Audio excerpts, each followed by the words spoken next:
Good morning, everyone. It's everyone in the room, and online we have Director Grant and Director Arbor, I believe. I just want to begin, as we always do, by acknowledging that we gather today on the unceded traditional territories of the Comox First Nation, the traditional keepers of this land.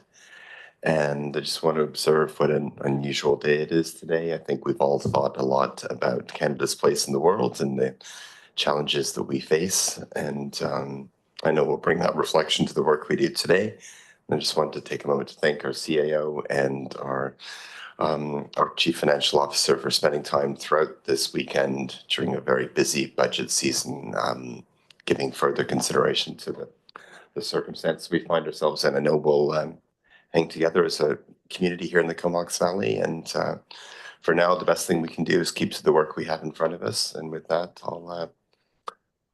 I'm sorry, I'm now realizing that I have not read the call to action. I'll just do that before we get to business. So call to action number 64, Education for Reconciliation. We call upon all levels of government that provide public funds to denominational schools to require such schools to provide an education on comparative religious study, which must include a segment on Aboriginal spiritual beliefs and practices developed in collaboration with Aboriginal elders. And with that, we'll move on to business. And I think we're going straight to item E, public input on the 2025 to 2029 financial plan. And with that, I'll pass it over to James Warren. Thank you, Chair, and good morning to the directors. Before I turn this over to Lucy Wichark, our Chief Financial Officer, I wanted to provide a couple of comments around the financial planning process we're about to undertake, and on also the tariffs that are affecting Canadians in Canada. So today marks the beginning of the 2025 to 29 financial planning process. And given the tumultuous events happening on both sides of the US-Canada border, I felt it important to share a few very high-level observations. And I also propose some immediate and longer-term actions. We're also trying to align our day-to-day activities with the budget discussions to be held over the coming 2 weeks. We're living in unprecedented times given the tariffs put upon Canadian goods and Canada's response. These are early days, and it appears that changes are happening daily or even multiple times within a day. To try and see through these chaotic activities, I'm describing here 3 key areas for consideration: our day-to-day operations and capital, financial planning, and thirdly, advocacy. On the day-to-day operations and capital, your CVRD staff will do a deep dive on our supplier list and identify where our material is coming from and determine the effects of the new tariffs. The financial impact on operating budgets will be determined. Your CVRD staff will also analyze existing approved capital projects, including new vehicle purchases and new construction and initiatives. Analysis will look for potential cost overruns that could result from the tariffs. And then lastly, CVRD staff will report to the board, the committees and commissions for direction on capital and operating budget variances, including areas for cost savings or identification of options for reductions. And that will happen over the coming meetings. With respect to financial planning, today is day 1 of the budget deliberations, and that marks the culmination of 6 months of hard work by staff to meet board expectations with respect to service delivery and responding to your strategic drivers. Over the next 2 weeks, board members will be asked to consider the proposed budgets for each service and collectively decide on approving recommendations or providing alternate direction on a service-by-service basis, and or providing direction on specific programs or projects, providing broad direction to reduce tax pressures, or a combination of how reduced expenses, surpluses from last year, or transfers from reserves can be incorporated into the recommended budgets. An adopted budget is required by the end of March, and some difficult decisions will be needed over the coming weeks to find the right balance for service delivery in a very uncertain time. With respect to advocacy, a national and provincial response to the tariffs is being formed, and a CVRD response or contribution to those efforts may be warranted. Below are a couple of actions underway, and CVRD staff will continue to monitor these actions and look for ways in which the board's advocacy efforts could be applied. The Federation of Canadian Municipalities has issued a news release on its efforts to collect local government feedback. Also, the FCM is requesting local governments to share concerns, questions, ideas, and to let the National Federation know about some local initiatives that FCM could amplify through its network. BC's government has also provided some direction around buying local. And then we are still awaiting a UBCM response, the Union of BC Municipalities response. So in summary, my recommendations are that the CVRD needs to demonstrate solidarity and awareness of the situation for the public, for our partners, and for staff. And also to take actions to reduce impacts in order that we can embrace and respond to the substantive financial pressures, both through the day-to-day management and during the financial planning deliberations that I've mentioned here. CVRD communication staff are included in this discussion, and a public response to the tariffs is being considered. We will keep the board updated and take your direction through the upcoming meetings to formulate that response to a very fluid and potentially volatile situation.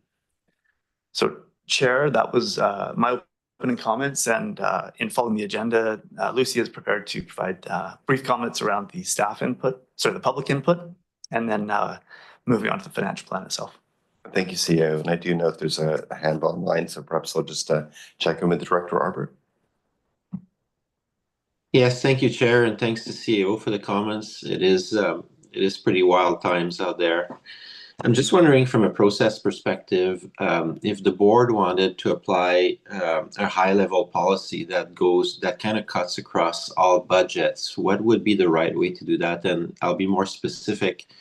I have a number of friends and colleagues that work at the province and other governments across Canada, and we are seeing hiring freezes everywhere. And I know currently on the books, we have a number of proposed positions across a number of services.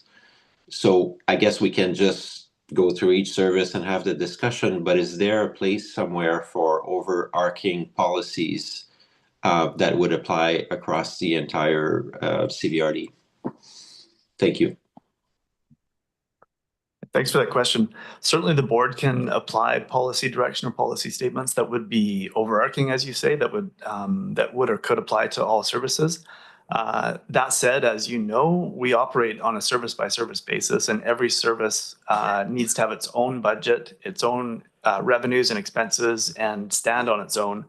And so that's why we have the financial plan presented in the way that it's presented on that service by service basis. And I think that when you look at those individual services, there are some services that may have some additional financial pressure than others. And so the blanket approach may not be as fine-tuned of an instrument as the board might want when you consider those individual either pressures or priorities within individual services. So to summarize, yes, the board can apply a broad policy where it wants to. That said, there are nuances to every single one of our services, and there's pros and cons to taking that kind of an approach. And Lucy Wicharek, if you have anything to add around that, certainly I'll ask for your input as well. Good morning, Chair and directors. The only thing that I would add, it is one item that I'll touch on in my opening slide, and a place for I know one reason that we did process changes for your getting to an endorsed budget was to more so have this opportunity as a board to see at the onset with proposed budgets what the implications are, and also have opportunity as each one of the individual boards and commissions and committees go through their areas of responsibility to be able to come back and bring that forward and be able to show the overall comprehensive effect as well. So I don't really have anything more to add to what James has put out there, only to say that I'll touch on that as a last process slide as well. And if you want to add to that process that we're going to use, we can talk about that at that time as well. Thanks so much, Lucy. Daniel, did you want to have a follow-up? Yeah, it's good, and it's good feedback. I guess what I'll say is let's get through the day, and maybe if under new business, some of us feel that more, because it's hard, right, as a corporation to try to come up with overarching policies because we are in all these boxes. But I think at the same time, if there's a time to do it with the economic uncertainty around us, a bit like when we did with COVID, we did a number of measures that were corporate as a whole, and I think maybe on the new business, let's see how the day goes when we go service by service. So I thought it was a thoughtful response, but I still don't see the space where we could create a motion like that. Thank you, Chair. Okay, thanks very much, Director Arbor, and I appreciate your comments. I think that sensing the mood in the room, I feel that people are already thinking with that lens in mind, but we can always take a look back later in the day.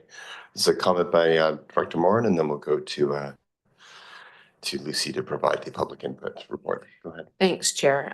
Just in relation to the first part of what our CAO talked about, how staff is going to look at the day-to-day operations and do a deep dive on supplier list, which I think is obviously great.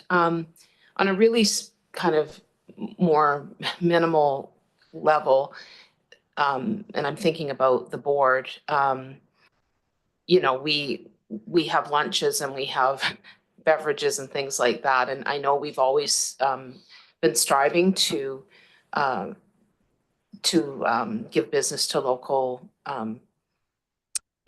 local businesses, and often they're sourcing from local produce and all those kinds of things. But I just think it's more important than ever that we role model what many spent all weekend doing, and that's going through their shopping list and going to the grocery store and making sure they have Canadian products and all of that. So I know that staff is going to get to some of those maybe bigger expenses, but I'm just wondering if that's something that we could act on,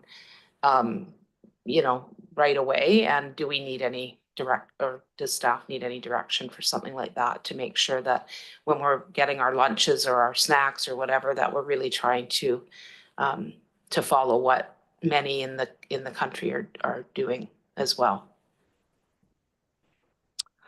Thanks for that, Director. I think a board resolution certainly adds weight to that kind of an approach. I think as I noted, and as Lucy's certainly paying attention to, she's already instructed staff to start looking at the supplier lists and looking to where we can shift and adjust. So certainly that's work that is underway, and we will be undertaking and understanding what the consequences of such moves would be. So the work is in hand. If a resolution were to support that work, we would take that instruction. Thanks, Chair. Maybe at some point during the day, we could formulate something like that. And as Director Arbor mentioned, maybe some kind of resolution could be made at some point to reflect that. Thank you. All right, thanks, Director Morin. And I'm seeing some nods here, so I'm sure during the day we can perhaps formalize that into something that, that passes the board.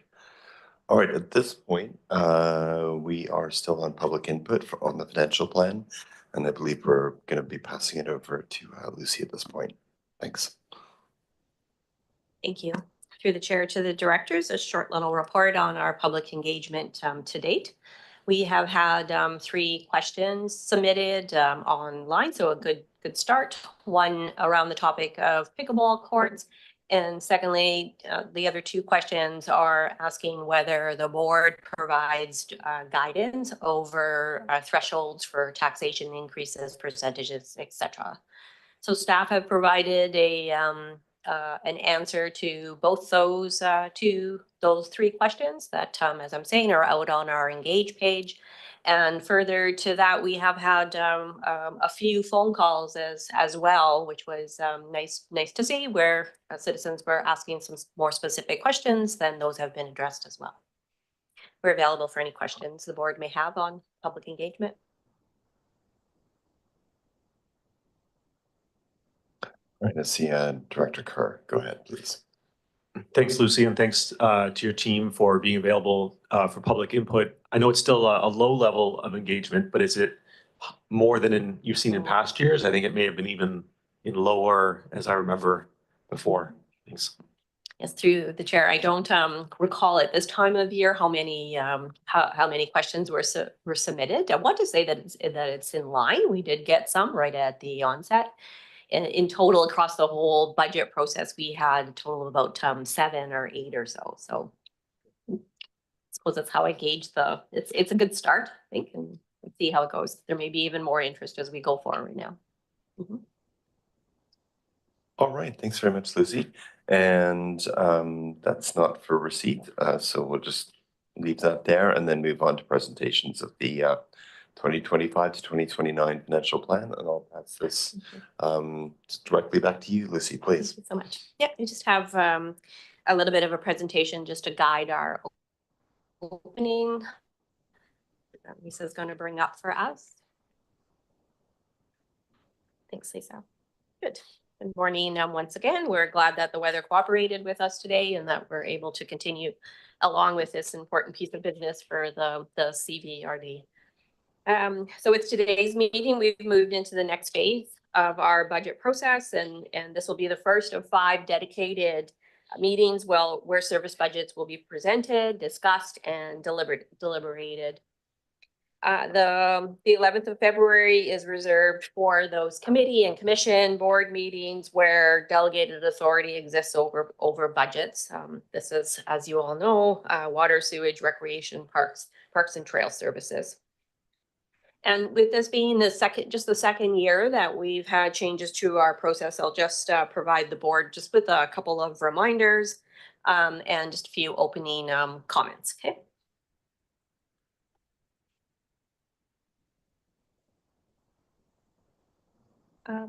So just prior to moving into today's specific presentation, the major change in this economic factor makes it clearly necessary to address before we go in. Unfortunately, that risk that was identified when we delivered our budget has now become a reality. This last Saturday, history unfolded with that announcement of the US moving forward with the increased tariffs that they threatened. I'm sure that everybody's been quite in tune with the news and everything, so I'm not going to go through any of the specifics of what we're hearing out there. If there's any questions, we can do our best to answer those. However, what floats to the top for me, the things that I think that we do know is that the implications of any trade war will be impactful. This is early days, difficult to know how exactly this is going to affect our CVRD operations, how it affects households and businesses. What is a common understanding, I would say, that it's inevitable that our Canadian dollar will drop, which you've seen that already. This translates into right away higher exchange costs. This will also drive inflation higher, and we will see higher costs in inflations.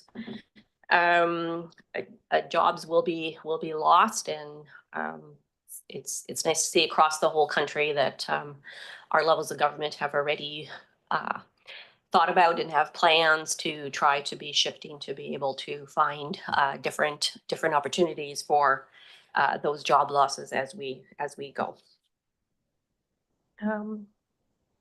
I also just wanted to mention, and James has mentioned as well, with the provincial government, BC government has put out some initial statements. Some immediate actions that were there. We all hear about removing U.S. liquor from BC liquor stores, and also that the BC government and Crown corporations will procure Canadian. So this is one element that we will have to watch for further detail for ourselves and what exactly that means. And as we've mentioned, as we dive in to really look at our contracts and our suppliers and understanding where these tariffs are, we will also be ensuring that we know where we have certain contracts in place and try to make sure we understand the makeup of how those companies exist, whether they're with Canadian companies, with American ties, or whatever the case may be. So we will start to understand what we have in place, and also we do note that we need to be gaining some further direction from BC government on what this exactly means to us and how we should proceed.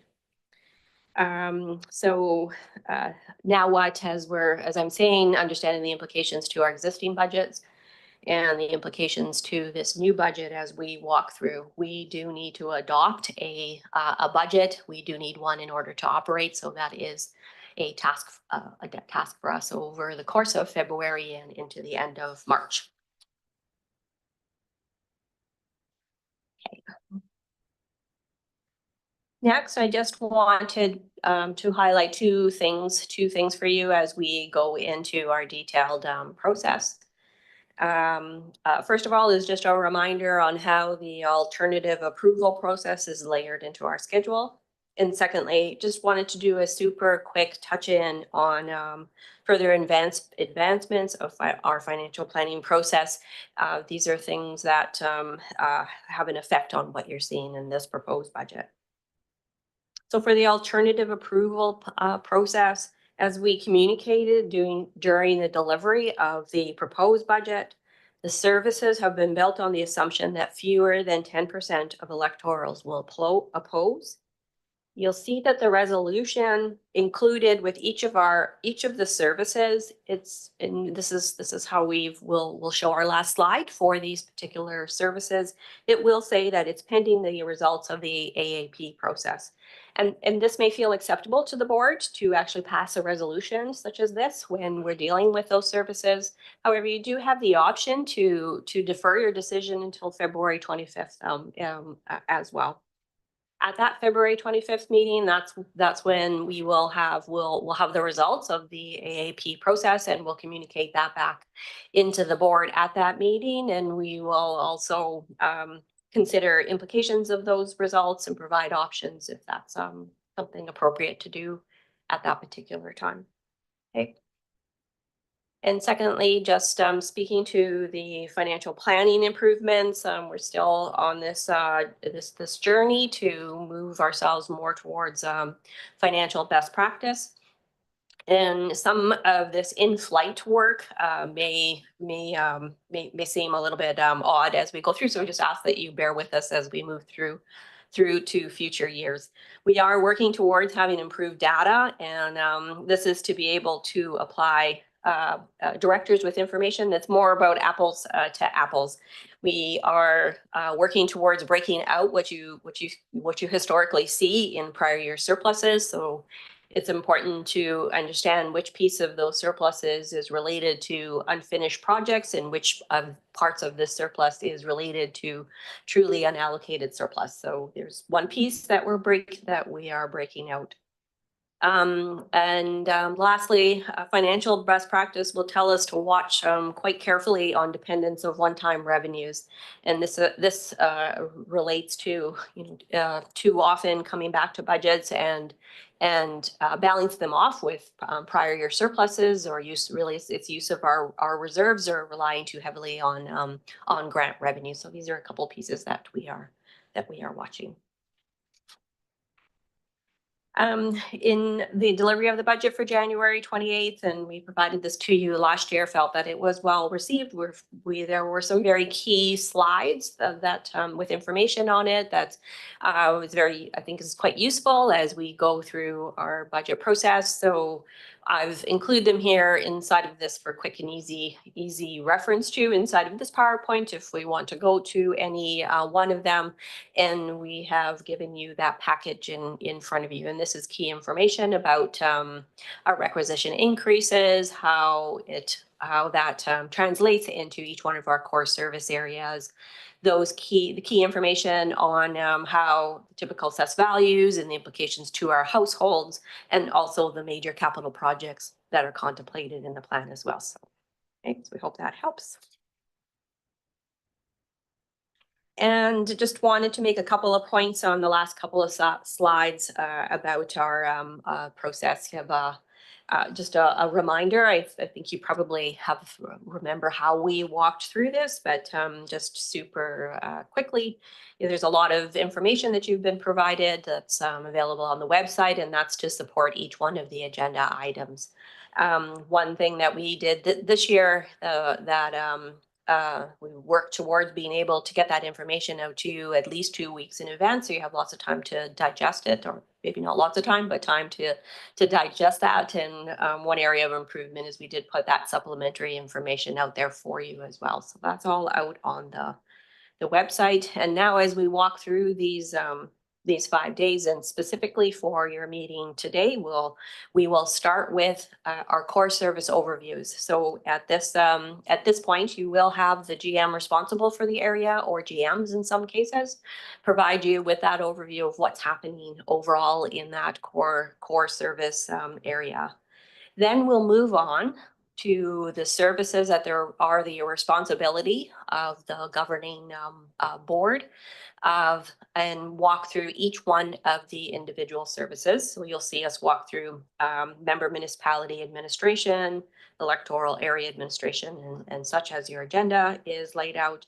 And secondly, then we will move forward to core service for water supply. Okay. Lucy, I see there's a light on for Director Grief. Are you? Okay. Okay, and generally, are you comfortable taking questions as we move through things?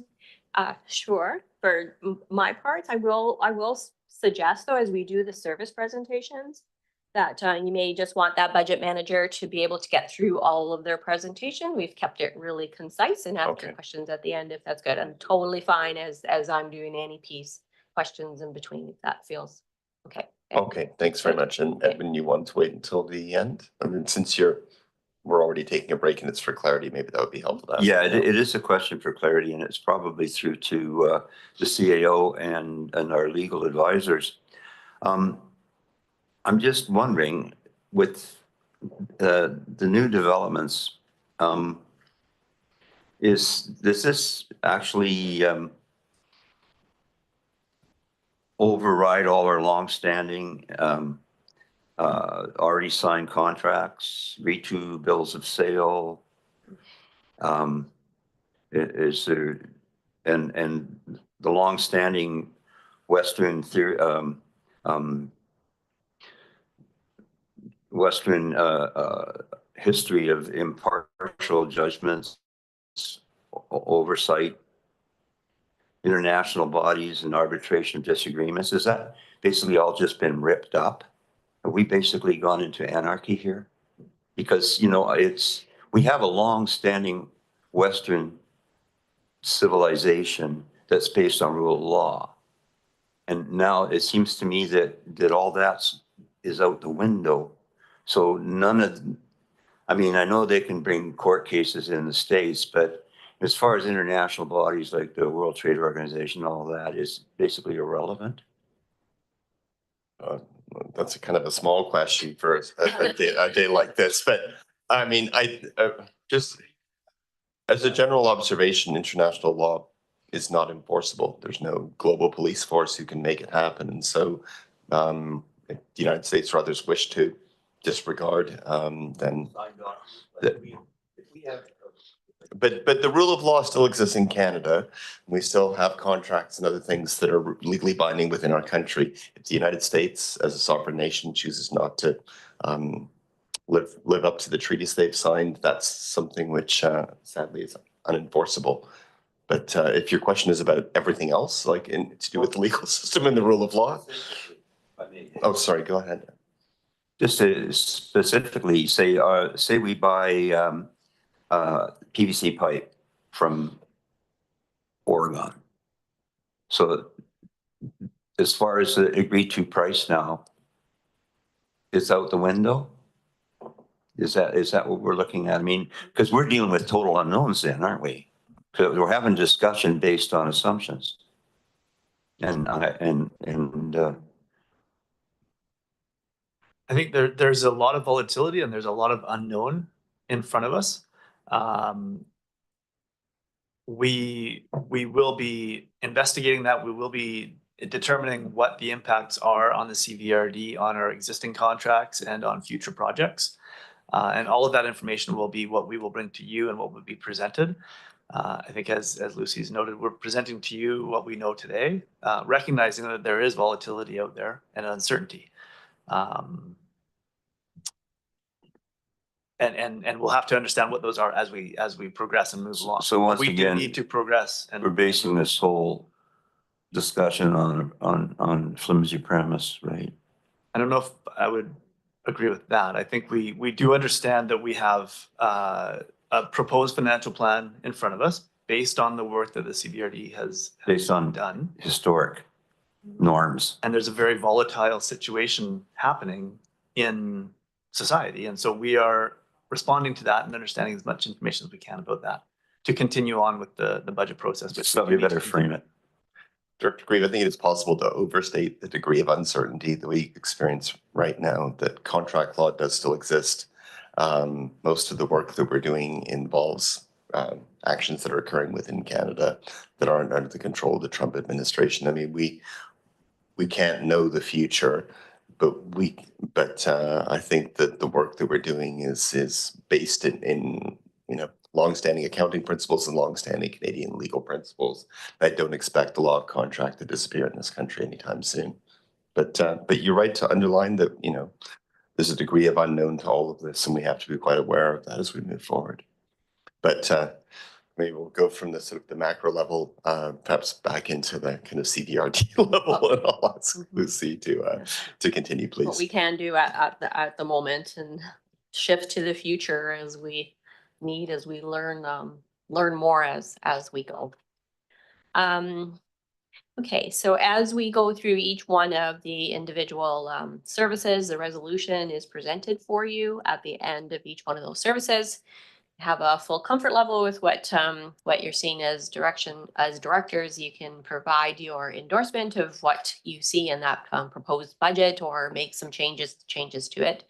And any additional information that you may want, the team is here. We strive to be able to give you answers as right away if we can, or we will work towards being able to return to the same meeting with information. And if we need another day or two to do that, then we will get the information to you as soon as possible and circle back with you at a future meeting as well within this next month. Okay, so we're going to take each service on its own and do the best we can with what we know now. I wanted to point out that as you go to core services such as water supply, there are no services that have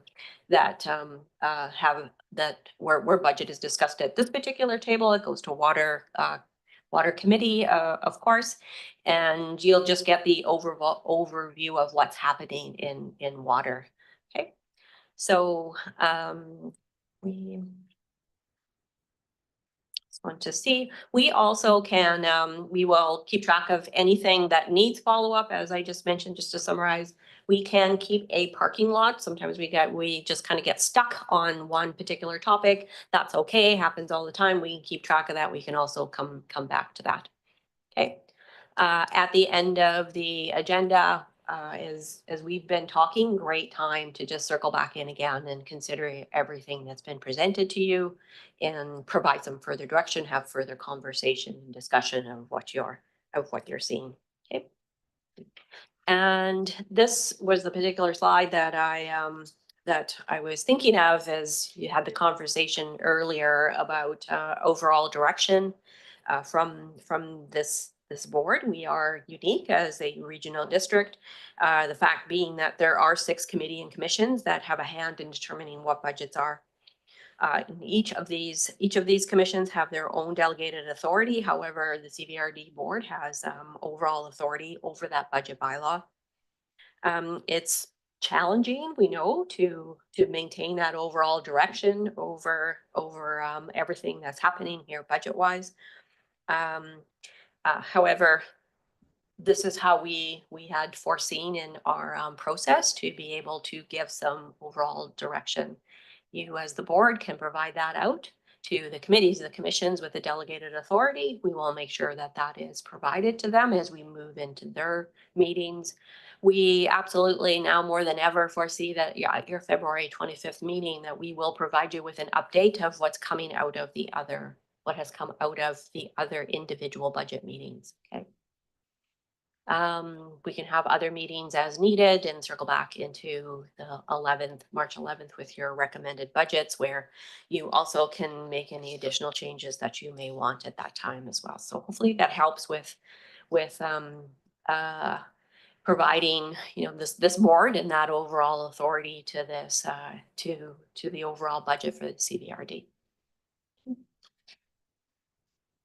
And that's all that I had for you today. You have, as we open, these are just the slides that we've provided to you with the key information about each one of those specific areas of our budget.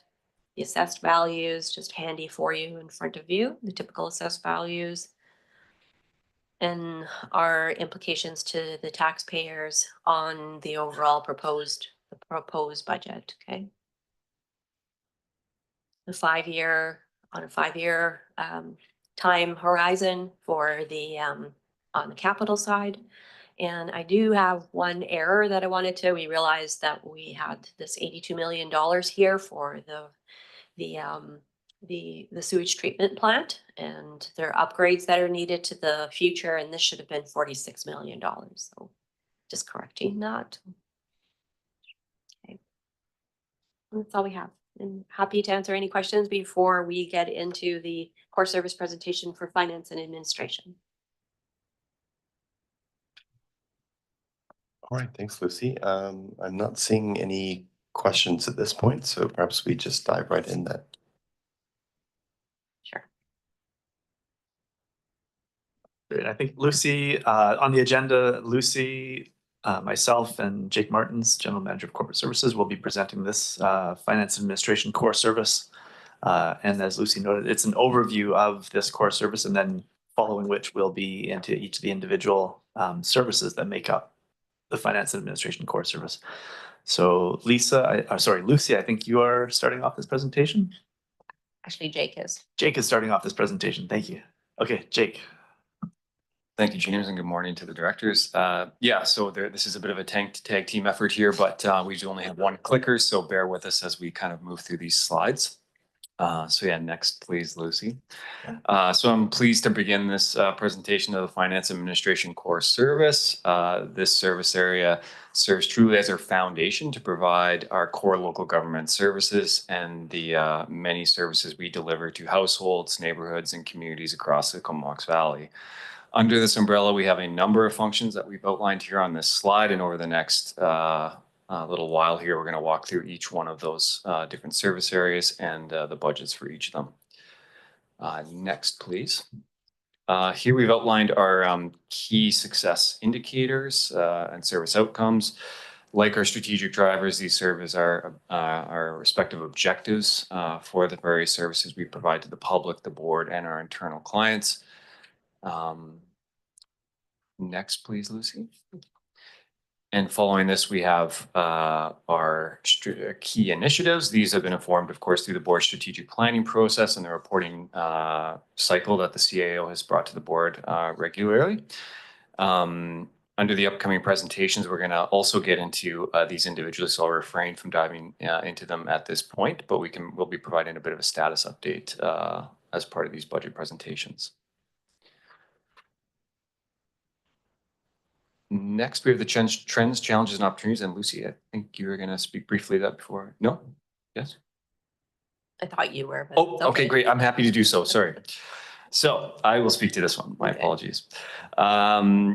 So under this core service area, we are facing a number of developing trends, challenges, and opportunities. These influences are outlined also in the Function 110 Administration and General Government presentation. So I'll touch on some of these here, and then we'll touch on a few others as we get into that individual presentation. We've talked already this morning about inflationary pressures that are hitting households and that are, of course, impacting our local government. This directly connects into us in our purchase of supplies and equipment for the diverse services that we provide. These issues, combined with the significant asset renewal and new infrastructure that we are undertaking, challenges us in delivering these through cost increases that are manageable and affordable to taxpayers. With this weekend's announcement concerning the imposition of tariffs, we know this will only become more of a challenge as we face this over the coming year. We're also continuing to face the challenges of what's been characterized in in the past as wicked problems. These are problems with many interdependent factors that make them particularly challenging to solve, and they involve a variety of organizations, governments, and sectors of our society. Examples of these include global climate change, the drug overdose crisis, homelessness, and social inequality. Lastly, I'll just touch on here is the trend concerning, the major trend concerning reconciliation. We've highlighted here the real linkage with the protection of cultural heritage. Reconciliation is, of course, not just a single action or set of actions, but this particular issue has been identified at really that intersection of Indigenous, provincial, and local government law, and is of significant interest and concern. We're going to talk a little bit later about the role of the Reconciliation Advisory Table, but we certainly know and appreciate that cultural heritage is an item of particular interest. At this point, I think I'll turn it over to Lucy. I'll speak just a few minutes on the corporate energy and emissions plan. So some items that we've been able to fully get through over the last couple of years, which was really quite exciting. You know that your internal cost of carbon policy has been in place since 2023, and we have this fully integrated into our budget process. The asset management policy addresses the board's driver for energy, for environment and climate and energy, and we have also incorporated natural assets, and that was adopted by the board just last week. Some major work that has been accomplished is the decarbonization assessments that have been completed, for the largest one being for recreation. And we have incorporated that into 20-year long-term planning. So I think that was one of one piece of our intense work over the last year to get through all of that. A green building policy is in place, and we continue to inch along on life cycle costing and starting to consider this as we move forward with the larger major capital projects as they come forward. And we continue to work on updating our purchasing policy to incorporate all of these various measures as well. So good. Great. Just wanted to, so next, just giving you an idea over expenditures. These areas are mostly about mostly people driven. So you can see the biggest chunk of what we do is about personnel costs, and that's pretty typical for administration side. Okay. Sometimes overall in this finance and admin section, we do have a number of one-time type items, and that's basically the reason at this quite high level that you see some shifting here over the years, but pretty stable. As a regional district, the costing of individual services is required, and this is why in the funding sources you see a large amount that's coming from recoveries from other functions. Taxation is the second largest funding source for this area. This is where we hold our investment revenue as well, and that takes a presence on this slide as well. Okay, well, that's all I just wanted to say about that. And in summary, I think for finance and administration function, we do support all areas of the board's drivers in various different ways. And this ranges from a priority for an accessibility framework, finding more efficient ways to get work done, developing policy documents to support climate and environmental stewardship, and working closely with our Indigenous partners, and also working really closely with our community partners as well. And that concludes this overview for this core service, and we're happy to answer any questions that you may have before diving into our individual services. All right, thanks, Lucy, for that first round. I'm not seeing any on the overview, so perhaps at this point we could start going into the individual core services. Thanks. Very good. Service 100 is up first, and even though my name is there as presenting, Kelly is going to present this area to you. Okay. Thank you, Lucy. Thanks through the chair to the board of directors. Service 100 is member municipality administration. Service 100 provides the municipal legislative administration, board governance expenses and management costs are allocated here. It includes the allocation from the CBRD policy for recoveries of a 30% portion of the CAO salary and the general manager of corporate services and the executive assistant salary. There's also an apportioned share of support services allocations that go to here. For the human resources part, 2025 has a slight adjustment to the allocations, which results in a net decrease of 0.30 of FTE, full-time position, sorry. 2026 sees the addition of a 0.4 full-time position for the Indigenous Relations Coordinator, and 2027 to 2029 are projected to remain flat at the 2.07 FTEs.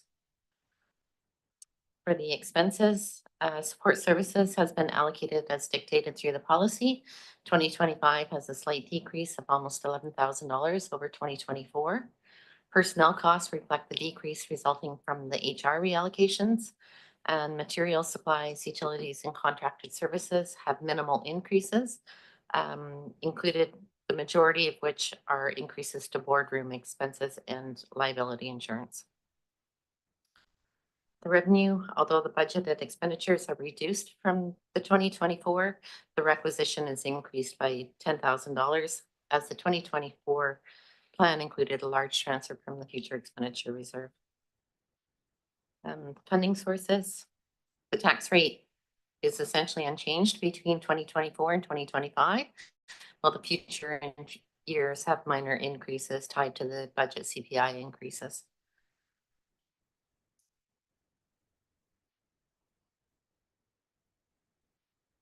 The operating expenses for the future years shown here.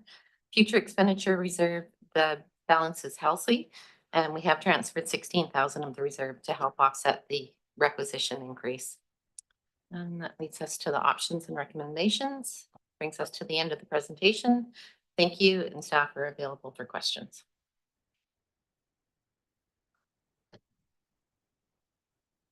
All right, looking around the room, not seeing any. Director Brown, please go ahead. Sorry, overall question. Have we built in assumptions around the collective agreement and changes, potential changes coming? Through the chair, yes, the proposed budget does include our assumptions going forward on collective agreements. Okay. All right, thank you. So no further questions on, we can go to the next core service if you're ready. So, Mr. Chair, on the agenda under each of the individual services, we do have a staff recommendation there that the proposed financial plan for Service 100 be approved. Thank you. All right, so that recommendation is on the floor. Any questions or comments? Anyone opposed? Okay, and that's approved. Thanks very much. Really appreciate that, Kelly. Lucy? Okay, we'll move on to Service 130, and for this one, our CAO and our General Manager of Corporate Services will present this one. Thank you, Lucy. So yes, I'm pleased to give a similar presentation as Kelly just ran through, this time focused, of course, on the electoral areas, expenditures and election service. So next slide, please. The key function details are noted here. This budget includes director remuneration and expenses, as well as expenses associated with board meetings and constituency and community engagement costs. There are no major service changes proposed for 2025, as noted here on in this table. Next, please. In respect to personnel, like the member municipality function, this includes direct charging of salaries and benefits per the support services and other cost allocations policy, specifically for the chief administrative officer and the executive assistant, as well as there are partial allocations for my position, the general manager of corporate services, the manager of legislative services, and the senior manager of strategic initiatives. So here we've highlighted the expenses noted there for 2020, the proposed expense for 2025, modest increase provided. Dues and memberships are slightly noted there with a slight increase. Next, please. Actually, Jake, if I can, one of the sub-functions under function 130 is 131. That is the sub-function that we use to provide for local government elections once every 4 years. And so you will see a slight spike in those election years in some of the expenses. But we've tried to avoid that spike over the long term. We provide for some transfers to reserve in the non-election years, and then from reserve in the election year. So the next election being October 2026, you will see some expenses related to that event. Thanks, James. Next. Here are the funding sources and the allocations between the 3 electoral areas based on, of course, assessments. Next, please. The operating budget for the 2026 through 2029. As James has just outlined, there is additional resources planned in 2026 for the general local elections. And next, please. And the future expenditure reserve, in which you can also see here that there is noted in 2026, not a contribution there. And lastly is the options and recommendations.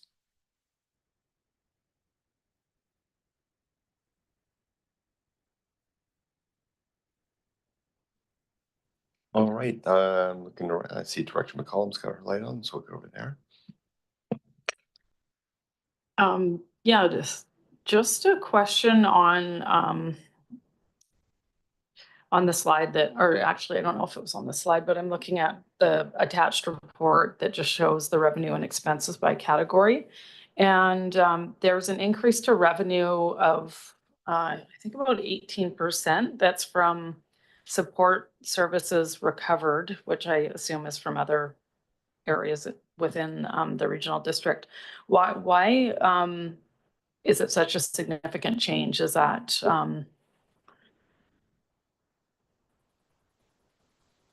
a change to something that we're doing or a type of accounting? Because 18% seems like a lot from one year to the next.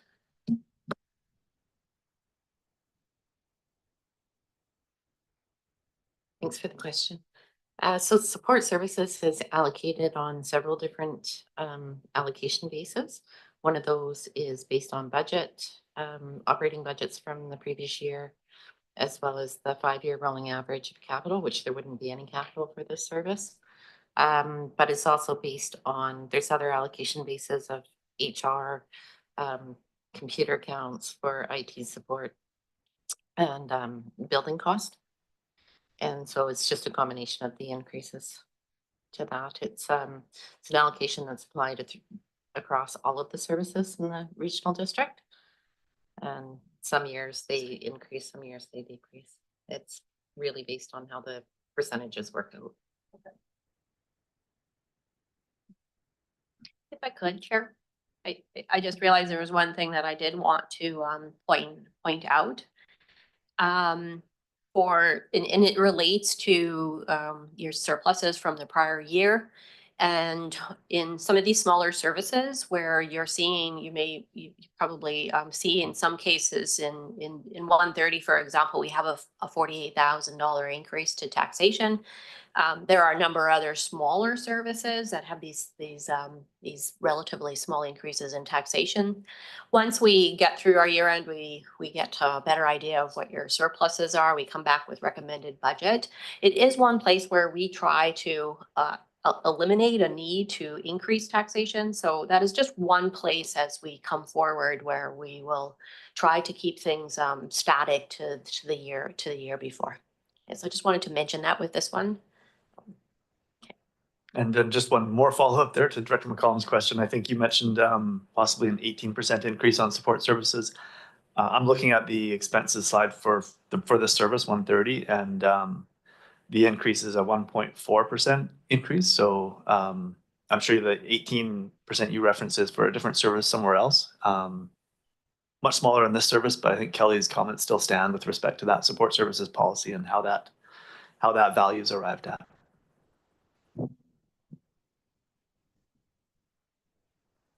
All right, seeing no further questions, there's a recommendation up on the screen if someone cares to move it.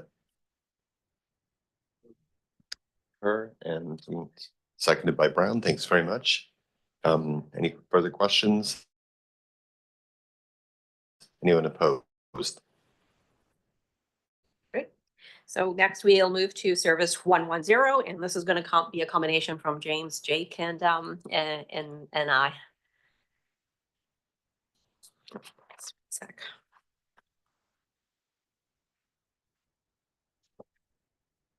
Okay, thank you for pulling that up, Lisa. Yes, so now we're diving in more specifically into function 110, the Administration General Government Service.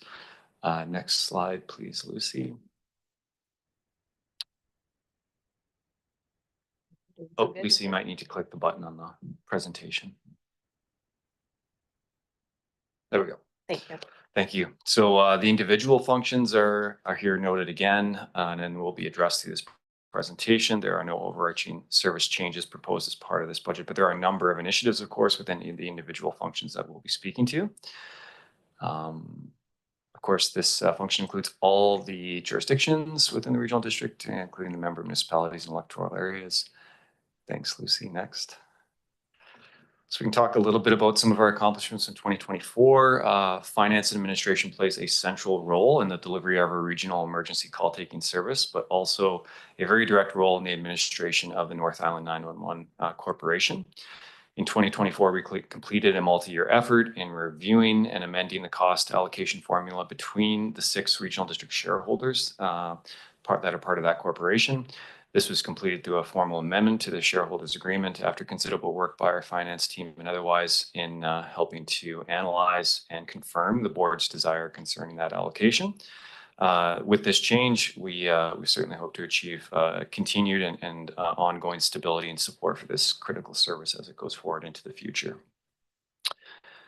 We've also made significant progress on our fiber optic network to connect our various major facilities and infrastructure. In 2024, we saw the completion of a much needed connection between this Harmston office and the Dingwall pump station. This has enabled us to connect, as I said, those facilities and key infrastructure, eliminating the need for microwaves to transmit our data across these various sites. The next major segment of this project is underway with the ongoing sewer conveyance project. And then in the final phase, we hope to see the connection between the new Courtney pump station and the Puntledge station. We've also made some important headway in migrating our Microsoft applications and Essential Mail server to the cloud environment. Moving our on-premise technology to the cloud can enable us to realize cost savings, improve security, leverage new technologies, and reduce end-of-life challenges with a number of software applications that we have. And lastly, I'll speak to here, the board has also advanced its strategic housing initiatives through the completion of the direct action feasibility analysis. This and other related housing initiatives will be spoken to in a bit later in the presentations through service 450, 451, and 512. Lucy, do you want to speak to the financial governance? Just quickly, from a financial perspective, we have remained focused on financial governance.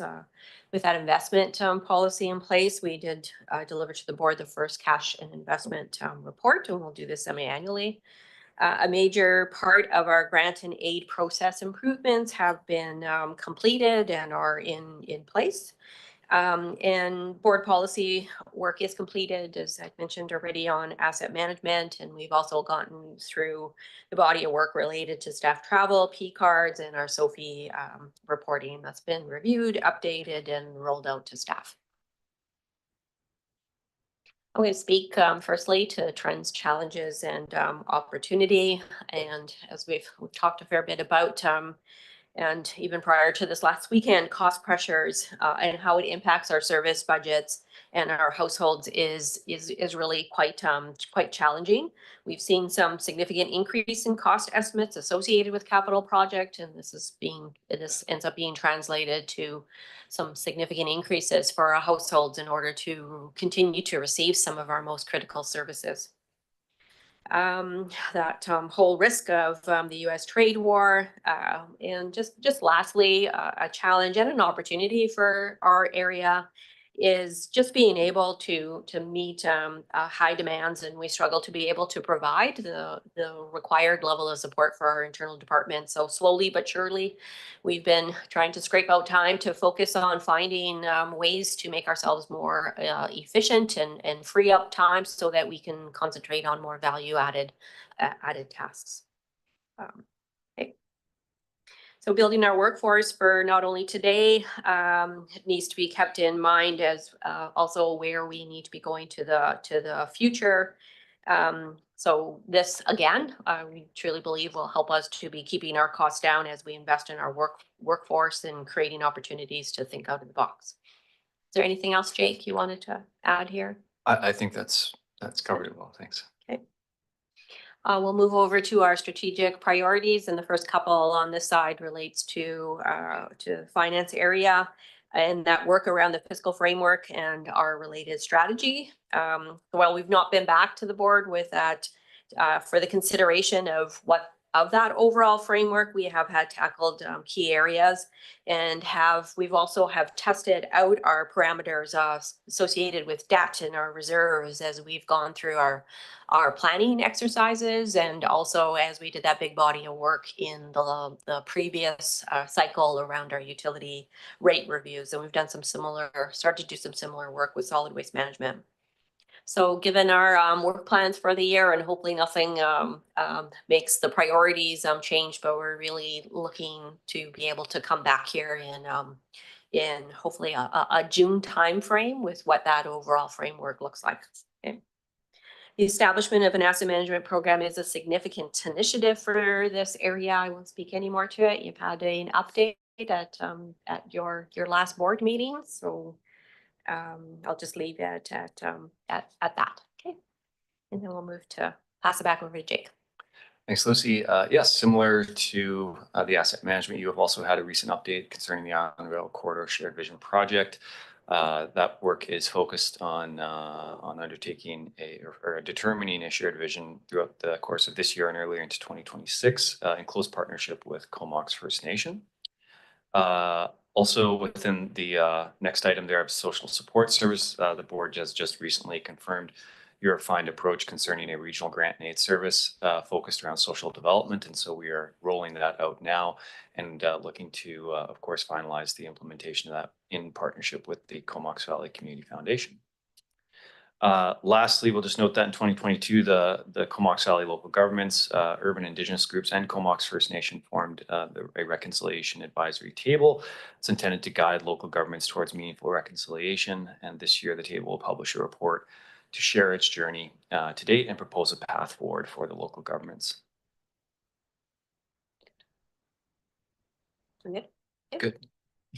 Touching on the human resources for our area. Our areas in total, 43.37 FTEs, and included in that, and going from our opening balance to what's here in front of you for proposed, is the addition of three full-time positions for procurement, or additional procurement for a procurement specialist. We do not have one on our team right now. We have our manager of procurement and risk management that performs the bulk of all of this work currently. As we continue to build out asset management, we have a request for an asset management business analyst to help advance. We also have a cybersecurity analyst as well. And you'll see on this screen, hope this isn't too confusing, we have a couple that are asterisks there. There are some positions that provide financial function, for example, and a request for a part-time financial analyst to be able to support the very large operation of solid waste management. It's $20 million operation. We absolutely are finding that we need some dedicated support for that service. And while that will be a position that will become part of our team, it has been costed out to the individual departments. This is also the case for our health and safety a health and safety officer. And in various services as they come forward, you will see where this position has been allocated out to services. Okay, three main areas. Okay. So that's for 2025. As we get into into 2026. Currently, additional resources have been noted for IT, communications, Indigenous, and a finance position projections for 2026. Okay.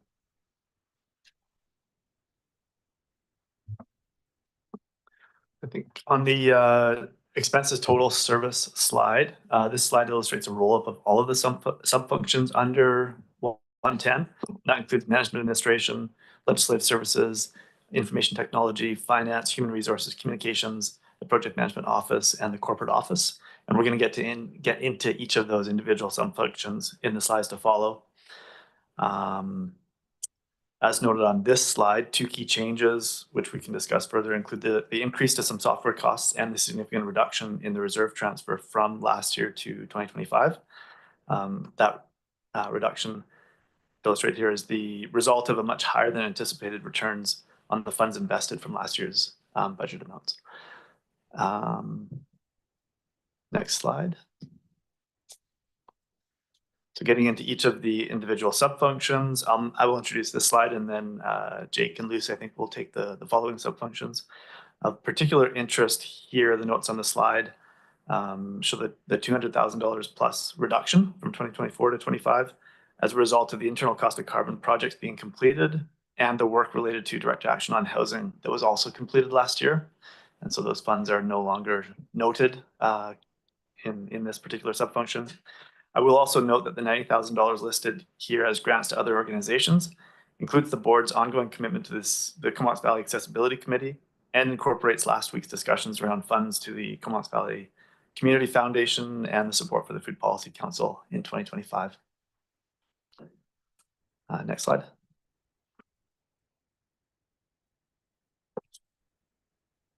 Okay. So proceeding further on to function 112, legislative services. Of course, she just stepped out of the room, but this area is led by Lisa Dennis, our manager of legislative services. Our informal mantra around the services we provide are we elect government, we support the work of government, and we ensure open government. We do this by delivering local government elections, as well as all public approval processes, and managing the decision-making process for the board, and by stewarding the regional district's information assets through their life cycle. Our services provide services to the public, the board, and all internal CVRD functions. And the board will certainly be familiar with our faces and our services in helping to convene meetings and such. The proposed budget for Service 112 is noted in the table. Speaking specifically to the proposed increase in legal fees, this has come forward as a result of the growing complexity associated with freedom of information requests that we process on a regular basis. From time to time, reviews are sought through the Office of the Information and Privacy Commissioner, and depending on the nature of that progress, inquiries can be held in which we are then having to make representations to the office to help defend our positions concerning that access to that information. Unfortunately, we are responsible fully for the costs of our participation in that process, and oftentimes it can lead to significant legal expenses associated with that. Unless there's any questions, that is that presentation. Thanks very much, Jake, and I'll turn it over to Director Hillian. Thanks, Chair.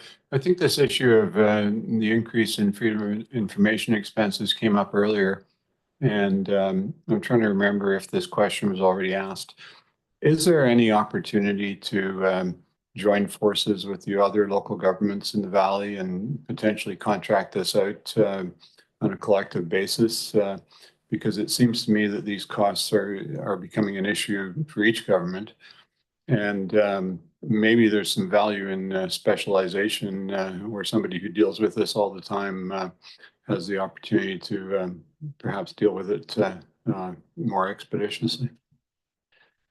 Thank you for the question, Mr. Chair. So each local government, of course, maintains their own records and information. And so while certainly we are facing the same type of requests and follow the same process, everyone has to undertake that process individually. There are a number of consulting firms that specialize in this work. And while we don't typically utilize them, we have on the rare occasion done so when needed or for other extenuating circumstances. I think certainly as all local governments across the province and other public entities are subject to this act, maybe perhaps this is a notion of where there is a sort of a municipal insurance association type arrangement in which local governments pay into it and are able to access then maybe specialized resources to assist them with that. I know from my experience and my connection with my colleagues in other communities, many small communities are extremely challenged with certain requests or the volume of requests they get, both from an internal capacity and overall resources, and we face similar challenges as well. So well, I guess the short answer is we have not meaningfully explored some sort of cooperative or collective arrangement. We do talk periodically as corporate officers with my colleagues in the member municipalities, and all share similar challenges, but have not to date identified a path in which we could pool resources or otherwise to address these issues.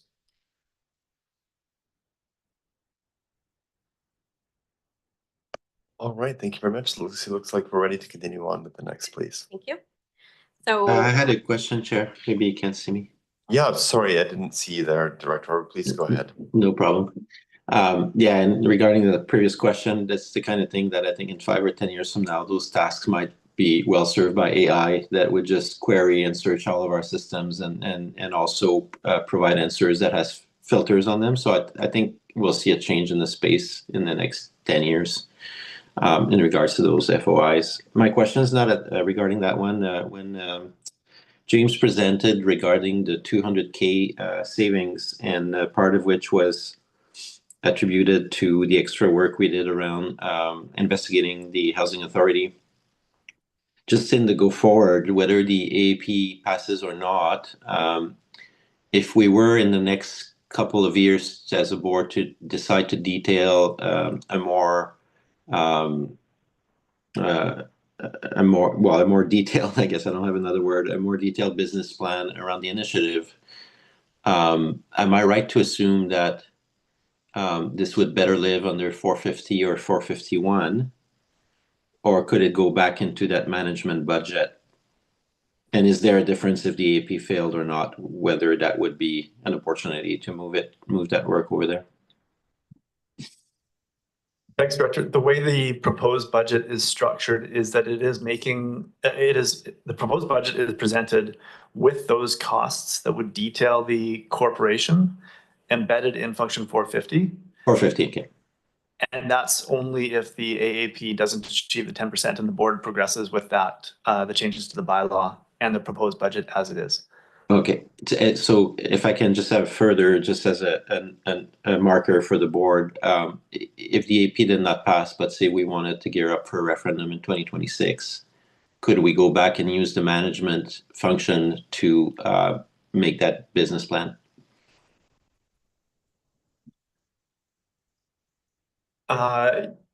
It would be either the Regional Feasibility Services Study Fund or under general administration. One of those two would be our source of funding for that kind of work, should a referendum be proposed.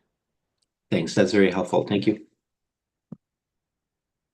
All right, thanks very much. And no further questions online, and Lucy, we'll hand it back to you then. Thank you.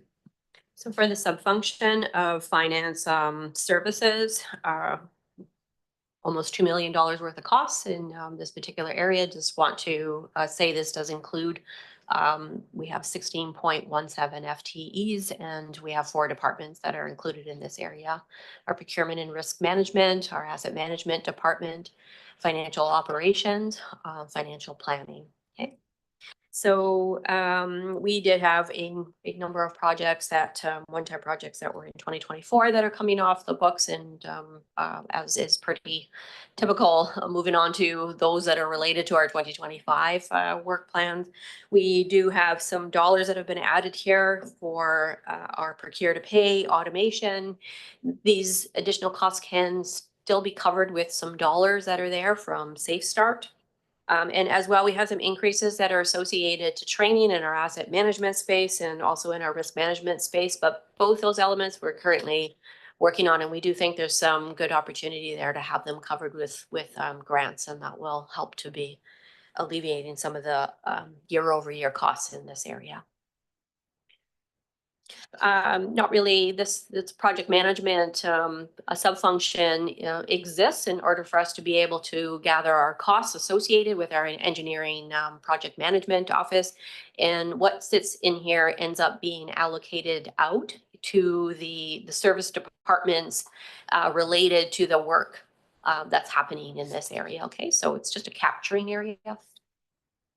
And next, our human resources sub-function. And James, is there anything you wanted to mention about this particular one? Pretty well, it changed associated with professional fees. Yeah, I think, thanks, Lucy. Just that keynote there around the additional funding around the mental health initiatives and strategic planning consultant for some work proposed under the human resources subfunction 115. That's the substantive change, I think, here. IT.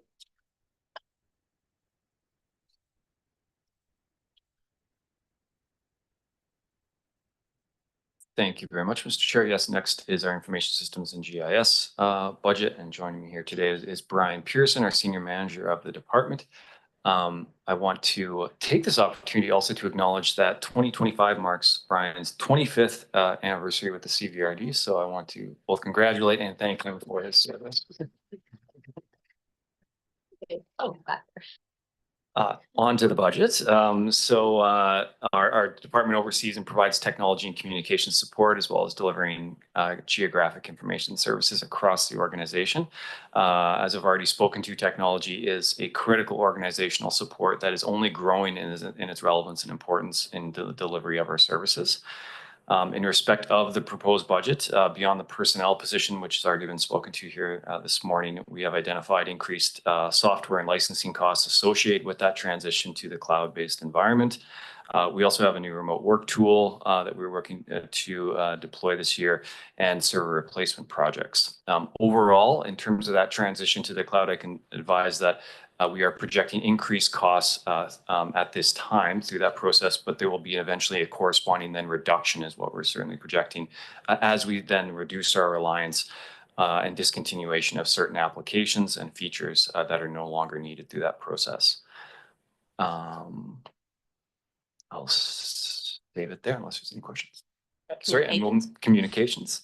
So on to communications. So the communications engagement team develops the tools, training, and resources for staff to utilize for public engagement and communications initiatives, as well as providing centralized media buying, social media management, website management, and digital tools like Engage Comox Valley, which is now being utilized by all local governments within the Comox Valley. This department is led by Jennifer Steele, our manager of communications and engagement. Jennifer is a little bit under the weather today, so I'm glad to not see her in the room, but maybe joining us online. In terms of the 2025 budget, includes a very modest increase reflecting a slight increase in the cost of external software applications that we use to undertake our work. And while not budget related, I do want to just take this opportunity to kind of advise the board of the rapidly changing social media landscape that we're seeing. Changes in content moderation, algorithms, and our ability to reach our followers are certainly undergoing a fundamental shift right now. And so we are collaborating with our regional partners, mainly the member municipalities and staff within those organizations, to analyze those changes and strategize about how we can best make use of these resources to inform and engage with our residents.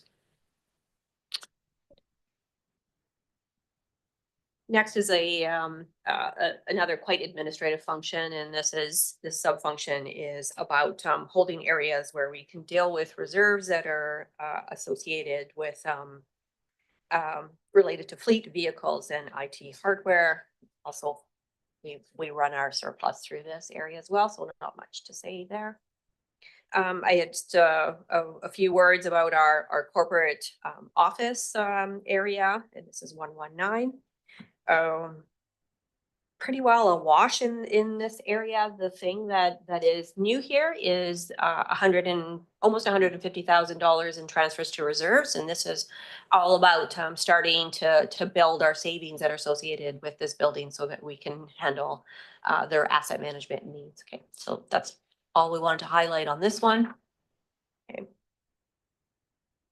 So from a revenue perspective, our transfer from reserve is, there's a transfer from reserve here that's coming from our internal cost of carbon, and this is related to some SEEP projects and also some funds from Safe Start, as I mentioned. A reduction here that's in government grants, and it's this being related to some asset management grants that were there from the year before, Island Health grant, and a few others. So things that were quite specific related to projects that happened in 2024. Okay, and we can see here that there's about $980,000 more in costs that are recovered from other services, and a decrease that's related to the surplus from the year before. We do use about $550,000 to alleviate costs in this area, and I'll just touch on that a little bit more as we move forward. From a tax requisition perspective, we've kept this static. Hard to keep it static. And then going into the future years, again, from a revenue and expense perspective, not noting any real significant increases. It's, as we mentioned at the onset, it's the personnel costs, and we're all about mainly people in this area. So that's where you see pressures. Just on the capital side, we are not heavily capital intensive, not physical infrastructure. This is what's planned for here is primarily life cycling for IT infrastructure, our servers and switch replacements, and our upgrades, as well as a building generator transfer switch. The corporate office capital project includes some dollars for space reconfiguration needs and some equipment for our meeting rooms. In the 2026 vehicle purchase, there are 2 that are included here. I just wanted to make a note here. We haven't gotten to that place yet, but over the course of this 10-year capital plan, that we have quite the array of financial applications technology that we need to work. And these pieces of technology do need life cycling. So we have just started to really look at diving in to understand what our needs are and what our existing applications can and cannot do for us. So it's inevitable that to the future that we will need some replacements. We just haven't worked it into this 10-year plan. So it's one of those items that not here booked into our plan, but we know is coming, and it is not an inexpensive adventure to go down that road. So we're quite conscious of that. From the reserve perspective, we have about $2.3 million currently in our balances. We hold a future expenditure reserve, which stays in and around just under that $2 million value.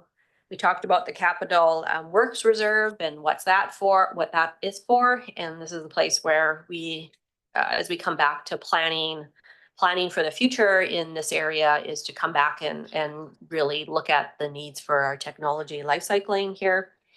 And our fairly new reserve, our internal cost of carbon. At the end of 2025, we are expecting it to have a balance of $324,000.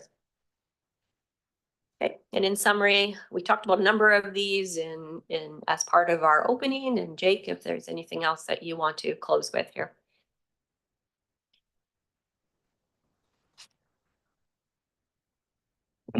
Thanks, Lucy. I think I will leave it at that. I think I think you've done a great job speaking to those earlier. So unless there's any questions or comments from the board on those. Right. Thanks, Lucy. Thanks, Jake. And I'll go to Director Brown. Thanks, Chair. I'm wondering if in any of our information, there's a chart with all the reserves and optimal and minimum balances, so we can sort of look at if there's an opportunity to play with those a bit.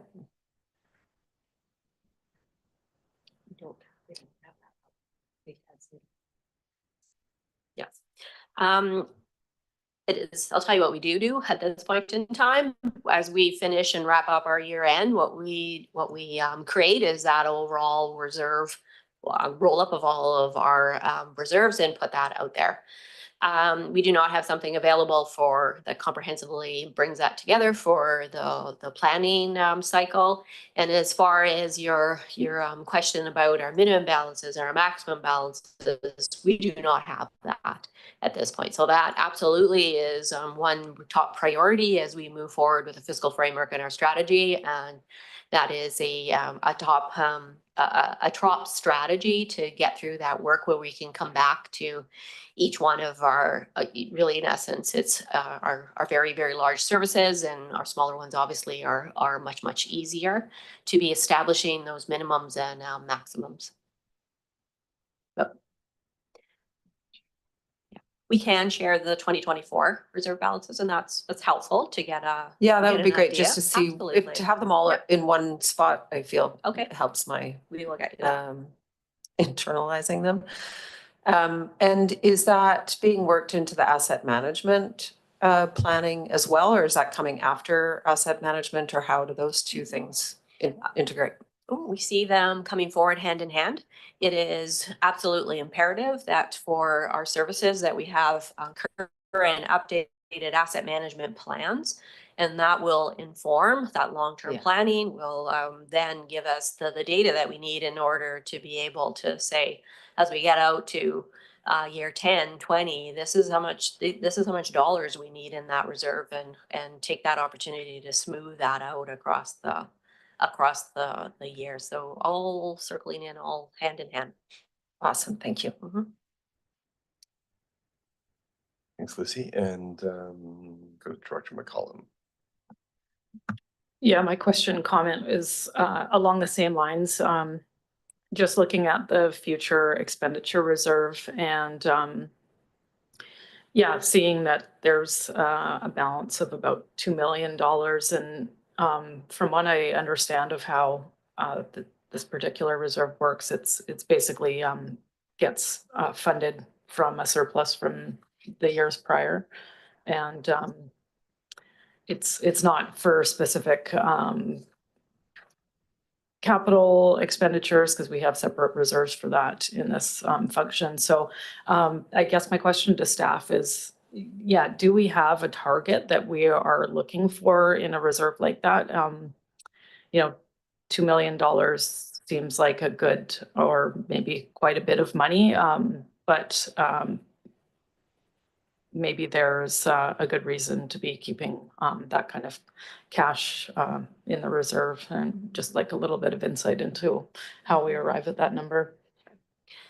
Kelly may have some more to add. Overall, what comes to my mind when I consider the reserves in this particular area, I think, great, there's $2 million sitting here. I also reflect on there are multiple initiatives going to the future that we want to make advancements in. And this is the area you're going to come to. We have that flexibility in finance and administration to move forward with some initiatives that don't really fall into other service areas. And this is the place that we're going to come to. So those are the things that I think about as I look at that future expenditure reserve. It is unallocated, so the board is free to do what we would like with it. It's not currently pinned to any given area. However, its purpose is to be able to have enough working capital to do what we need to do. And this is the area as well where we would layer in dollars to be able to deal with risk items that are there. So, do you want to add anything else? I think you covered it pretty well. It's a future expenditure reserve, so it can be used for both capital and an operating issue that comes up, or any type of insurance claim, legal expense, anything along those lines as well. Great, thanks.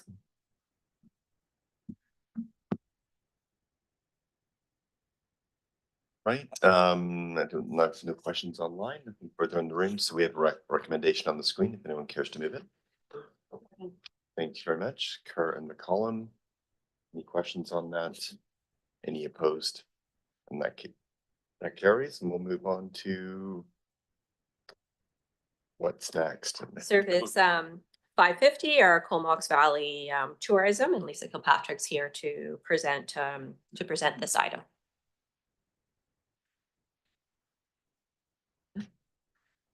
Good morning, everyone. Through the chair to the director. So we have Service 550 here, which is our Comox Valley Tourism Service. We have the end of 2024 was the third year of completion, or sorry, third year for the service. So it is still relatively a new service. It's currently to provide for the promotion. I guess I need the thing. Oh, so sorry. Not a very good person to manage that.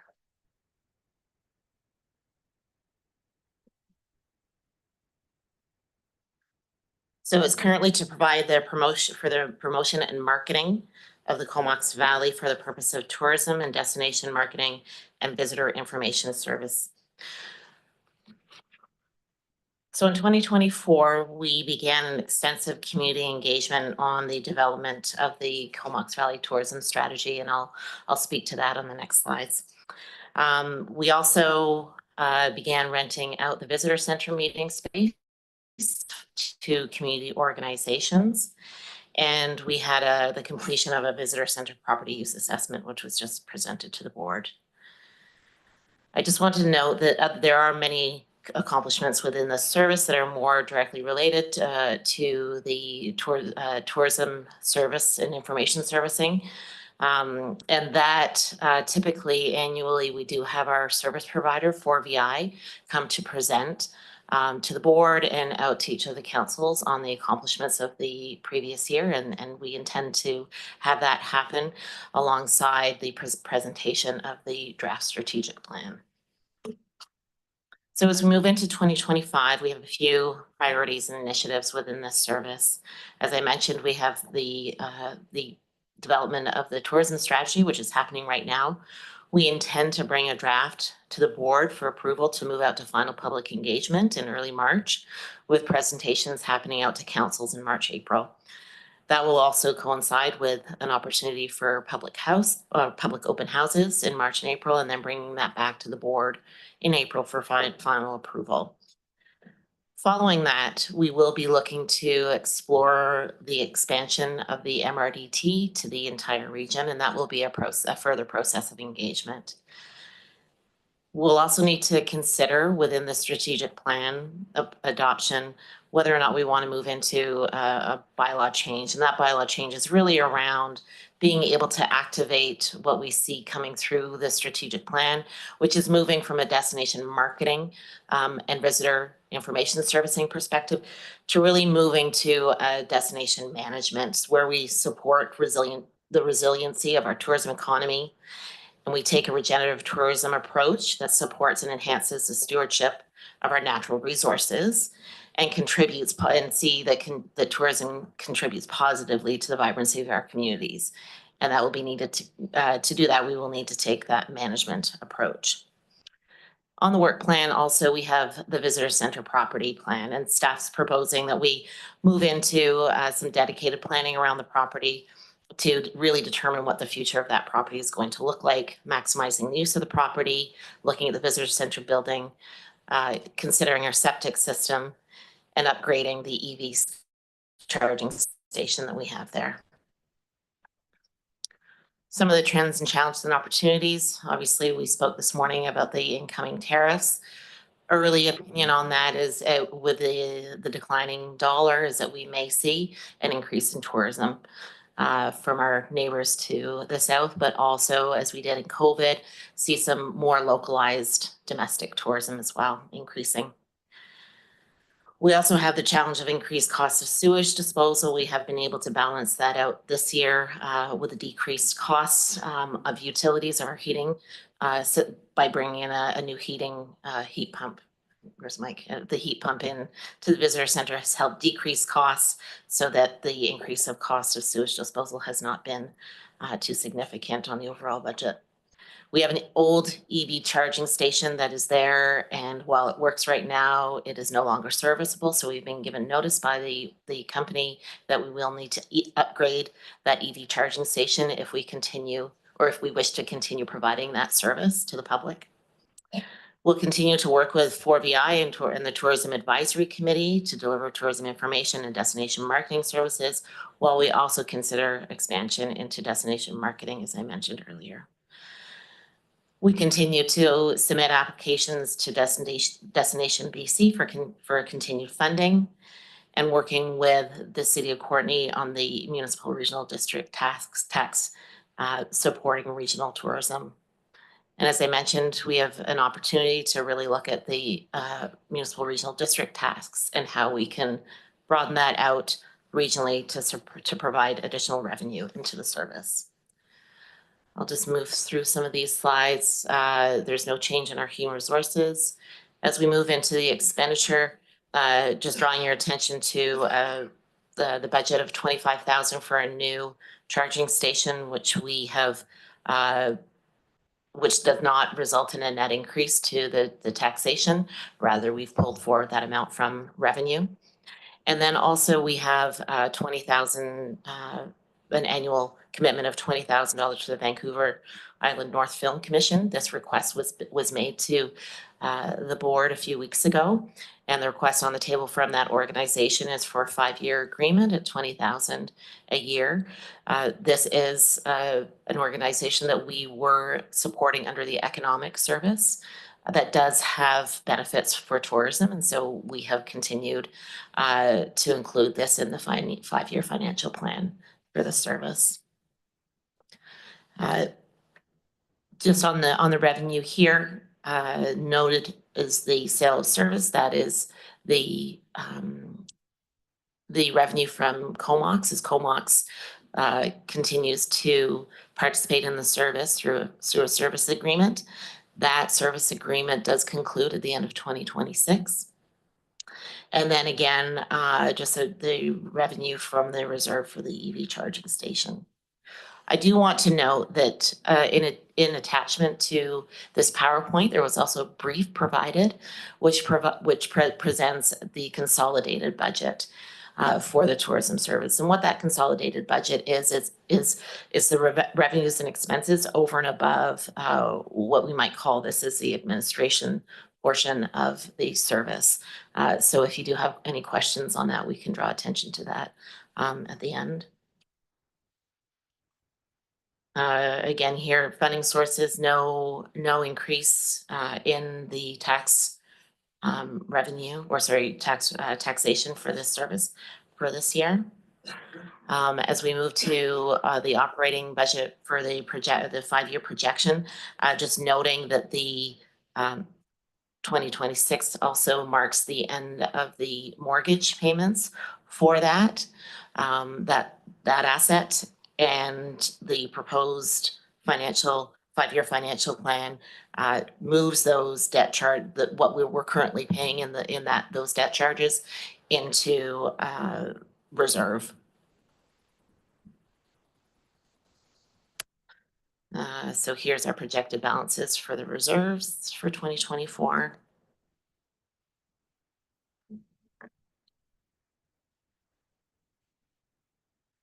And then in summary, just pointing out that as you may have noticed in the consolidated budget, that the contribution from our communities into the service is leveraged into to expanding the revenues that we have coming into that service through a variety of avenues that we apply for, but also our 4VI, our tourism service provider, also applies for grants on our behalf.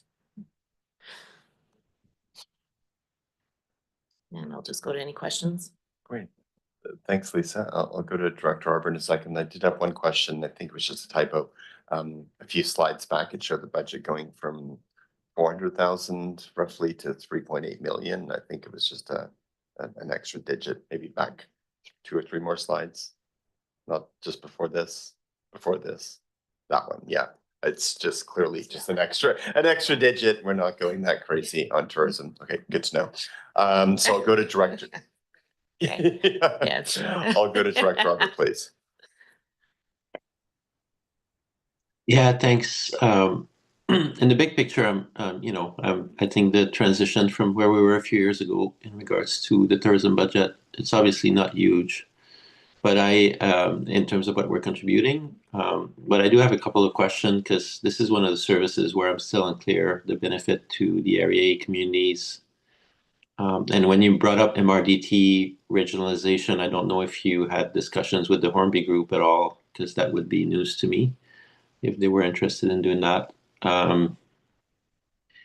But you mentioned the town of Comox contributing to the service because they're not a participant, but I can't find the number in those sheets of what's the amount they actually are contributing per year.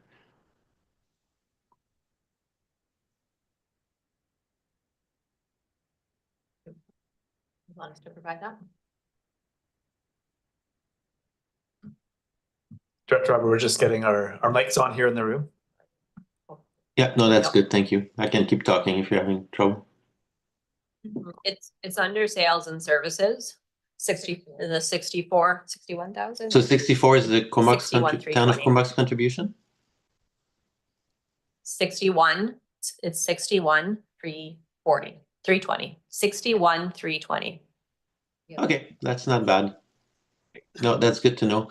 The one thing I noticed with that service is, as a region, we've really underperformed other regions in accessing ICT grants and different sources that typically fund.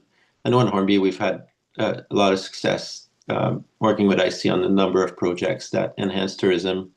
A few years ago, all the regions supported Comox with the town of Comox with their marine building there at the front, and we're all supportive, but it seems like we're not very active. So is that just a function of the contract that we have with TVI that is just very focused on delivery of services and not going above and beyond? Or I don't know if you can provide information on that.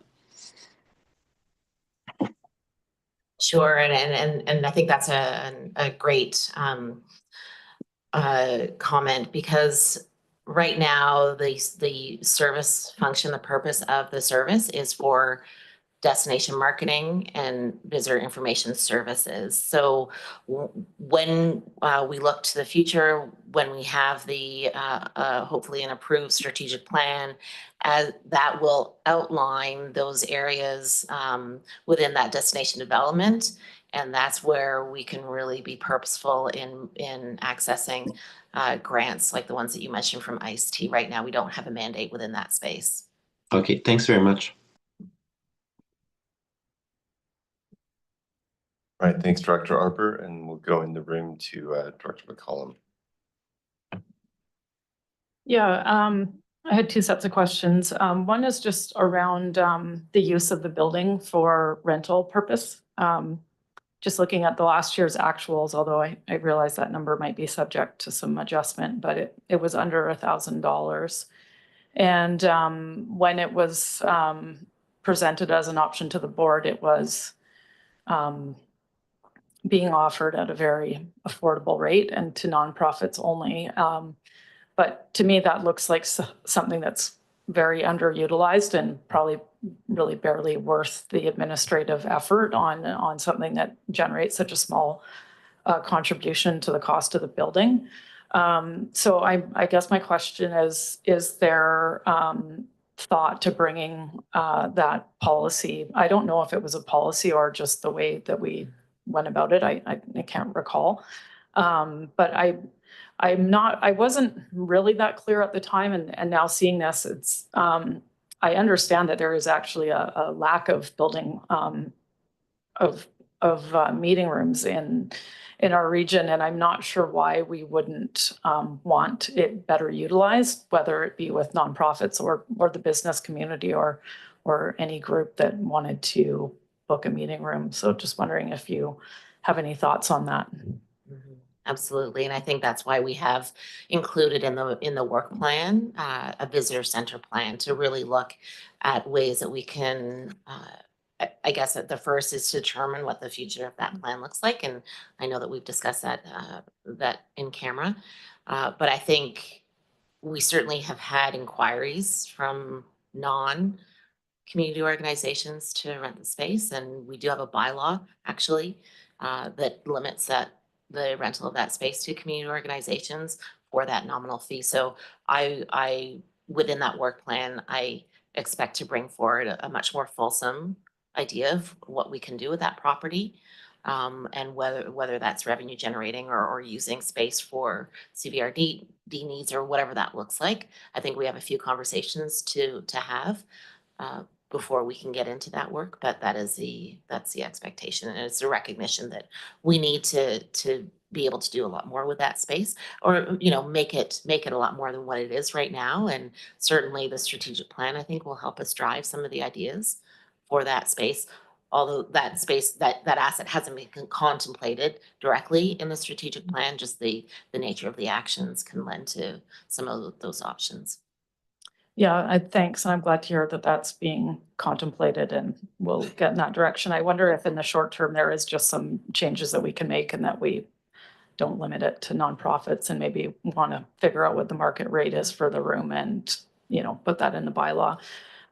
Because some of that sounds like some pretty big picture, long-term stuff. And I think some of it could probably be addressed in a shorter timeline. So, yeah, just my thoughts on that.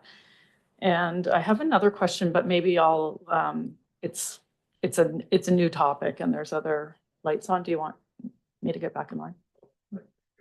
Go ahead. Okay, Yeah. thanks. Yeah, the other thing that I just want to raise some concern around is investing such a significant amount of money in that charging station. I mean, I realize in this era, it sounds really counterintuitive to not be upgrading a charger, but the way that people use level 2 chargers, which I think for that price that we're talking about replacing like for like, it's hard for me to really see how that is going to be well utilized given the location and the type of charging. If someone needed to do a slower charge, they would most certainly drive just another kilometer up the road to the ones in Cumberland and go for lunch and maybe a walk. So my guess, and maybe you could provide some insight, but I imagine it's currently working, you said. I don't think it probably sees a ton of people charging there, but you're welcome to correct me. And just at that cost of 25,000, I think it is, for something that's probably not going to see a lot of payment into it, maybe we could just replace it with a straight charger that doesn't have all that functionality of networking like the ones in the parking lot here where people can just pull up and plug into them, because I know they're a heck of a lot cheaper. So that's my 2 cents on the charging. And if you want to, correct any of my assumptions there, because I realize there's a couple of them, I'm welcome to hear a different perspective, but it's hard for me to see the justification in that investment in that location.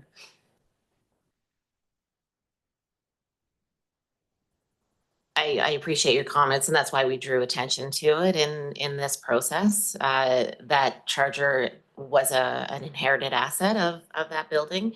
So I think that the board can direct staff to bring back some more information and maybe options around that charging station. All right, thanks, Lisa. And I'll go to Director Moore. Thanks, Chair. Yeah, Councillor McCollum asked my question about the charging station, and I was wondering what the frequency of use was over the last while. It does seem odd to not have a charging station at a visitor center. Having said that, yeah, I just wondered how much it was being used. So just querying the same thing. Thanks. Do we have any stats at all on usage there? Just curious. Thanks, Lisa. At this point, it's anecdotal that there are often vehicles there. Whenever I go up there, there's always a vehicle plugged in. It is slow, definitely. Right now, our expenses on that it's on a separate meter. So I think it ranges between 150 to 200 a month. What that translates into EV charging, I'm not sure. I would have to bring back that information. We have been approached by BC Hydro to put more stations there and to participate in their program. However, that property, we don't own that property. It is an easement. So again, we could look at an option whether or not the property owners are interested in selling that piece of property. That there may be some benefits on a few fronts if we did actually own that piece of property. One being that we could expand into significantly more charging stations. It may also help with a septic option as well. All right, I can see perhaps the septic option being useful, although I do question whether we need possibly more charging stations at that location, but that perhaps that's the report that we need to be asking staff for. Still some questions in the room at Director Grief. Yeah, just briefly. So if somebody was to want to rent the space, they'd have to be a nonprofit. And somehow we made that law as a bylaw. And who would they phone? Would they phone the sports center who would rent out all the other spaces like the aquatic spaces in the aquatic center and spaces in the sports center? And are they limited to strictly nonprofits renting them? So I apologize if I said nonprofits, it's community organizations, so they don't have to be an official nonprofit society. So the Rotary would be a community Yes, organization. and we have been contacted by the Rotary and provided them with information. So right now it's advertised on the tourism website. And people call here directly and speak to one of our branch assistants. Then we are working with the recreation staff to have it included in their facility, on their facility page. So I hate to say it, but I mean, I brought this up 4 years ago, but only a government organization would let a $3 million asset like this languish without any return, without maybe, I mean, we talked about having a serious coffee or something there in the summer, some kind of an anchor tenant. So I'm looking forward to a discussion on this because I think we've had our heads in the sand for far too long on that building. I mean, it could be a going concern and a community asset. Thank you. All right, thanks, Director Grieve. I'll go to next to Director Arbor online. And Lisa, if you want to just maybe keep your microphone on. I imagine people will be wanting to talk to you. Just simpler for me. Go ahead, Director Arbor. Yeah, thanks. I hadn't noticed that, so I'm glad that Director McCollum brought up the charging station, and it's good comments from staff looking at that property. My other job, I'm working with the province on the infrastructure plan, and they're definitely intent on continuing to grow. So when staff hears from BC Hydro, who's a pretty big player in the space, we have a big gap on the main highway there, on the big highway, inland highway. It's starting to be really good coming up from the Nanaimo. We have 2 First Nations that have put in fast chargers and along with their gas station. But after that, it's kind of, you get Buckley Bay that has a fast charger, and then it drops to, you have to go to downtown Kimball River.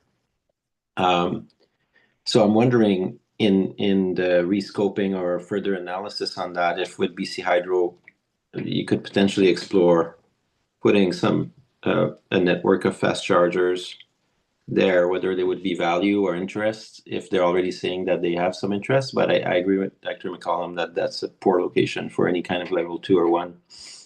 But for level 3, it actually could be a really interesting spot. And who knows, like down the road, personally, I think we've had those discussions before. If we decide to, not keep the building, which I'm in favor, if we were going to transition out of that space, there could be some interesting discussion around what that site could be, maybe as a non-gas stations, but with charging stations. Like, who knows? I think there's a lot of potential. So I'm glad that was brought up today. Thanks. Right. Thanks, Director Arbor. And one more question in the room. We'll go back to Director McCollum. Yeah, it's just a question around process, just given the concerns raised around this. Yeah, I mean, I definitely see the value in,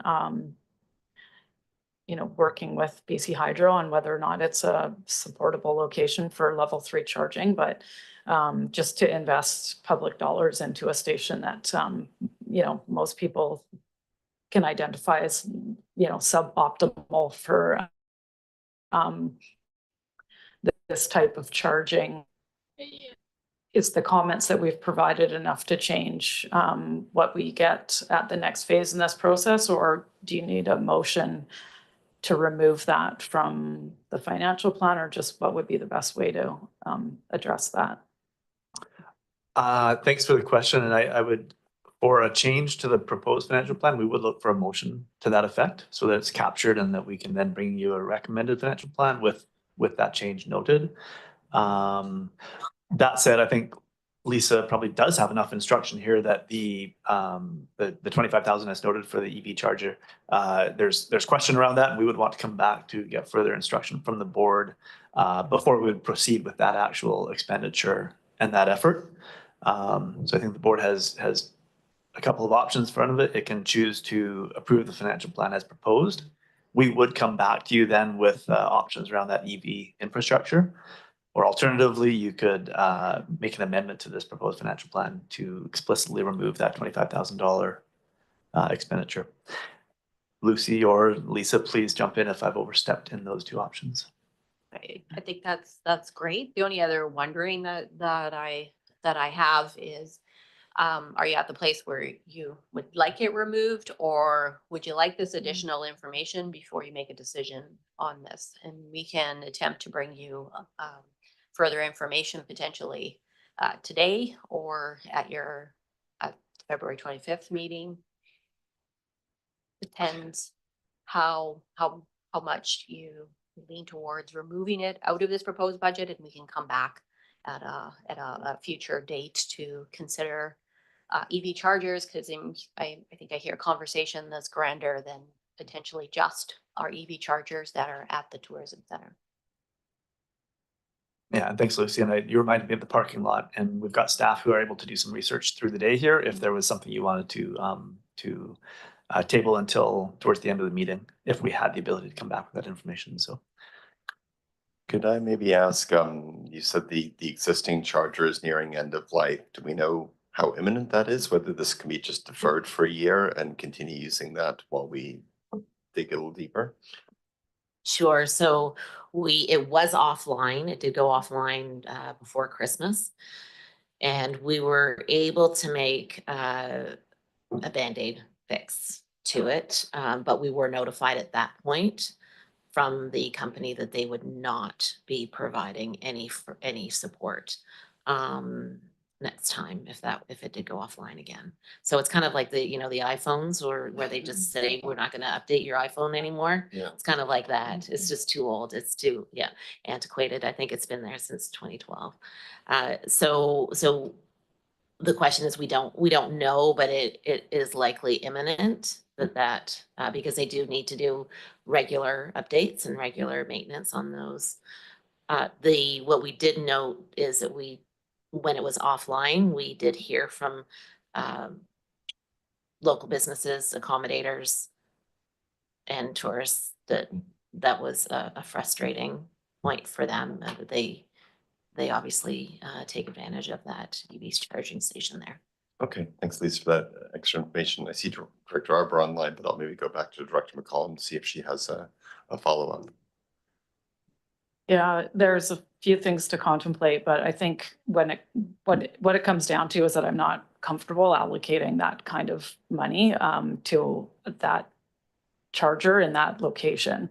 I think there's a good case to be made for level 2 chargers in all kinds of places. Where they're located at our rec facilities are excellent. That's somewhere someone spends a fair amount of time and they're using our facilities. Are we currently charging for that? Yes. So I imagine that's probably why we received complaints about it not being available. It's not so much about it being in a critical location as it was likely somewhere where people were using to get, I mean, there's fewer and fewer places where you can get free charging. So yeah, people are probably going to notice when that disappears in another location. So that's actually helpful for me. Yeah, I think I would like to propose that it be removed from the financial plan for the time being. It will not change the taxation as it's coming out of reserves. And if something comes back later that it does need some funding, we can amend it accordingly. So I'd like to make that motion. And we don't have, is this an okay time to do it? We don't have an motion on the floor, do we? Yeah. We'll hold it off. Okay. All I'm right. happy to wait. If you want to hold that, we'll go to Director Arbor and then we'll put things open for recommendations, and that can be your recommendation. Director Arbor, please go ahead. Yeah, thanks. I was just heading into a ever so slightly direction than what Dr. McCollum. I was going to propose that I like her idea to just put in a charger like the one we have at CVRD, but we could probably leave a budget in there, say up to 10 grand. It won't be 10 grand, but to put a free level too, because I think that if we create a gap and that we, say that the station stops working next month, it's on all the different apps. People know it's there. I think we'll get even more frustration than if we plan for an expensive replacement, but at the same time have those discussions with BC Hydro around the longer term potential. So I wouldn't remove the entire amount from the budget. I think we should probably do something to to ensure there's still some service there. That's my last comment. Thanks. All right, thanks, Director Arbor. So that finishes the speakers list. We have a recommendation which is on the screen, and we also, of course, can go with other options. Dr. McCollum, did you want to make that motion? Yeah, I'll put it forward, and if folks are not in agreement with it, then I won't have any hurt feelings. Okay. But I'll move that we remove that investment from the financial plan, and yeah, that's it. Okay, seconded by Director Brown. Director Hillian, please go ahead. Thanks, Chair. I'm just wondering if there's any value in including requesting a staff report on further options for the facility. I see heads nodding, and I think that was the intent as well in our plan for 2025. So if it's a resolution specific to the EV station at the visitor center, we can certainly reflect on that. It may be a bit more of a broad discussion as well, just given the more broad interests.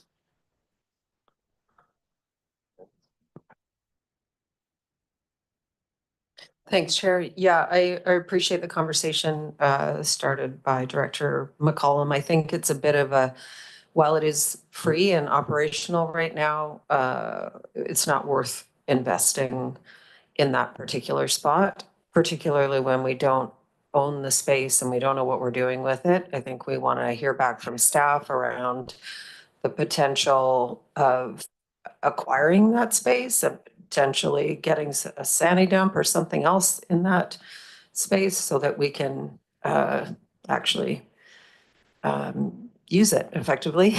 And there are faster chargers in Cumberland, and so I just don't think it's an economic driver. I don't think it's helpful to the general community in the state that it's in. I'm sure a few people are using it because it's free, but a slow charger is really, really, really slow. Okay, good discussion. I really appreciate the board digging into this. And we have an option on the table. Director Arbor, is your hand up again, or is that just from before? Okay, hand is down. Yeah, no. Okay, great. Thanks so much. I could clarify. So Director McCollum's resolution is on the table. It's been moved and seconded. All those in favor? Okay. Any opposed? Not see any, so that carries. And then there's the other recommendations on the screen currently. Someone cares.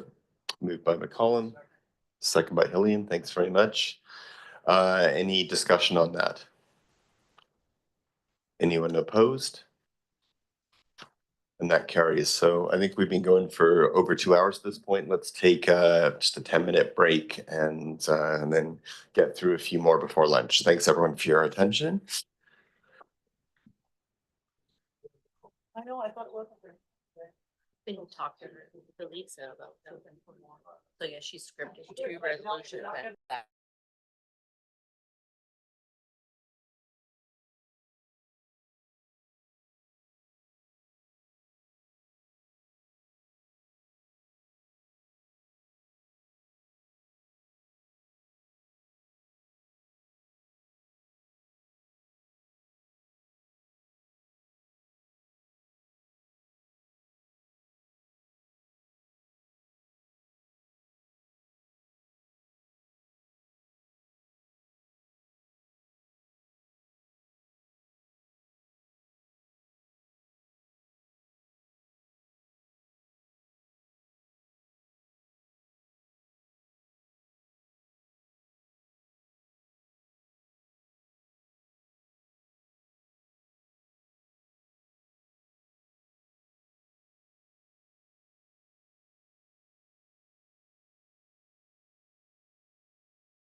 All right, just to folks online, we'll be reconvening in about a minute, so grab any last minute things you want.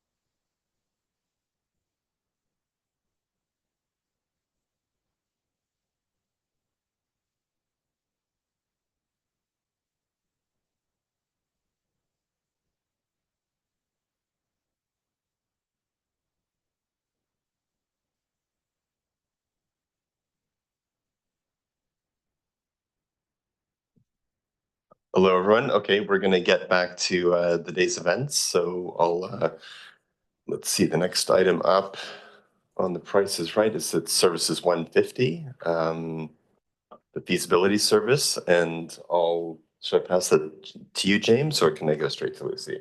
Well, I think Lucy's got some speaking notes around these services. There's 5 noted on your screen there, and they are not.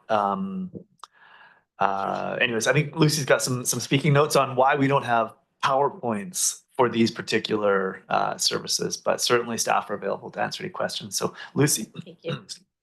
Yes, you'll find with each one of our core services that there is a small amount of really small scale services that don't have much implication to your recommended budget. So in these cases, we've just grouped them together. We have not provided a PowerPoint around it.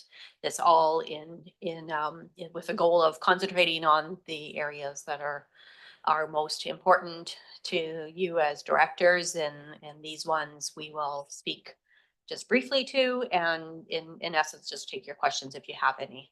And yes, on the agenda, I think it does indicate that I will present, but Kelly will go through these for you and say a few comments about each, and then ask for your resolution around each one of them. Thanks, Kelly. Thanks, Lucy. So Service 150, the Regional Feasibility Study. This service funds studies for the exploration of potential creation of future regional services.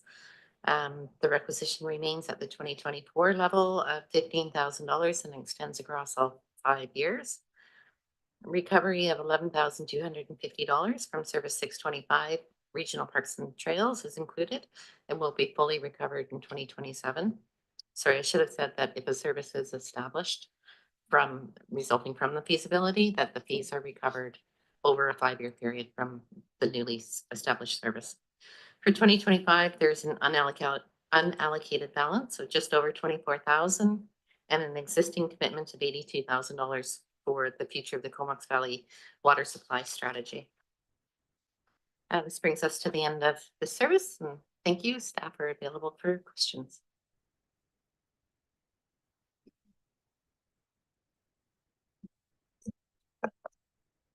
All right, not seeing any questions online or in the room, so please feel free to keep going.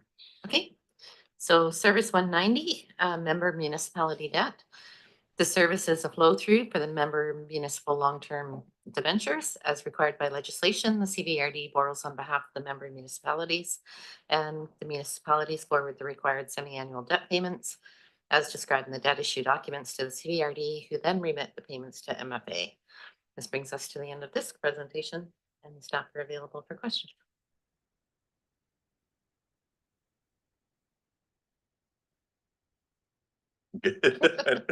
Just keep going. Thanks so much, Okay. Kelly.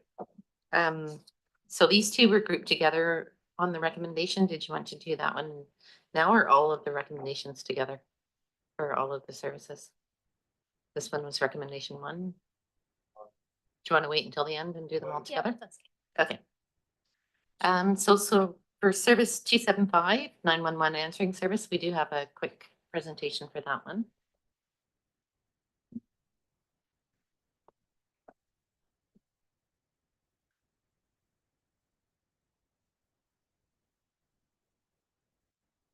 Thanks, Lisa. So Service 275, 911 answering service. The service was established to provide enhanced 911 emergency telephone services to the North Island, Peace River District, and the fire dispatch for the Cowichan Valley.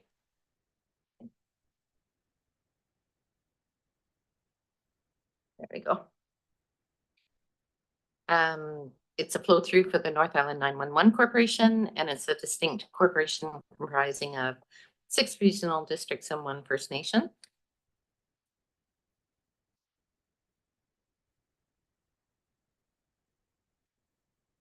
Sorry. The service provides the CVRD a portion share of the 911 approved budget through an operating grant. The 2025 operating grant is $87,256 higher than the 2024 budget due to increased North Island 911 costs. The funding, this is just a quick slide of the funding sources. The requisition rate for the funding sources, sorry, I'm a slide ahead, for 2025 was $3.27 per $100,000 of assessed values.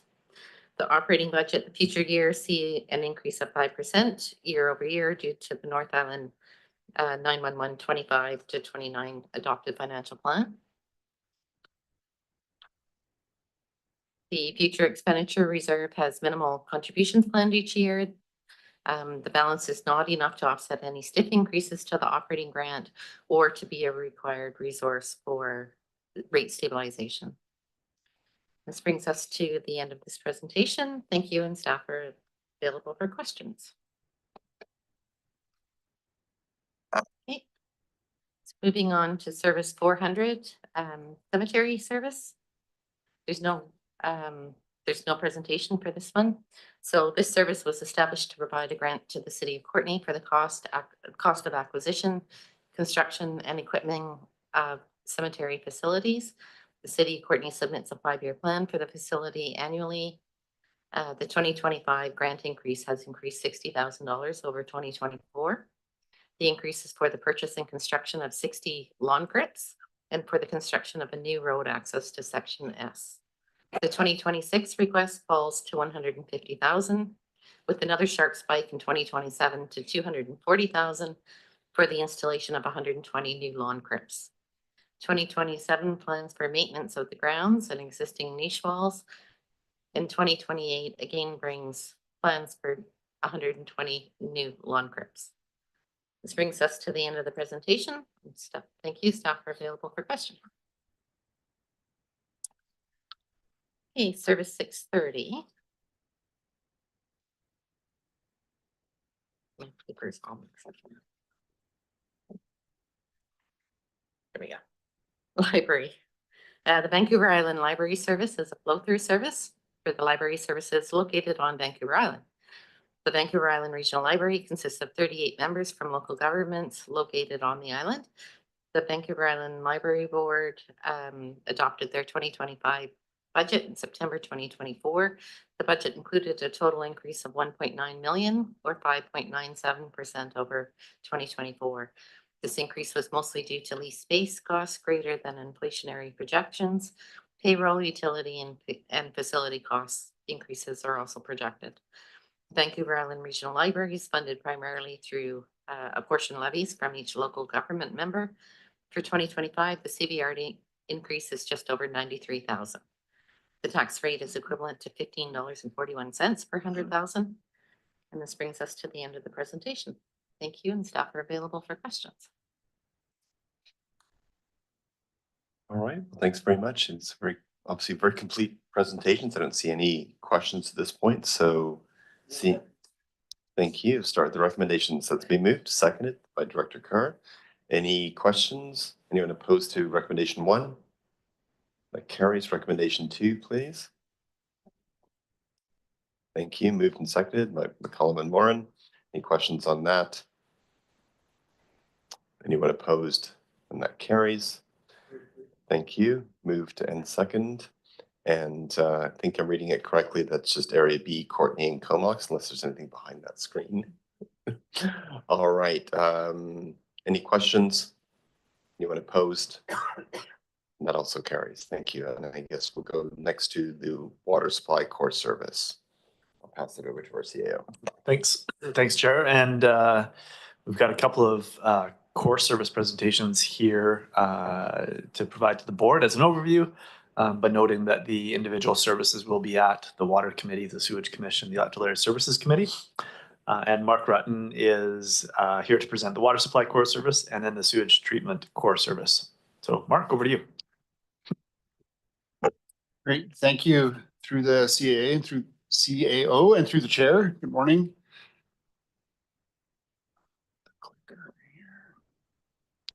So here's a summary of the CVRD's water supply services. Highlighted are the various systems that provide water services and the large number of residents that rely on these systems. Approximately, or almost 8 out of every 10 people in the Comox Valley get their water from a CVRD water system. So these are throughout the region and very important to the residents. Key success indicators, these were developed by the board a few years ago, and these goals guide staff to ensure that the CVRD's water systems meet the board's goals and objectives. Included are water quality, quantity, conservation, affordability, and resilience.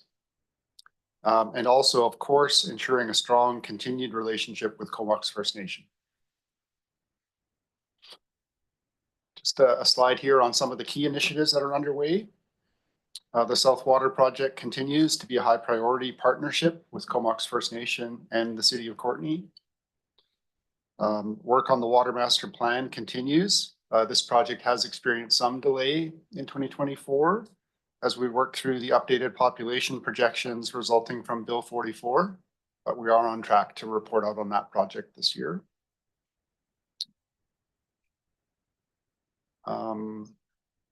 It says there 2026, but there will be some reporting out this year, and then we'll continue with the master plan early next year. Watershed protection continues to be a priority, and of course, asset management continues to be a focus, and Chris and his team will speak to this in more detail during the service presentations. On the corporate energy and emissions plan, we've completed our audit work in 2024. And in 2025, we're investigating some key projects, so doing a much more detailed study on a few key initiatives, one being a fast charger at the water treatment plant site. This could help with the limited range that we're experiencing on some of our electric vehicles. I'm getting them charged up faster. And also a detailed study of other initiatives that we'll be presenting in 2025. So we'll be teasing out those highest ranked opportunities and bringing those forward for consideration.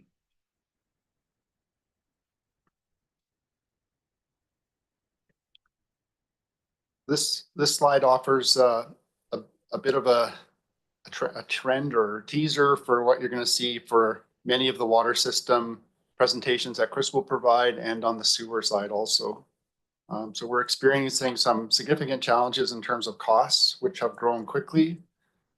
These are equipment intensive services, and those equipment costs have steadily increased over the last few years. We're also facing some long delivery wait times.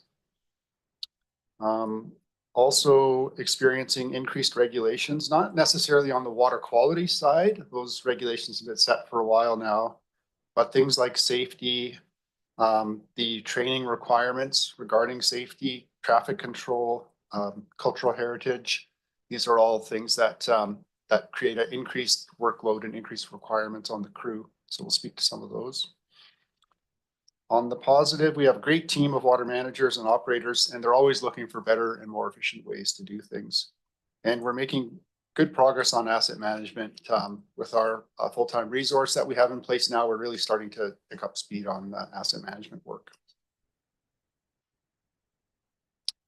Just a high-level overview of some numbers here. So these graphs are the total expenses for all water systems combined. So you can't really tease out, which system is having the most influence. These bars include staffing, debt, support services, minor capital, materials and supplies, contract services, and reserves. You can see that costs are projected to increase over time. And I'll just highlight that the biggest cost driver shown is an increase in reserve funds, which comes mostly from our smaller water systems. And that was based on rate review work that was completed in 2023 and then implemented in 24. And those services are committed to increasing their reserve contributions to prepare themselves for a lot of linear infrastructure replacement in terms of their distribution systems in the future. And there'll be more detail provided in each of those services water presentations. But that green bar near the top is those higher reserve contributions that you can see are pretty significant in the future.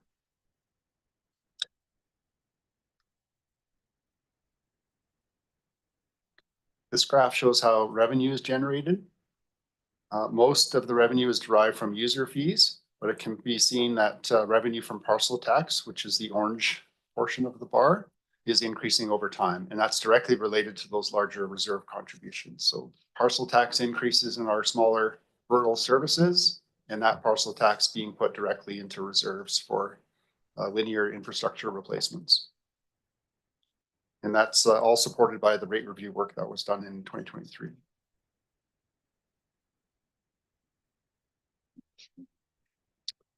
So the CBRD's water services work day in and day out to support the key drivers. Some of the highlights here: rate reviews and master planning for fiscal sustainability, watershed protection and conservation, partnerships with municipalities, stakeholders and First Nations, and ensuring safe, accessible water for the majority of CBRD's residents, a large majority of them. I'm happy to answer any questions that you might have on the water core service overview. Great, thanks very much, Mark.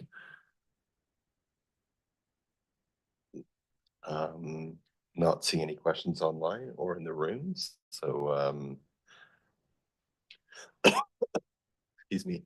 I guess that completes that presentation. Thanks so much. And next is financial. Got the agenda in front of me.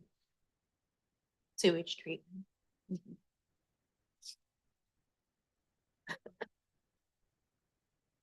Thank you. Just getting the paper agenda. It's actually sewer, and it's you, Mark, again. Yeah. So just take her away.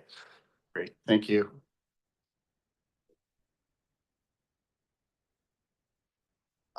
For sewer, the summary statement here provides some highlights for the Comox Valley Sewer Service, which provides wastewater conveyance and treatment to over half of CBRD's residents. Also of importance are the efforts being made in rural areas to implement community sewer and to better manage on-site septic.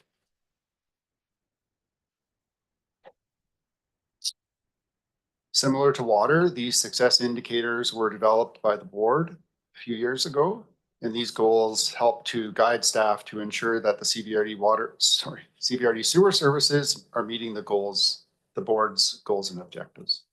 Included are managed assets, affordability, resiliency, reduced inflow and infiltration, and of course, ensuring a strong relationship with Comox First Nation. Also included is reducing the risk at Willamar Bluff, and that was a specific success indicator of the board at the time these were developed. And as we all know, the conveyance project is working to mitigate that risk or eliminate it pretty much. And that project is currently being constructed.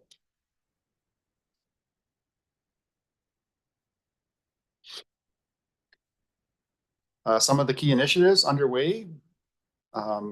The conveyance project, one of our top priorities. Construction is well underway, and the Sewage Commission is being provided updates on that project.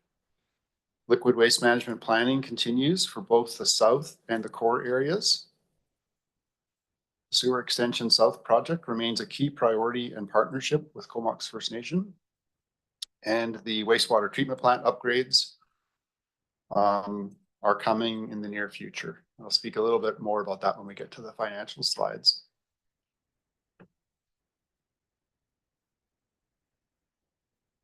On the corporate and energy and emissions plan, Similar to water, we completed our audit work in 2024 and will now be studying some detailed projects just to determine their payback and how to present those to the Sewage Commission and determine how to move forward.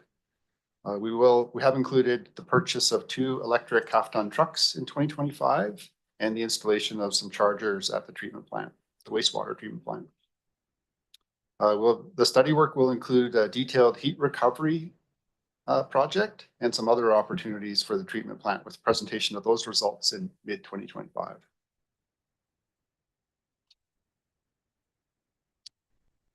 This slide looks very similar to the water slide for trends, challenges, and opportunities.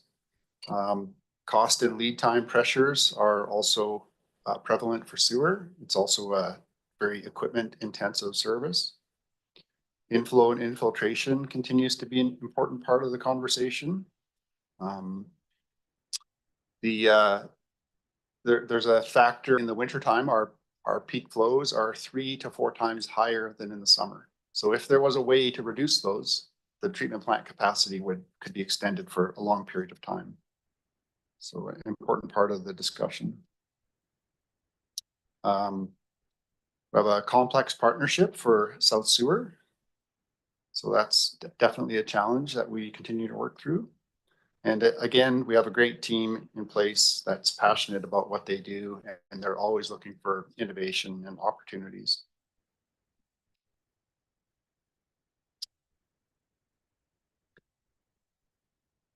So this graph shows the total expenses for sewer. The bars include staffing, debt, support services, minor capital, materials and supplies, and contract services and reserves. You can see the large blue sections in 2025 and 2026 are for, and that's at the bottom. So those large blue sections at the bottom of the first 2 years, which don't exist in the future, are for a large amount of detailed engineering that we had allocated for the South Sewer project. So we haven't started that work yet, but we're carrying it in the budget. We're hoping to solidify the path forward on South Sewer and begin quite extensive engineering work to improve the reliability of those estimates and further define the project. So that's the big jump in 25 and 26, and then you can see it goes away for future years. Also of note is the debt costs. So that's the orange bar, which increased significantly over time, up to 51% of operating expenses. So this is a major topic of conversation for when we get into the detailed budgets. It's very high, and it's a reflection of the conveyance project and the future plant upgrades that are required. So that's something to just be aware of. More detail will be provided in individual service presentations, especially the Comox Valley Sewer Service presentation. These services, and most of these, like different from water, which covers many services, sewer, these bars are mostly for the Comox Valley Sewer Service. There are 2 other services included here, which is King Coho and Jackson Drive, but they're very small. So this graph shows the funding for the services. You can see a large amount of grant funding brought in 25, 26, and that is to fund that engineering work that I highlighted on the previous slide. So that engineering work that creates those 2 high bars in 25, 26 is fully funded by grants. The large blue bar here represents the tax requisition to Courtney and Comox, showing continued growth into the future. In summary, CVRD's sewer treatment service works day in and day out to support the key drivers through increasing rates over time to avoid significant jumps, supporting the fiscal responsibility, looking for partnerships and grants, completing capital projects to mitigate risk and build capacity, treating to a high standard, protect the environment, and working towards reduced energy consumption. And I'm happy to answer any questions you might have on this core service. All right, Director Hilly knows a particular interest in this area. Go ahead. Thanks, Chair. Thanks, Mark. Do we have any preliminary indications of escalating costs with the conveyance project as a result of the tariffs in terms of equipment and such that is coming from beyond our border? No, I don't have any. I haven't even had a chance to talk to Charlie yet about what those impacts might be, but you know, we do have the benefit of firm price contracts in place. So, you know, we have pretty much all of the construction and procurement for the physical infrastructure tied down in those firm price contracts. So I feel pretty comfortable there. There's not a lot of the project that is outside of those contracts. So I think the risk is low. I don't really understand if the tariffs would be some kind of force majeure thing where, you know, the contractor could make a claim to add them on as they were unknown at the time of bidding, but that's yet to be determined. But do we know how much of our piping, for example, is coming from outside of the country versus actually manufactured in Canada? No, I don't. Yeah, okay. We'd have to work with the contractors, but I'm not even sure I want to ask the question because it's their risk right now. Right. Yeah. Yeah, fair enough, thanks.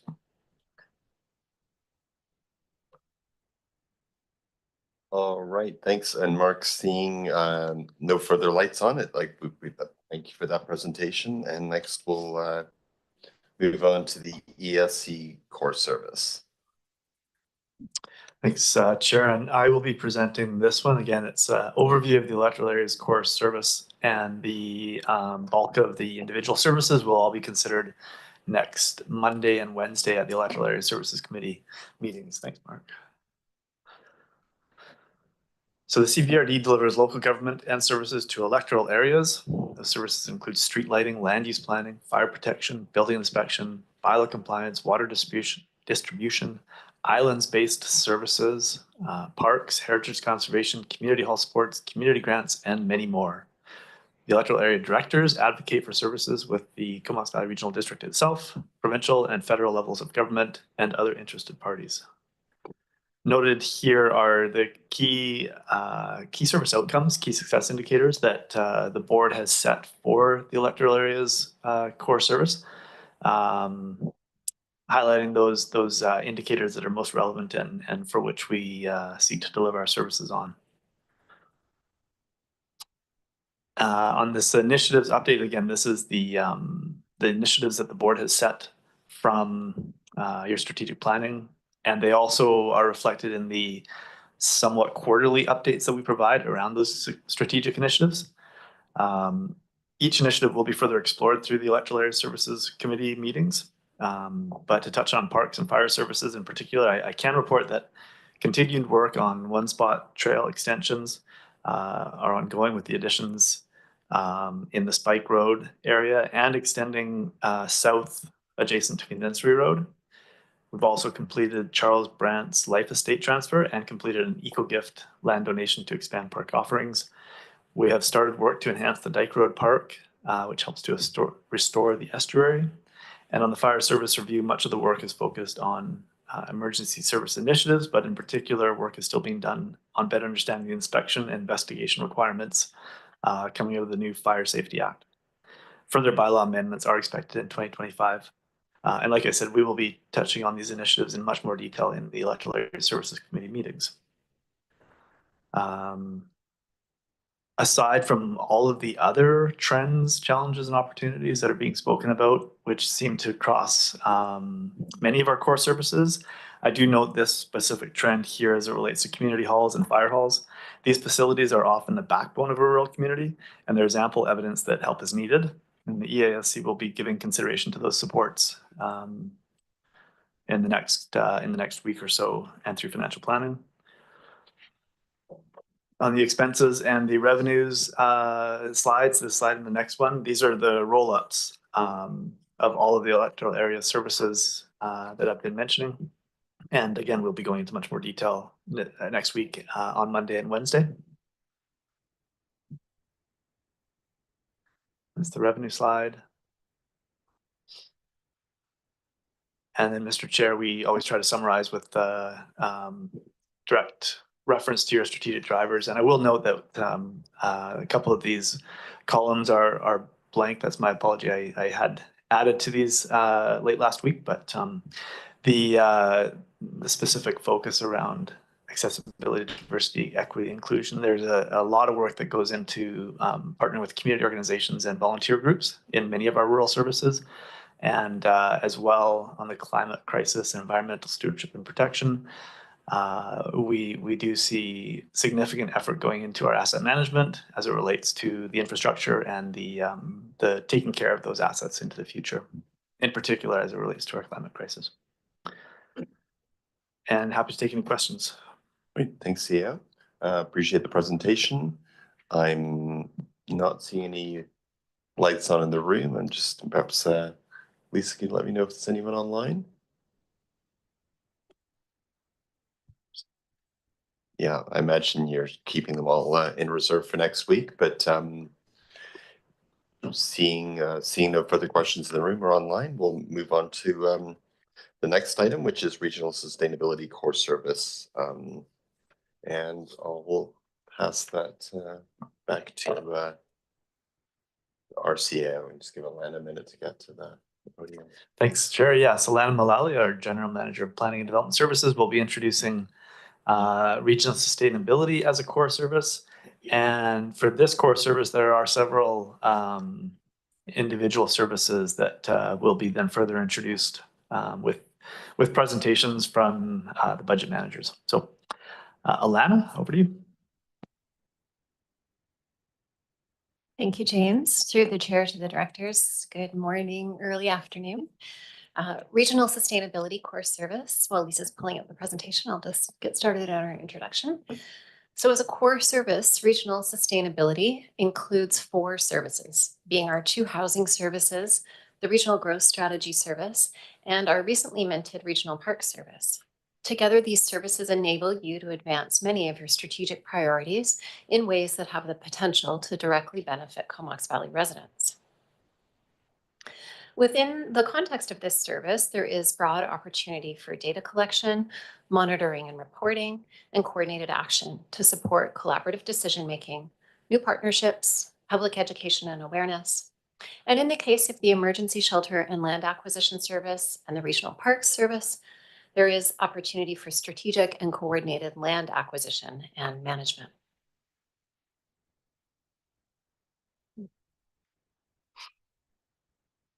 Lisa, will you please just flip forward to slide 4? Thank you. This slide shows you the key service outcomes that you set in strategic planning back in, thank you, James, back in 2023, and you affirmed most recently during your June 2024 strategic planning session.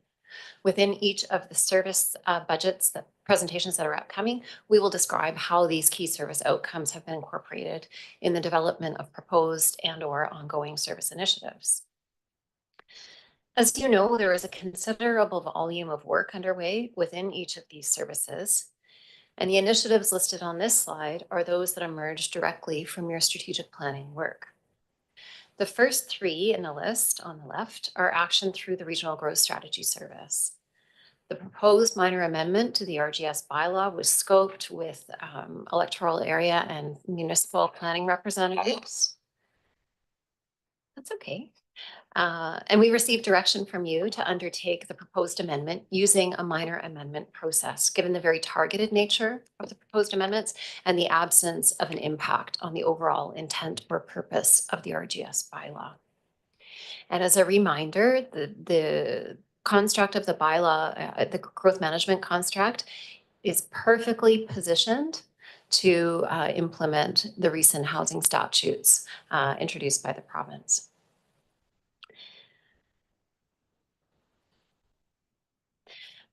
So just as a reminder, the proposed amendment to the RGS bylaw is targeted and focuses on updates to data, deletion of outdated terminology and references, and provide some additions to our implementation tools, namely references to regional growth strategy action plans. And the housing action plan was approved by you for implementation this past fall. The climate action framework is presently underway and will be completed this year. Implementation of our poverty reduction strategy continues, and we've been working closely with the Community Health Network using a collective impact model to advance recommendations within the strategy. The Regional Parks Master Plan has been approved, and work in 2025 will include development of a strategic land acquisition plan. And lastly, but not insubstantially, as Lucy and Jake highlighted earlier this morning, we are in the midst of an alternative approval process to advance your interest in taking direct action to create non-market housing. These next two slides just provide an overview of where we are on the timescale for each of these initiatives. The corporate energy and emissions plan. So at this stage, the services within this core service do not hold assets, and so we're not directly influencing the corporate energy and emissions plan. That said, as acquisition decisions are made within the housing service and within regional parks, corporate emissions will be calculated and pathways will be struck. Overall, regional sustainability is a key core service to work collaboratively with member municipalities and the electoral areas on environmental, social, community, and community local economic development matters. In the case of the housing services, there is an opportunity to take direct action to participate in moving the dial on the deficit of non-market housing faced by our community. With an amended service purpose and increased requisition, Service 450 can be the service in which the region works together to attract senior government partners and funding, to work alongside nonprofit organizations and the people of this community to address the growing gap in affordability that determines whether people can continue to live in the Comox Valley. While the proposed increase to 450 is impactful for households, the potential for meaningful community-wide impact is an important consideration. As has been stated throughout the morning, there is no doubt that inflationary pressure is a key trend across our budget this year and will continue to be in the years to come. Managing increases while finding a path to deliver your strategic priorities is a top focus for staff, and you will see this described in each of the upcoming budget presentations that comprise this core service.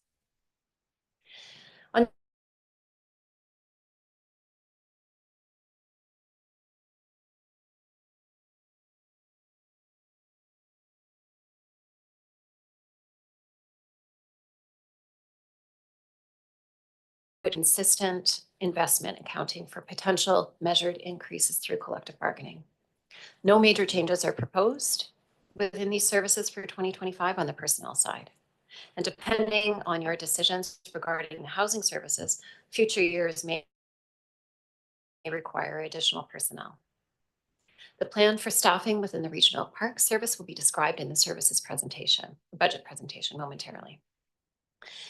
The biggest requisition source within this service is tax requisition.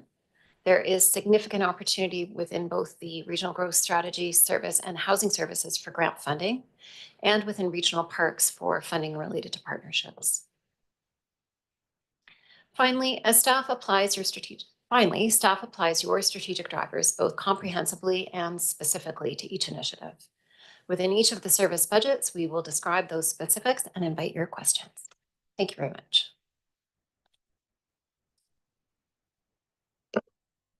We're still at the overview stage here. Any questions at this point, or perhaps people are holding them for the individual services, but I'm not seeing anyone online with questions as far as I can tell. Nope. All right, so Alana, thank you for that. And if you want to proceed with the next one, that would be great. So which would be service 450.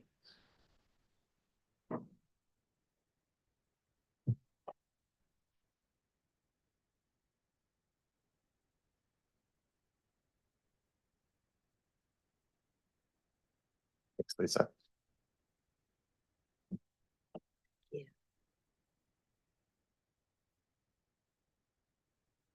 All right. So through the chair to the directors, I guess I'm getting all of my budgets up right first thing this morning, so. So here we have our 450, which is the Emergency Shelter and Supportive Housing and Land Acquisition Service. So Alana just gave a bit of an overview as to the service and what's happening within it. Obviously, we are in the midst of the AAP. So what I do want to, there we go. So the budget has been presented to you as though the AAP has been approved and we're moving forward. So under the new budget, with the proposed changes, the proposed service name will be changed to Comox Valley Housing Service, and with the purpose being the provision of non-market housing, and it is increasing the maximum levy. If you recall, we did increase last year, so under the accomplishments, it's not noted here, that the specific amount that we increased was to about 700,000 a year.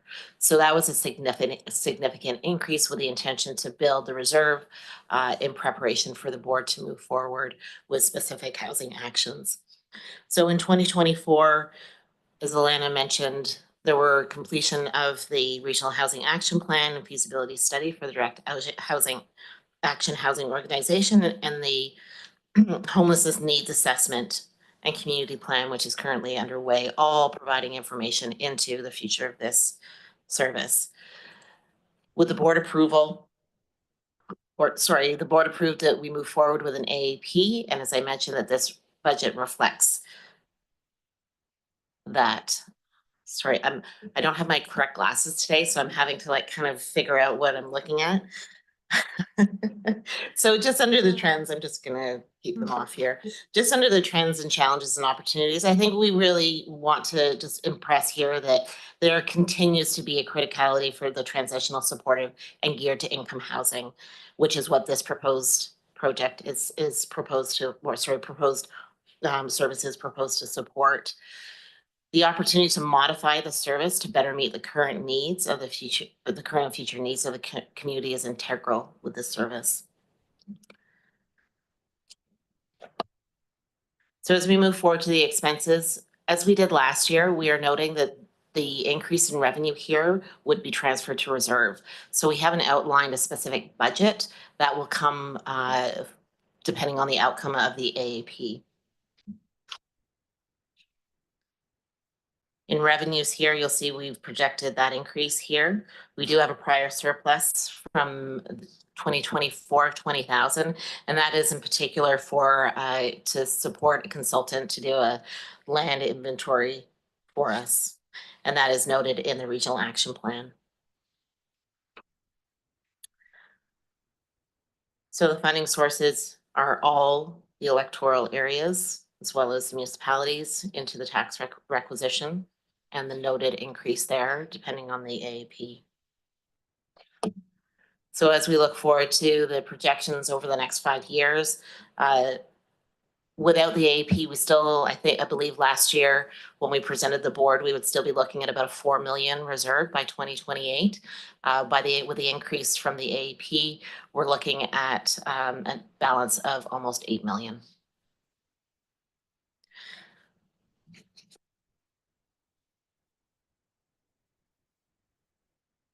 All right, so as I think I'll just close there and then move on to the 451, please. All right, thanks very much, Lisa. Appreciate the overview there. First hand we'll go to Director Arbor online. Yeah, thanks, Chair. That's thanks for the valuable work that's been done on this and the gearing up for the AAP. And I have to say, I'm hearing a lot of support from people I've worked with for a long time in the housing space in the South area for this. I was talking with the Denman Island Housing Association, and they're very excited.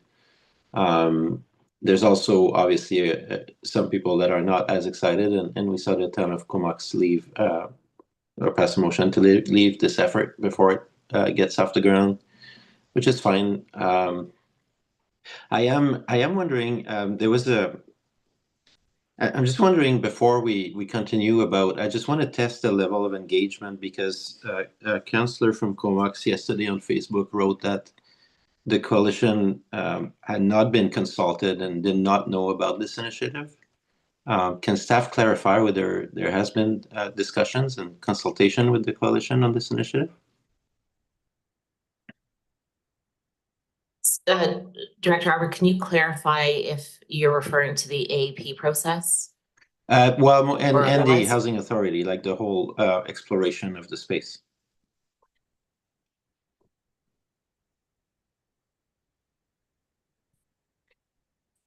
Thank you, through the chair. Yes, so we did meet with the coalition recently in regards to this process. And in terms of the direct action feasibility study, there was engagement with members of the coalition. We were not able to reach every single entity, but broadly there was engagement with members of the coalition through that feasibility process. Okay, thanks for clarifying. I guess my only message today is, should the AAP pass, I think we're good to advance, but the level of requisition pending a business plan, like we're basically setting maximum requisitions for the services right now, and it may be that through the business planning process it could be less. But am I correct to assume that a lot of those projected assumptions towards the 8 million would be under sort of a max requisition scenario, or do I have that piece not perfect?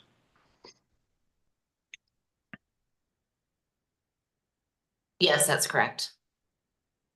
Okay, thank you. That's helpful. Yeah, I'm very supportive, but as I mentioned in other board meetings, I think in light of an increase like that and an investment like that, I know that a few years ago, for me, I'm looking at the amount that Area A will put in, and a few years ago we stopped putting in a similar amount towards CVADs.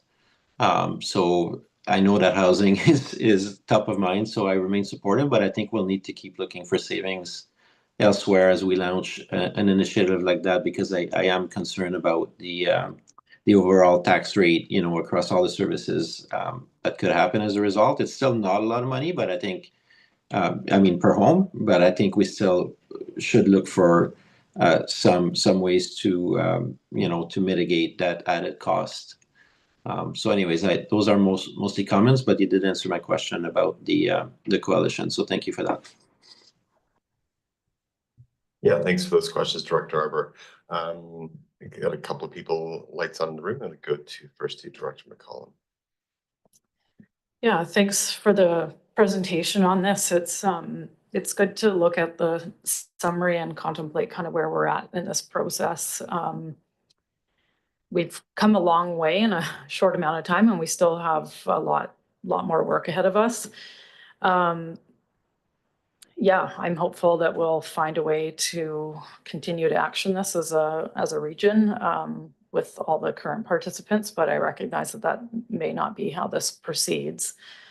And looking at what's laid out in front of us and how far out basically we are from being able to initiate a housing project, and just the amount of increase that will come out of this service if the AAP is successful. I do have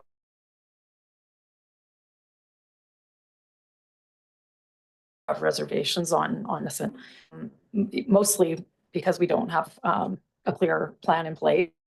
We are recognizing that there is some major work ahead of us and putting money away for that purpose. In fact, nearly $8 million total in the next 4 years. So I guess, I did express my reservations around this when we made the decision, when we received the whole housing report. And I think that there's value in going back to that and looking at the foundational proposal that keeps the requisition similar to what it is in 2024. We did do a big increase last year in this, and I think, the proposed 2025 budget is putting reserves away for this initiative at 4 times what we're putting reserves at for our park acquisition fund. So just relatively speaking, this is being prioritized in quite a significant degree more. And I do think that housing is the most important work that we have on our plates right now, but I do wonder if we're being too aggressive and possibly losing some support in that process. So I would just like to hear what others think. I looked at I went back and looked at the report, and basically the difference between leaving it in 2024 requisition amount or the 2025 amount is that the difference in outcome is simply how much we're putting in an account, because we're planning for actions that we haven't got to a planning process in. So yeah, I'm just putting the question to the board whether or not there's a desire to go back and look at this. All right, thanks, Director McCollum. And that's stimulated some conversation. I'll go to Director Hardy next. Thanks, Chair. Yeah, and thanks, Director McCallum, for your comments there. Maybe I need to have a further discussion with Lucy moving forward with regards to trying to understand, for example, Service 450, but based upon our assessed values, for the city of Courtenay, we're looking at an assessed value for a property and house at 731,000 in comparison to Area B, which is approximately 974,000. So we start looking at those values on the assessment of your property, and maybe I'm not getting my math right, but there's almost a 24% difference between the city of Courtenay and the Area B with regards to assessed values on the property. But when we're looking at this service of $4.34 on $100,000, what Area B is paying in comparison to the city of Courtenay is quite troubling in my opinion. So that's a huge cost for folks in Area B in comparison to the folks in the city of Courtenay or the village of Cumberland or and the town of Comox if they don't even bother participating in this process or they do a service review and pull out. So there's all kinds of concerns here with regards to what Area B is going to have to pay in comparison to other municipalities or electoral areas. So I just wanted to put that forward with regards to whether again, Area B pays the same rate as the city of Courtenay or the town of Comox moving forward with regards to this service. Thanks. I wonder if Lucy would be able to address Director Hardy's comments with respect to the difference in assessed values between the jurisdictions and the rates that are consistent across the jurisdictions. So you can probably speak more clearly to that than I can. I will try and I'll start. We certainly can discuss further offline if you would like. From a service perspective and a setting of a rate that you see that the rate is the rate is the rate. And the way that the dollars will be collected is across the assessed value. And with their typical assessed value, there are a lot of factors that go in there, and that's all a factor of determination from BC Assessment, and not a whole lot that we can do as that local government to influence that. So over the last couple of years, this is one change that we've put forward in your budget process, because you've identified something that I think is really important, that when you're weighing where you may want to land with these services, what to increase, what to decrease, what to put out there, etc.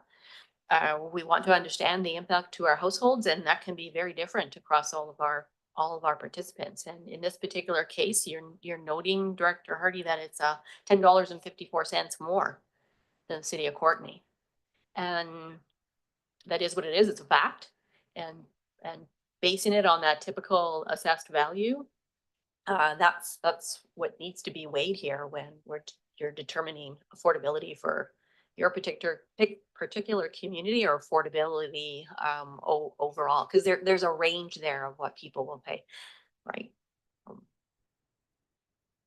So you are looking at it correctly. There is, there's nothing that we can influence, nor should we, from a local government on what those assessed values are. And it is a method in which taxation is collected across the board. Those with higher assessed values will pay more than those with lower assessed values. It's like a follow-up, Director Hardy. Yeah, thanks. And perhaps we can chat a little bit more offline, but like I said, the concern that I have here is at the end of the day, Area B household, and I get and understand the assessed values, but if Area B is paying the same rate as the town of Comox, the city of Courtney, you know, is there a means of addressing that situation with regards to what it is that a household out in across the street, for example, let's use Knight Road as an example where, you know, Area B constituents that are living across the road from town of Comox are paying, you know, a higher fee than what their neighbor across the street is paying. So I'm just wondering if those rates with regards to, I see it's a rate that everybody pays the same. And like I said, perhaps we can have more of a discussion with regards to, is there wiggle room there for Area B to maybe only pay, you know, $3.80 instead of the $4.34 that we're talking about. Yeah. So thanks. Just my added comment would be the taxation rate cannot be varied across all of our participants. So it is a method that is chosen to fund that particular service. We will use taxation, use the assessed value. As you know, an alternative to that is to use parcel tax. And when the board decides to use parcel tax as a means of funding for any one of our services, that's the place what we're saying in essence that we're saying in fairness and equity that each one of these households pays the same, pays the exact amount into the service. And you see that's used on our utilities as part of the equation. Since utilities are much more user-based type funding models, where you're looking for each one of the households to contribute the same dollar value into the particular service. I Right. hope that helps. Yeah, no, thanks And- for that clarity. And I think that knowing that the rate per $1,000 has to be standard across all participants is, it is a system we have and it's kind of useful to have that clarified. I see Director Arbery, your hand is up. We have a couple of first-time speakers in the room, so we'll just go to them and I'll get back to you. Go to Director Moore.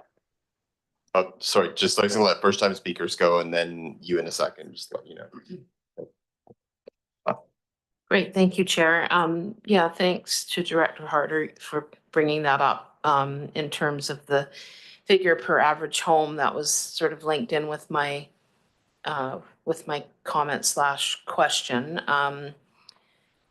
So my understanding is that Area B for average price would be about $42, I believe. And for a Courtney home, it would be 33 or something like that.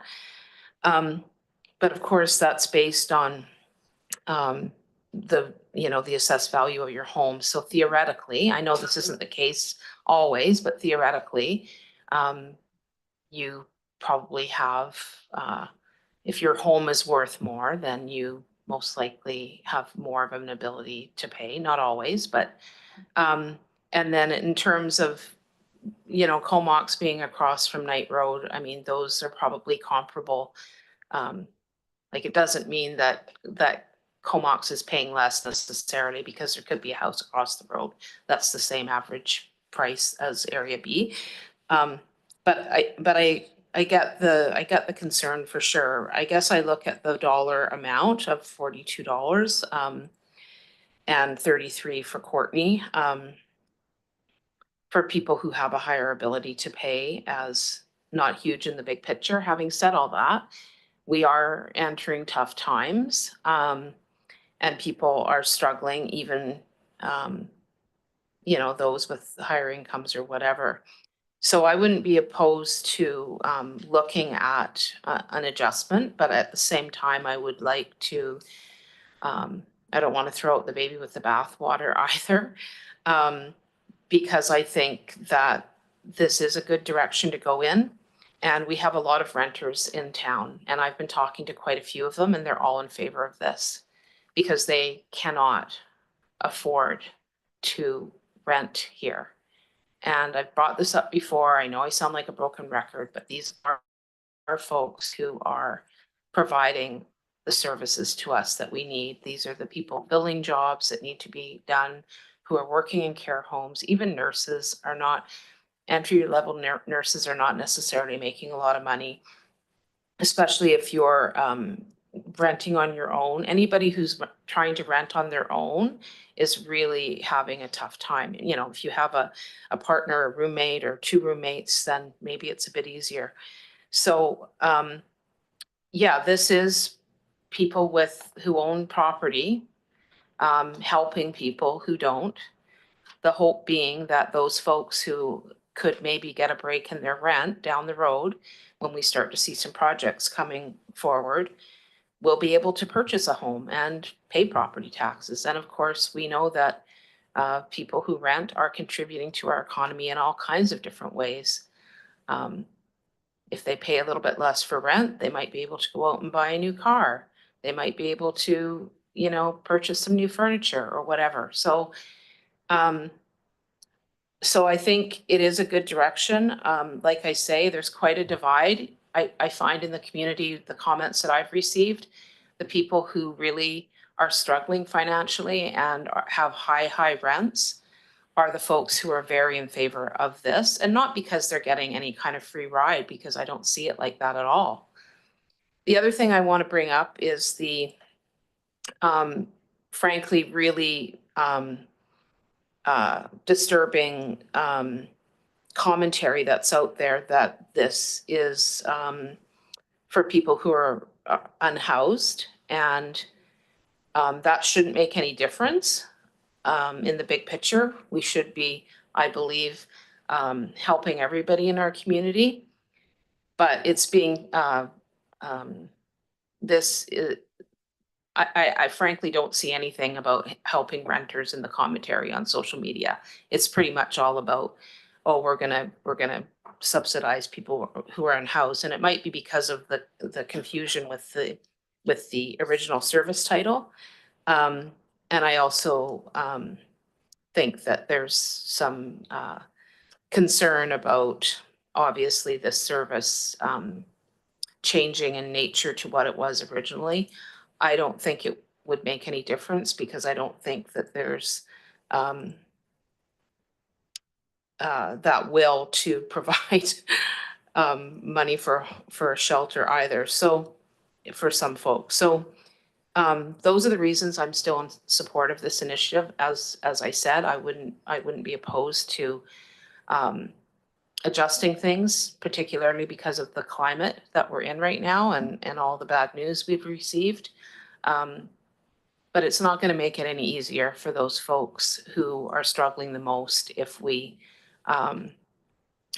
throw this out and don't commit the funding that we need to help people who can hopefully contribute to our economy more so, and with home ownership in the future. Thanks. All right, thank you. And I'll go to Director Brown. Thanks, Chair, and thanks to the directors for previous comments. I'm also very much in support of this service moving forward, and also dismayed with some of the conversation happening online around it, and the conflagration, the intermixing of substance use and homelessness, which is just an entirely unnecessary conflation of issues. Anyway, I also see that it is a big leap in funding in economically dire times, and so would be, while supportive of the service, maybe we need to reduce the requisition at least for a year or so to see what happens with the current economic system. When we first started talking about this, I got calls from other local governments, even outside of our province, congratulating us for this bold move. I know that in Cumberland, we've been trying to get a housing corporation set up for some time and have not been able to do that. We've also not been able to be successful in a BC housing application because we largely do not have the capacity to manage affordable housing and homelessness within the village of Cumberland. We are a small municipality and our 1% tax requisition is $37,000. So there's not a lot we can do there. We really need regional support to tackle this problem. And I will also note that while the city of Courtenay bears the brunt of the visual issues that homelessness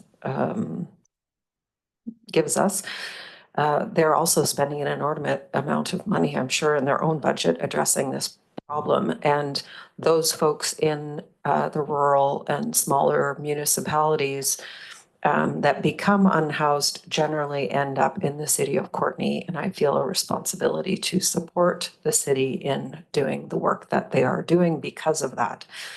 We don't have the supports and the services in Cumberland, so we should be helping support these people in other ways.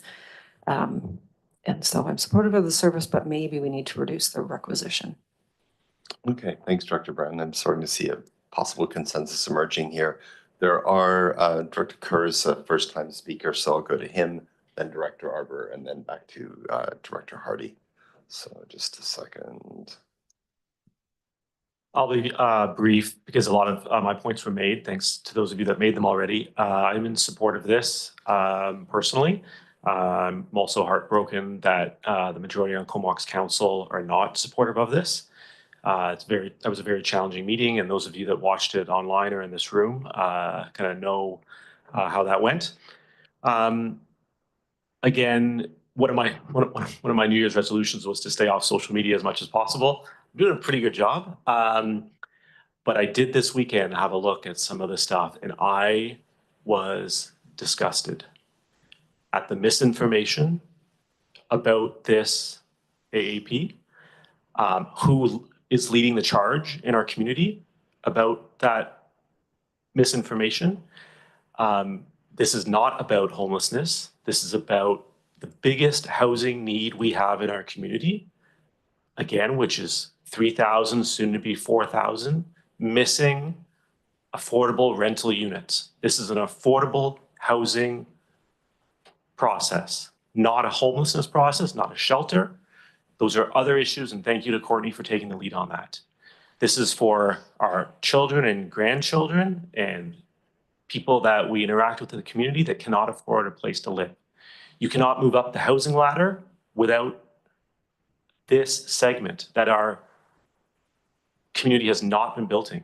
This below market rental unit category is just absolutely missing in our community. And also, if you come on hard times, you're renting, you have a house, you're renting and you come on hard times, and we're going to see lots of that if these tariffs stay in place, and you fall down a rung on the housing ladder, if we're missing this rung, then you fall all the way down to shelter because you don't have a below market affordable place to live. This is for people going up, to people catching themselves on the way down.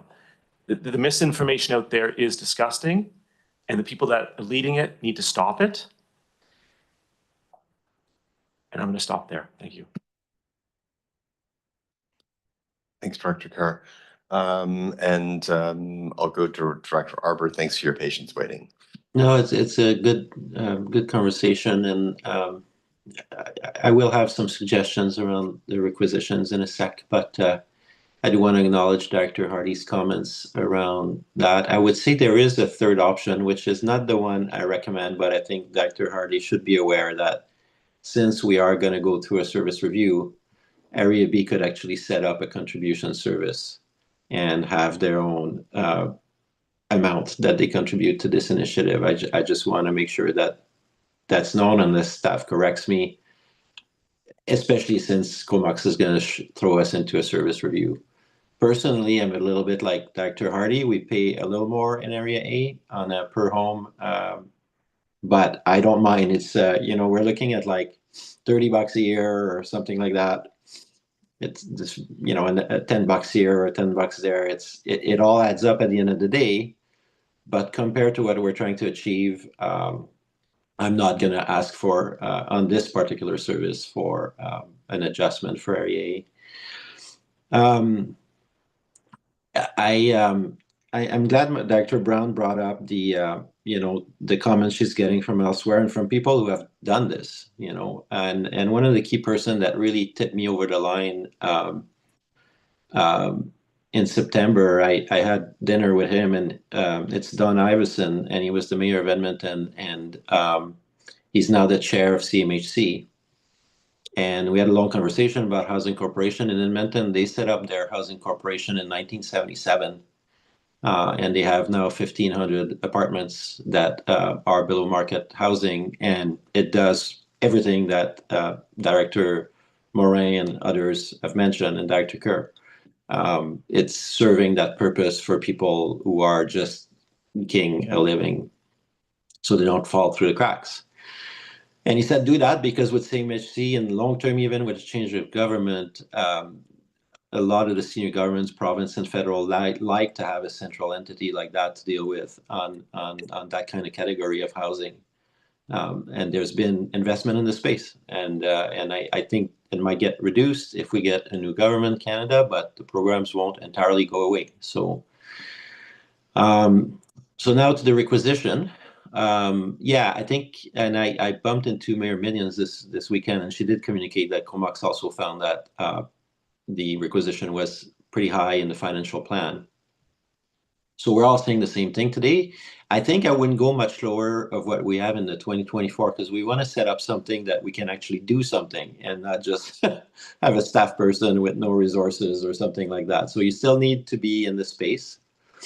When we set up the regional parks function, it's because we couldn't make a deal around Stoughton Falls. So we started building some reserve, and in the long term, who knows where it'll go. We don't have a purchase yet. It'll come in handy.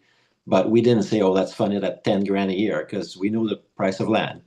And both the regional parks and the housing that we're looking at are not insignificant sums of money. We won't pay 100%, and the project will go into. I was reviewing the coalition and the investments we've done there, and calculated it was $7,700 per unit is what we put in to build the units, the 195 units over the last few years.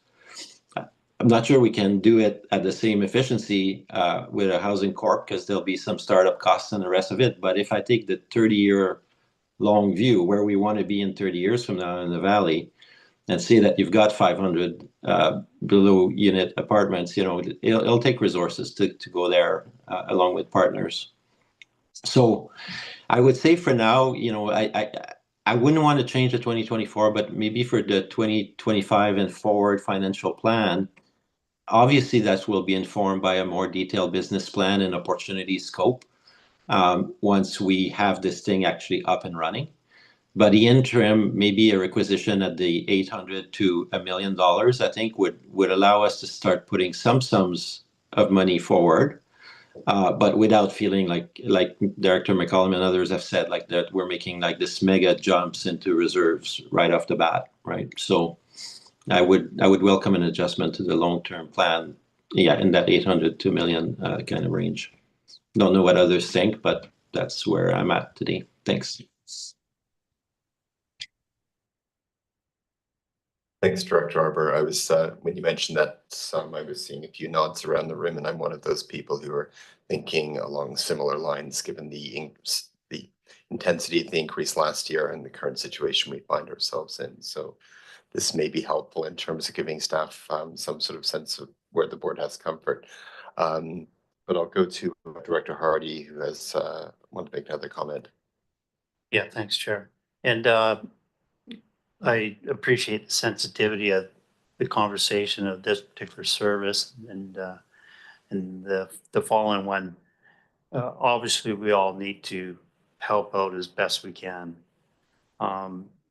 but like I said earlier, I am troubled with the fact that, you know, Area B residents are paying almost 25% more than the city of Courtenay residents, and some of the comments that were put forward, and there's no disrespect, but well, it's only $10 that your residents are paying into this service more than the city of Courtenay. But when we look at an average of $10 per service, and Area B has 34 services and the city of Courtenay has 21, cumulatively, there's a significant difference at the end of the day. I also wanted to make sure it was also recognized that, you know, I heard, and it's a fair comment with regards to the city of Courtenay seems to be bearing the brunt of dealing with the homelessness. But don't kid yourself for a minute that out in the rural districts, that there aren't homelessness encampments out there as well. It's just, it's out of sight, out of mind. So when we start talking about, you know, we need to help out the city of Courtenay because, you know, you see it when you drive down Cliff Avenue or other areas. It's happening in Area B, it's happening in Area A, and it's happening in Area C too. So I just ask that you take those into considerations. But like I said, it is troubling. I'll finish up. I am troubled that, again, Area B is being asked to pay 25% more than the city of Courtenay. And what's the percentage when we look at the town of Comox not even being involved in these services? So I'll just leave it at that.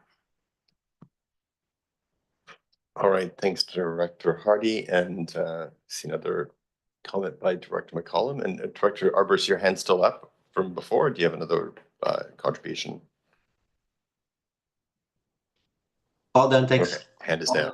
Okay, good, thanks. Sorry, Director McCollum. Yeah, I guess I just wanted to chime in on just, you know, how these services work out depending on the household. And I certainly take all the points that Director Hardy has raised, and they're also true in Area A. A big reason for that is that rural areas have larger properties, which are just simply worth more money. And it's a representation of what the average property is worth in these areas. And of course, in the city of Courtenay, we have the highest density, which means that we have a lot of residences that are going into that calculation that are small.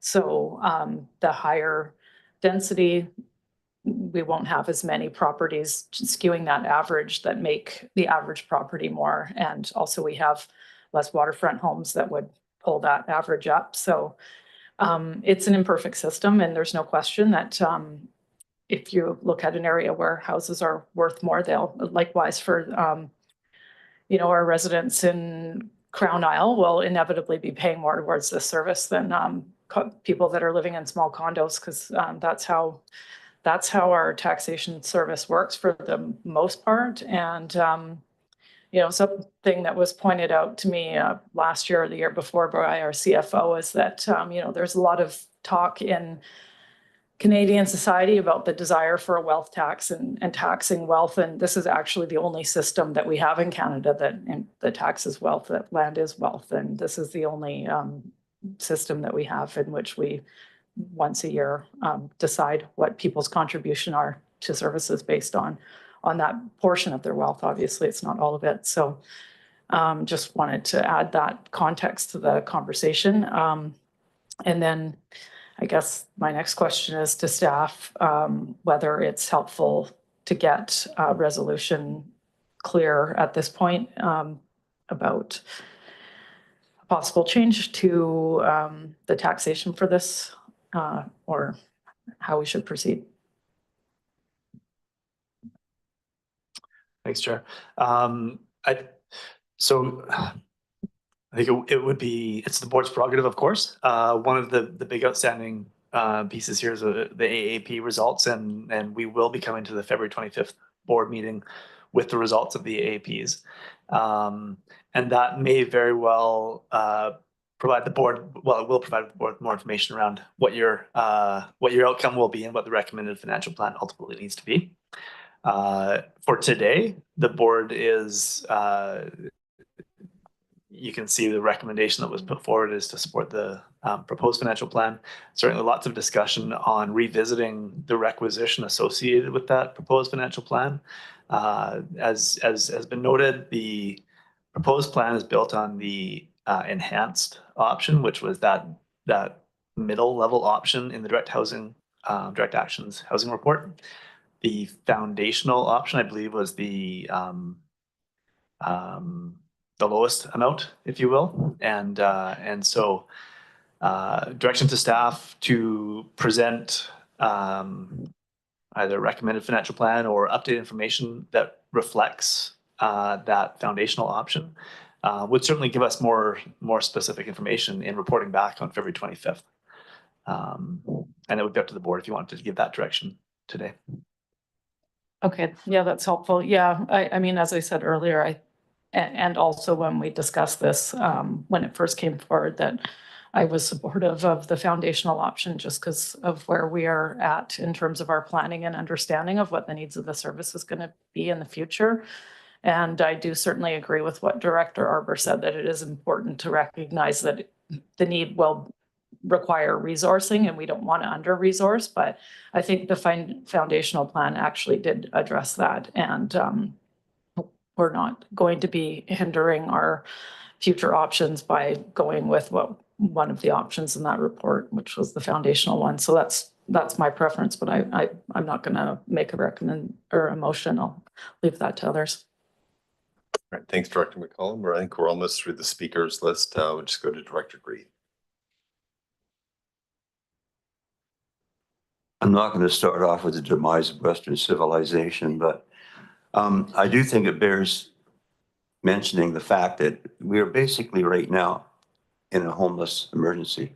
And we know that housing is the key to solving all the other social, medical, addiction problems. It comes right down to that. But we're trying to play nice from the vantage point of an entitled first world system. When what we need is some kind of almost a war footing, some kind of different shift. When you take a look at the fact that here we are discussing housing, and we're local government, and we already mentioned the fact that we're hamstrung by our antique method of revenue coming from homeowners or property owners and their property assessment, which is just absolutely ludicrous. We're supposed to do that with those tools. But you've heard me before say that, a lot of this could be solved at senior government level. And it's odd that, it ends up in our backyard. And we're talking about building homes and doing it by the book. When, we know that there's increases in taxes. We've got huge increases over the last few years in financing, labor costs, building materials. And just to add insult to injury, the government, provincial government and our local government are saddling more and more multiple new regulations, reports, permits, adding $100,000 to a regular house that didn't need to get those things 20 years ago.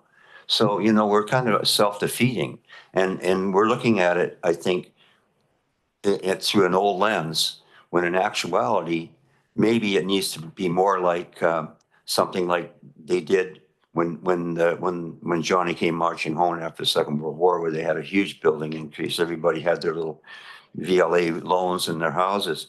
But I was recently at a meeting with with one of our MLAs and MPs in Port Alberni, and there was a number of First Nation chiefs there, and they're thinking outside the box. One of the chiefs said, you can buy a house on Amazon for $12,000.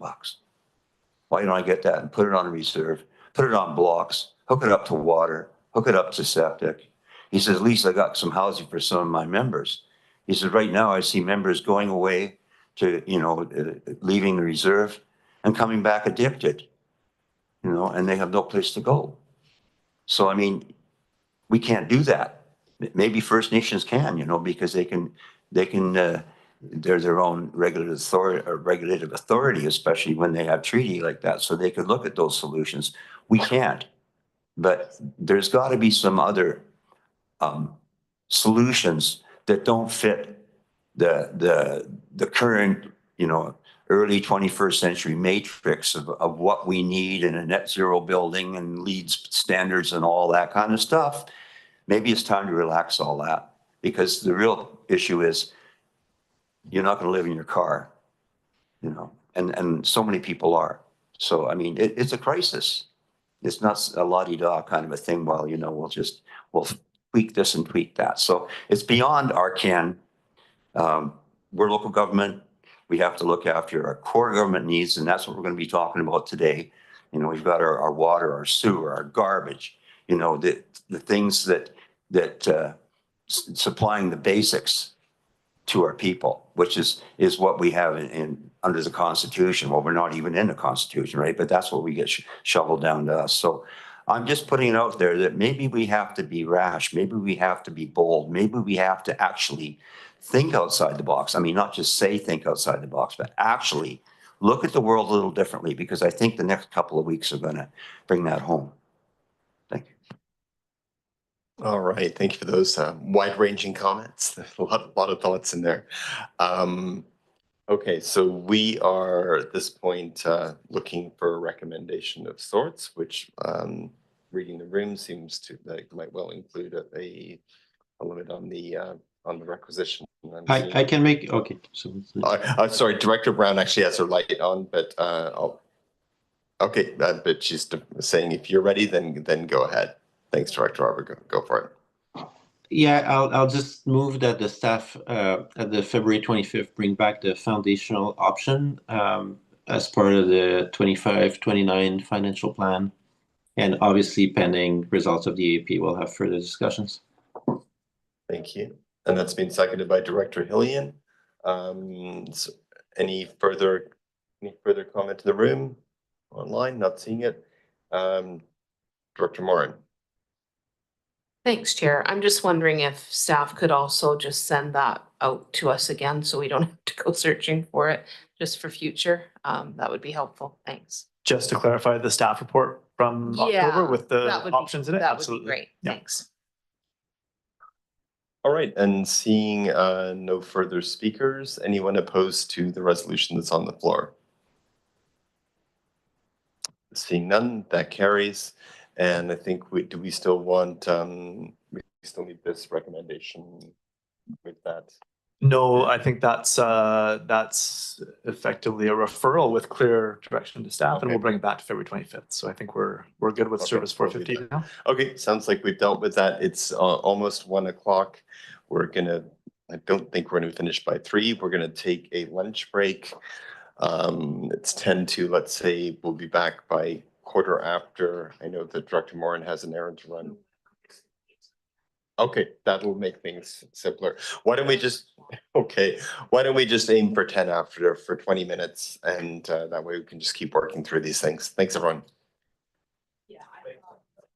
I'll sending them notes for them to tell us what's going on.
I'm muted now, apparently. I think I'm unmuted now. So we'll get started in about a minute. So just a 1 minute warning.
All right, as promised, we're just getting back after a brief lunch break. And we're going to proceed now with Service 451, Homeless Supports. I'm not sure if our CAO has any introductory words, but I'll just pass it over to him. Thanks, Chair. Lisa Kilpatrick, our Community Development and Resilience Manager, will introduce the presentation, walk through the presentation for 451, the Homelessness Support Service. So, Lisa. Great, thanks. Through the chair to the directors. So now we're going to talk about 451, which is Homelessness Support Service. So this service as well is going through the AAP process. The main changes to this service would be to increase the maximum annual requisition, increasing it by about 125,000 a year. The purpose of this service is to provide funds to one or more local non-governmental agencies based on a board-approved 5-year action plan to address homelessness in the Comox Valley. So within this purpose, I just want to point out 2 things. One is that we are in the process of developing a community homelessness plan, 3 to 5 year community homelessness plan. The other is just that word homelessness.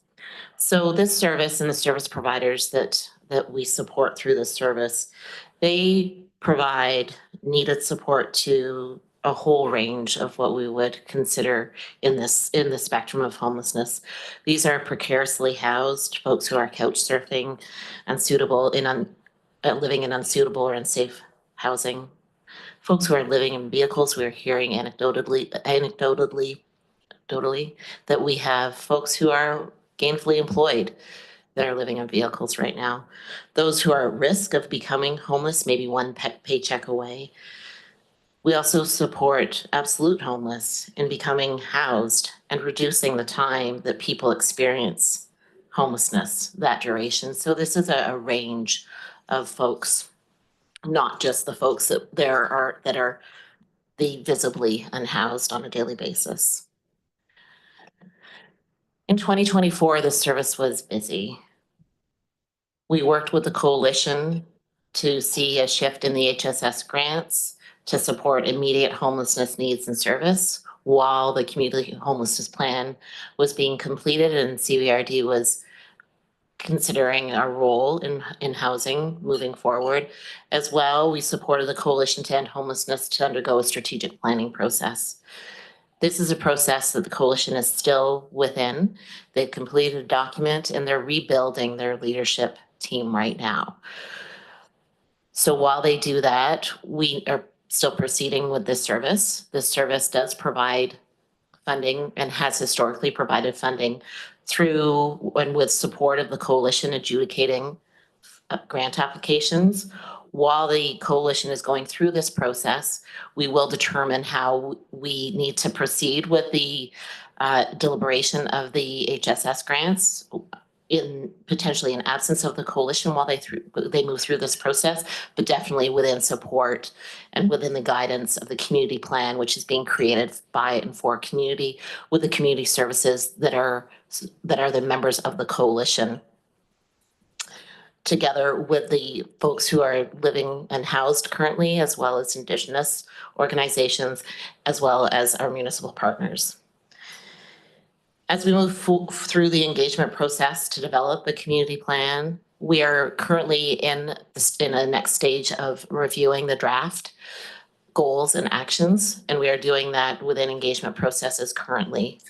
We anticipate this to be an iterative process, and while I'd like to be able to tell the board that we have a defined date that we can bring a draft to the board, this will really depend on the folks that we are engaging and how we move through that process. Because as I just mentioned, this is a plan that is for and by the community, and the community has to feel that they have had sufficient opportunity to provide their feedback to the drafts and the iterations that the draft plan may take. And then when we feel that there is comfort from the community and an agreement to move forward with the priorities, then we'll bring that to the board to consider.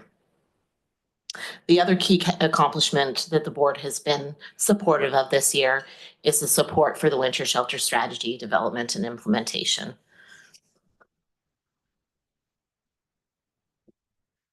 So the strategic priorities that we are moving forward within this service are in line with the board's direction.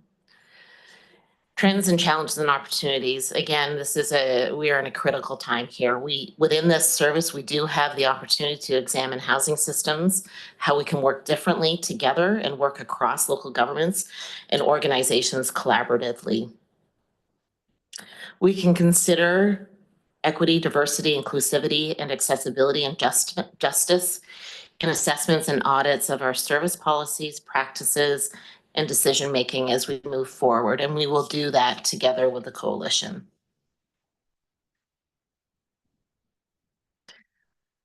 In terms of the expenses and the way we've laid out the budget for this year, we are anticipating a potential increase from the AAP. However, we have put the increase of approximately 100,000, 125,000 into professional fees.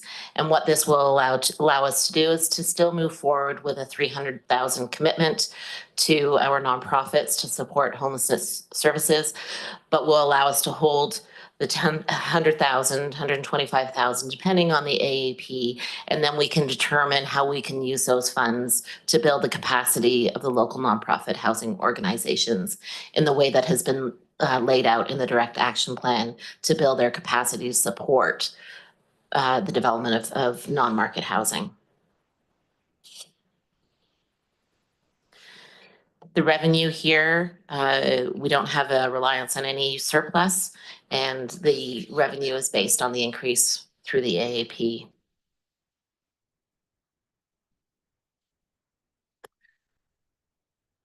The 5-year operating plan, again, is based on the AAP, but it still holds out the 300,000 in commitment to supporting the nonprofits across those 5 years, which is not reliant on the increase from the AAP. We have a nominal amount going into future expenditure reserves as that reserve increases to 150,000 by 2029. So just in summary here, the completion of the homelessness needs assessment will support the board and the community to identify the priorities to best ensure that funds are appropriately assigned to defined impact areas. And I'll just open up for questions.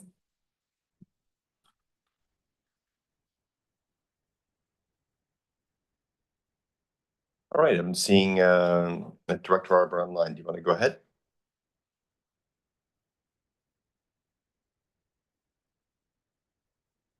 Director Arbor, can you hear me? Sorry, you're muted. Yeah, sorry about that, Chair. So yeah, no, thank you for the report. It's a good report, and it's interesting to hear about the changes in the process at the coalition, and I just want to say that their work, all these nonprofits, the last number of years has been. I can't imagine the crisis would be in if they hadn't done the work that they've done. We know 195 units have been created over the last few years through the coalition. So, and serving all kinds of different clientele, Transgender Society, Watchet. There's just so many good projects that have come out of this initiative. And that started with a controversial referendum at CVRD in 2016 in terms of the support of CVRD for all those nonprofits and helping out. The only thing I regret on our website is we don't highlight it good enough. Like I had to crunch the numbers myself that the cost of the CVRD for all these 200 units was $7,700. That was a local government contribution, right? And so what does that mean is the nonprofits have been able to leverage funds with other partners, private partners, public partners, the province. And I want to commend Courtney Council actually for their support on many of those projects. I think that we've seen multiple BC Housing involved projects with the nonprofits. And for the one participant that's not in this service, the town of Comox, I don't think there's a single BC Housing project in Comox right now. So to me, it just speaks about the power of putting a little bit of money on the table and attracting partners and having success. And I expect the same when it comes to the Housing Authority. Bit of a speech here, but we are in the middle of a political process, and I feel like a lot of the public doesn't understand what we're doing. That's been clear to me on the forums. For the budget, it's good. It's I think it'd be really good to get those signals if the nonprofits want to do more. But so far I think it's with the requisition we've done, we've been able to fill the demand and help out. So I'm happy to keep the ship steady. Thanks, Chair.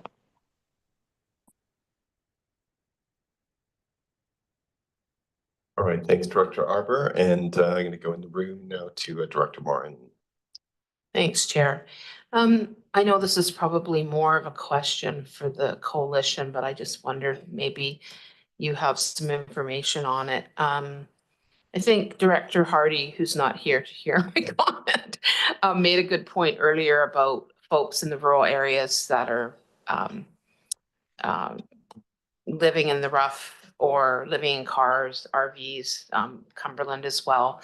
And, we often hear about folks who are benefiting from these units who are the most visible or who are more connected. And I guess I just wondered if we ever receive anything from the coalition around stats for the more folks in the more rural areas who are unhoused and what those outcomes might be. I don't recall, we obviously, because of confidentiality, we don't say, oh, Carol, who was living in her trailer in Cumberland, was just housed necessarily, unless Carol wants to share that. But it would be good to have a bit of a read on that. Thanks. Sure. Do you want to respond?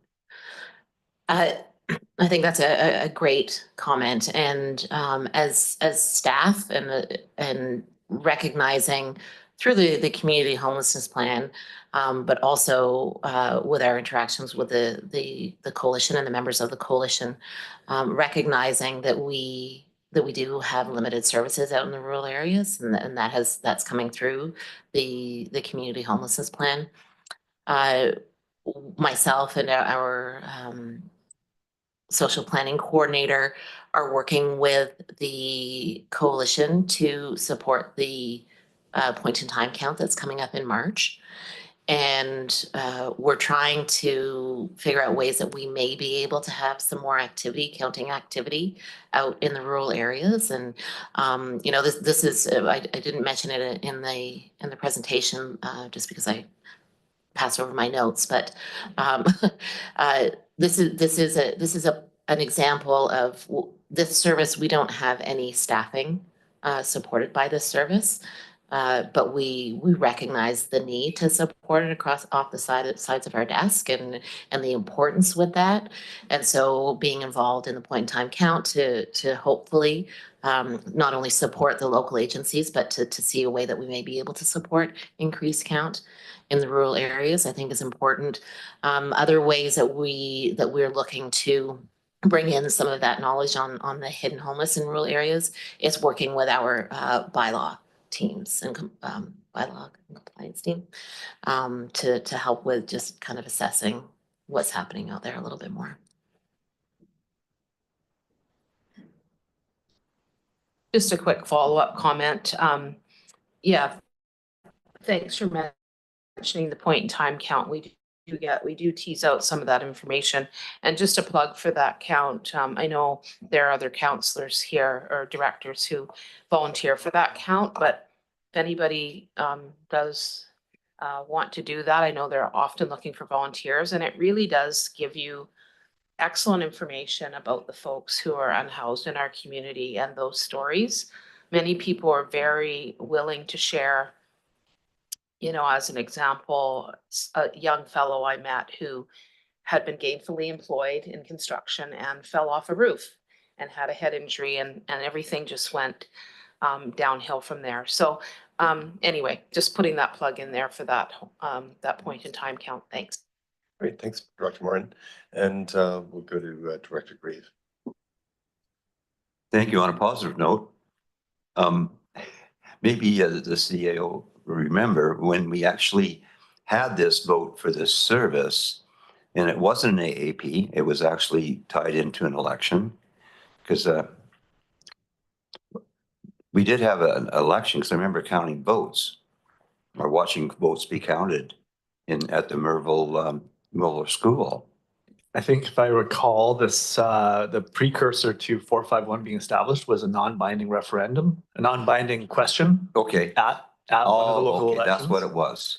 Which then a year later resulted in the standalone referendum to establish 451. Okay, I believe. I remember that. And the question was, it had three choices. One was not to give anything. The other one, I think, was $5. And the third was $9. There was three choices. So it was nine, and it sounded to me like it was, maybe that was just, as I say, just temperature taking. But I think they went for the middle one. And then eventually we. Yeah, you're speaking to the non-binding. The non-binding one, yeah. Question. And it was, it did not result in the service, but it was a bit of a temperature gauge. I don't recall the exact. But I think it was wise that we had three choices, because then people just, it isn't binary, it isn't yes, no, it's, I'll pick the middle one. Thank you.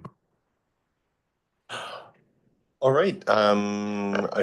Director Arby, your hands Yeah. up. Or do you have further? Yeah, I do Okay. have further, because Dr. Martin Yeah, go talked ahead. about the rural areas, and as a rural director, I thought I would share also a good news story that is in a, Hornby and Denman has had a lot of homelessness over the years, or a lot of deep underhoused situations, in the sense of like people living in shacks, and Denman Housing Society has really described that. But in terms of a success, just last week, Hornby Island Housing Society has finally put out the call for tenants for our 26 units. And we had the gravel barge come last month, and the construction's full on, and we're going to open in 2026. And I'm looking 5 homes that will be a deep subsidy for $445 a month for a single person, or $635 for 2 people. 13 homes geared at income approximately $800 a month for 1 bedroom, and 8 homes at low market for 2 bedrooms and 3 bedrooms, around $1,500 for kind of workers. This is, you should see the reaction on the Facebook forums of people I've known a long time, people that are underhoused, people that have struggled, and the difference that a project like that makes and will make in their lives and the life of the community. It's massive. So yes, there is homelessness in the rural areas. And you've heard me very often speak to the board to say that affordable housing projects that go through the services should not just be in places where, in the municipality, there is a need in the rural areas. We have yet, through this service, to actually, the Hornby one, we had to do it on our own outside the service, but Union Bay, there's lots of places that could use a little hand for the board in the future. Black Creek's got quite a bit of homelessness as well. So yeah, I'm glad that Dr. Moray made those comments, and I appreciate it. All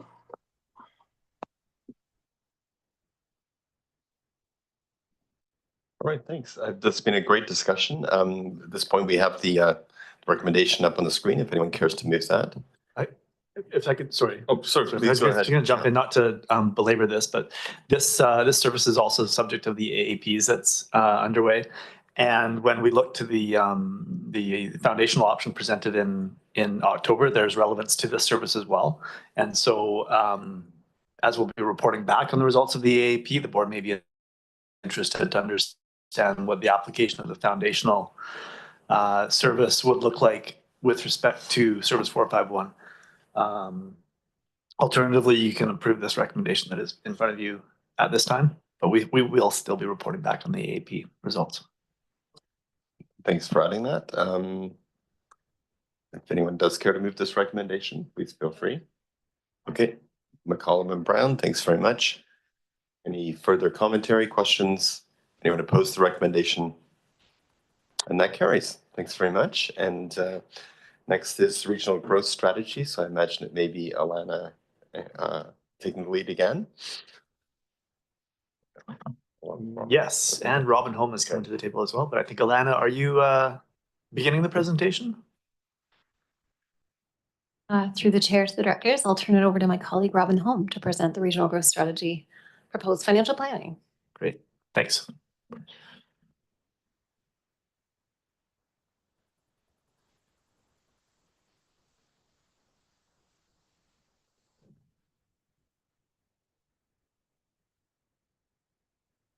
Through the chair to the directors, the RGS service is the key service to guide regional planning and decision making. Lisa, could you flip to next? Oh, sorry, I've got the key. Thank you. All the municipalities and the electoral areas, except for Denman and Hornby Islands, participate in this service. The service focuses on regional collaboration and planning, as well as data collection and study work. As a bylaw, the RGS provides a framework to manage the region's growth strategically through land use designations and supporting objectives and policies, as well as providing GHG emission reduction targets and key progress indicators. No changes are proposed in the RGS service in 2025. 2024 has been a busy year for us. Over the past year, we have been able to advance a number of initiatives and projects building on the steady work of 2023 and 2024. These accomplishments include the Regional Housing Action Plan, an update to the Regional Housing Needs Report, as well as significant progress on the development of a regional climate action strategy. The strategy is nearing completion with a target date of summer for the final strategy. The regional GHG emissions inventory has also been updated to include additional reporting years for 2022 and 2023. And the staff have been very busy with active transportation work this year, including a shovel-ready design for the Cumberland to Courtney connector, as well as the exploration of a regional transportation service. And as mentioned earlier, work has been underway on the poverty reduction strategy implementation through the creation of the poverty reduction table, and the CBRD is participating in the development of the engagement plan for people with lived expertise. We continue to work on our RGS implementation with an emphasis on developing regional action on housing, climate action, and transportation. Regional collaboration continues to be critical in order to advance regional key initiatives, to avoid duplication, to create efficiencies, and leverage resources and funding. The challenges we have encountered in some areas, such as regional active transportation, have provided a good roadmap of areas to increase focus and resource to develop strengthened collaborative capacity. One example of this is the Local Government Climate Action Working Group, which is a staff level group of those responsible for climate profile in each jurisdiction. We meet quarterly, and this has proved to be an invaluable way to strengthen our shared climate efforts and interests. These initiatives will look familiar as Alana has just touched on them during the Regional Sustainability Core Service presentation, and these are in line with the board strategic plan from June of 2024. And across these projects in 2025, we are working with the municipalities to identify shared priorities and identify where the CBRD can lead this work. One example has been the key municipal staff input that we have received into the Regional Climate Action Strategy. This important feedback has been integrated into the development of the strategy's recommended actions, and the continued involvement of municipal staff and engagement will support the Climate Action Strategy finalization and implementation. In 2025, there is a small increase of an FTE by 0.2, and this is to reflect a shared branch assistant resource. And in terms of expenses, we are showing a decrease from 2024 to 2025, just shy of 300,000, and this can be attributed to a decrease in contract services and consulting fees. And this is related to completing or near completed work, such as the ATNP initiatives, as well as the climate action strategy nearing completion. In terms of revenue, we do see a small increase in tax requisition, but it should be noted that 2024 requisition was held low by bringing in 2023 surplus into the budget, and no prior surplus for 2025 has been considered as a part of this budget, but it will be as part of the recommended budget.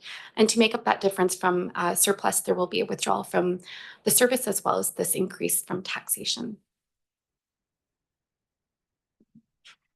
And here is a breakdown across participants. And again, you will see that small increase, and there's minimal change from 2024 to 2025. And operating budget remains constant with similar levels of revenue and expenses forecasted into the future. And similarly, we anticipate a continued contribution to ensure the sustainability of this service. And finally, just as captured through this presentation, you can see that this is a key service that enables the board and staff to implement your strategic drivers through a range of regional and collaborative projects. And staff recommend that this budget be approved as proposed today. All right, thanks very much, Robin. And go to Director Morin to start. Thanks, Chair. This is off agenda. But I just, because Robin is here during this presentation, I wanted to bring attention to the FCM Sustainable Communities Climate Adaptation category award that we've received. And I know that's been on our in our communications, but I thought because Robin's here, and Robin was a very huge part of that project, working with many partners, including First Nations and conservation groups, et cetera. And that was the project, the Dyke Road Park Coastal Resiliency Project. So I just wanted to bring attention to that, and I was hoping maybe the board could join me in.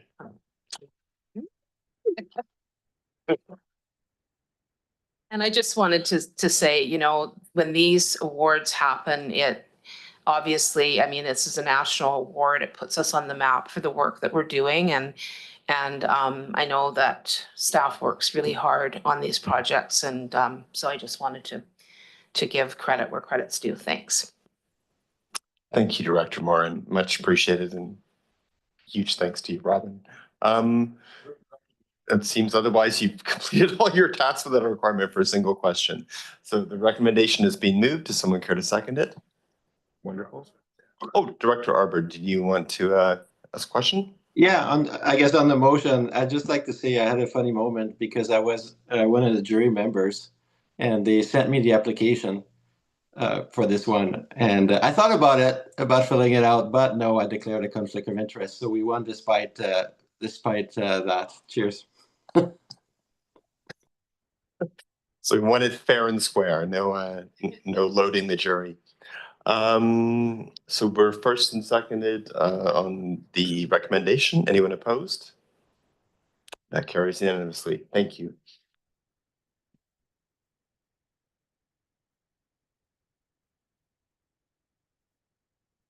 All right, next one, I can see Mike's already heading to the mic, is the Transportation Core Service, and I'll pass it up to our CAO to introduce that. Thank you, Chair.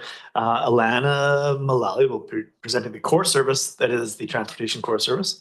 And then the one and only service underneath transportation as a core service is your Comox Valley Transit Service Function 780. So I think Mike will take it over from there, but Alana, first to you for the core service. Thank you very much, James. Through the chair to the directors, development of this core service was initiated through your strategic planning work in 2022 and 23, and then affirmed in June of 24.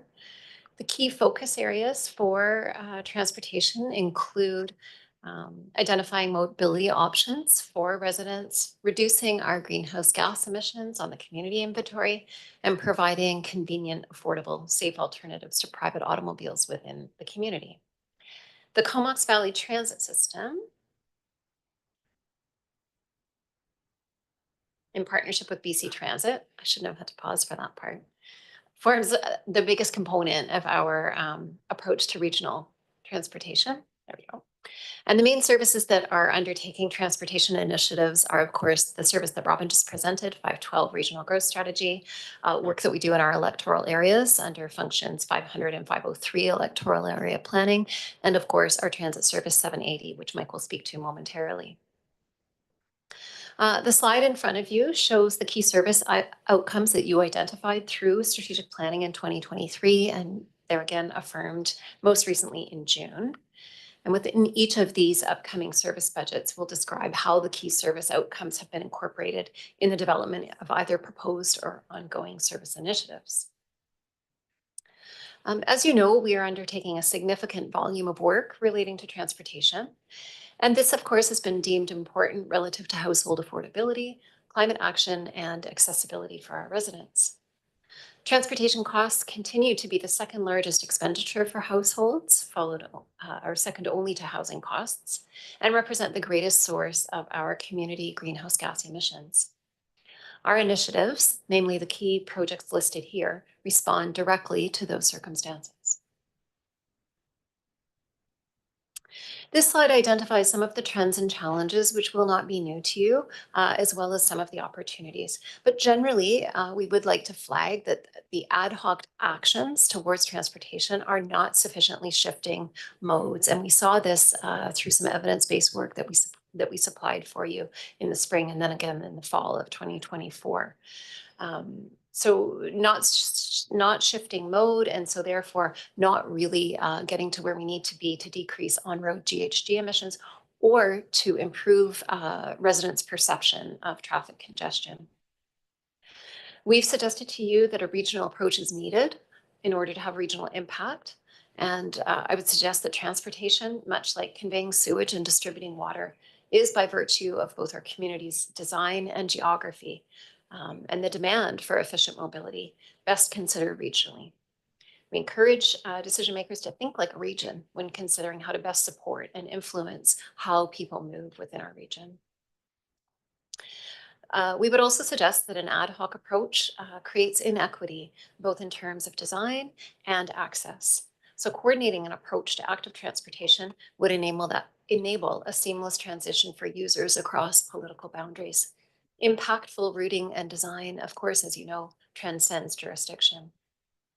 In respect to opportunities, following decisions that were taken this fall to not proceed with an amended transit service to undertake regional active transportation delivery, we'll be coming back to you to understand where we got it wrong, to understand how you would better like us to help you to achieve your strategic priorities in respect to active transportation and mode shift. So stay tuned for that. When Mike presents the proposed budget to you, you'll see some pieces of work in there where we hope we can get you on the path to get your objectives achieved. These expenses are specific to the transit service. So despite us doing a lot of work, either within the regional growth strategy or our electoral area services, the key service that we wish to present in this context is our transit service. And Mike will speak to some of the greatest impacts on costs within the services. But generally, you can see here that our largest expense category is in contract and general services. And of course, that relates to our contract with BC Transit and our transit operators, both on Big Island and on the small islands. This slide shows you, of course, as might be expected, that the largest source of revenue within the transit service is requisition. Participants are the whole of Area A, Area B, a defined portion of Area C, and the municipalities of Cumberland, Comox, and Courtenay. And you'll note in this breakdown, the orange is the sale of services or our fare revenue, making up the second greatest source of revenue within the service. We suggest that it's in the delivery of transportation-related initiatives and investment in our transit and active transportation initiatives that we can directly respond to each of your strategic drivers and have a positive impact for our residents, providing them with choice directly related to housing affordability, accessibility, and positive community health outcomes. So within the transit, regional growth strategy, and electoral area planning service budgets, we describe specifically how we apply your drivers to our service delivery. And that's all I have to say about the core service. Mike's here to present the specifics on our transit service.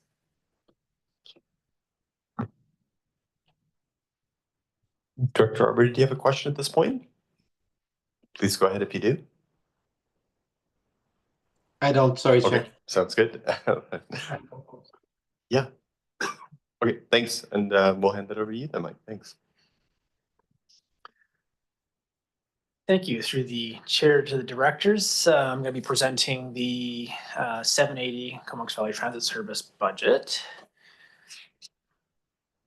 So the transit service exists to provide transit service, and it does that in a number of areas throughout the region, including the 3 municipalities, all of electoral areas A and B, and a smaller portion of Area C.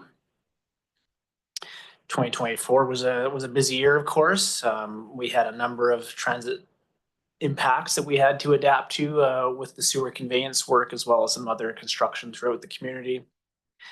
We implemented a couple of transit expansions, namely the connection with RDN down at Deep Bay, and also providing handy dart service in the evenings now. We ushered through the annual transit improvement program, which is where the board determines service levels and expansions for upcoming years.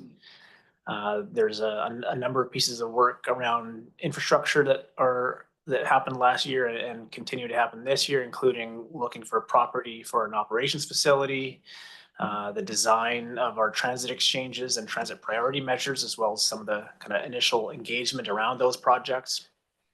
We had the transition to the UMO electronic fare program last year, supported Denman and Hornby with their transportation, their transit systems, as well as a study. Unfortunately, we had a strike that lingered into last year, and so there was a bit of work around recovery from that strike, and largely that was helped by our transit outreach and education program, which aims to raise awareness of transit and the benefits of it and how to use it. We're looking at a busy year again in 2025. We still have the sewer conveyance project, and in fact, we have the most significant changes to the transit system that result from that project coming up in March, where the one-way traffic starts. And so there's significant detours on a number of the transit routes and adjustments throughout the schedule to accommodate that.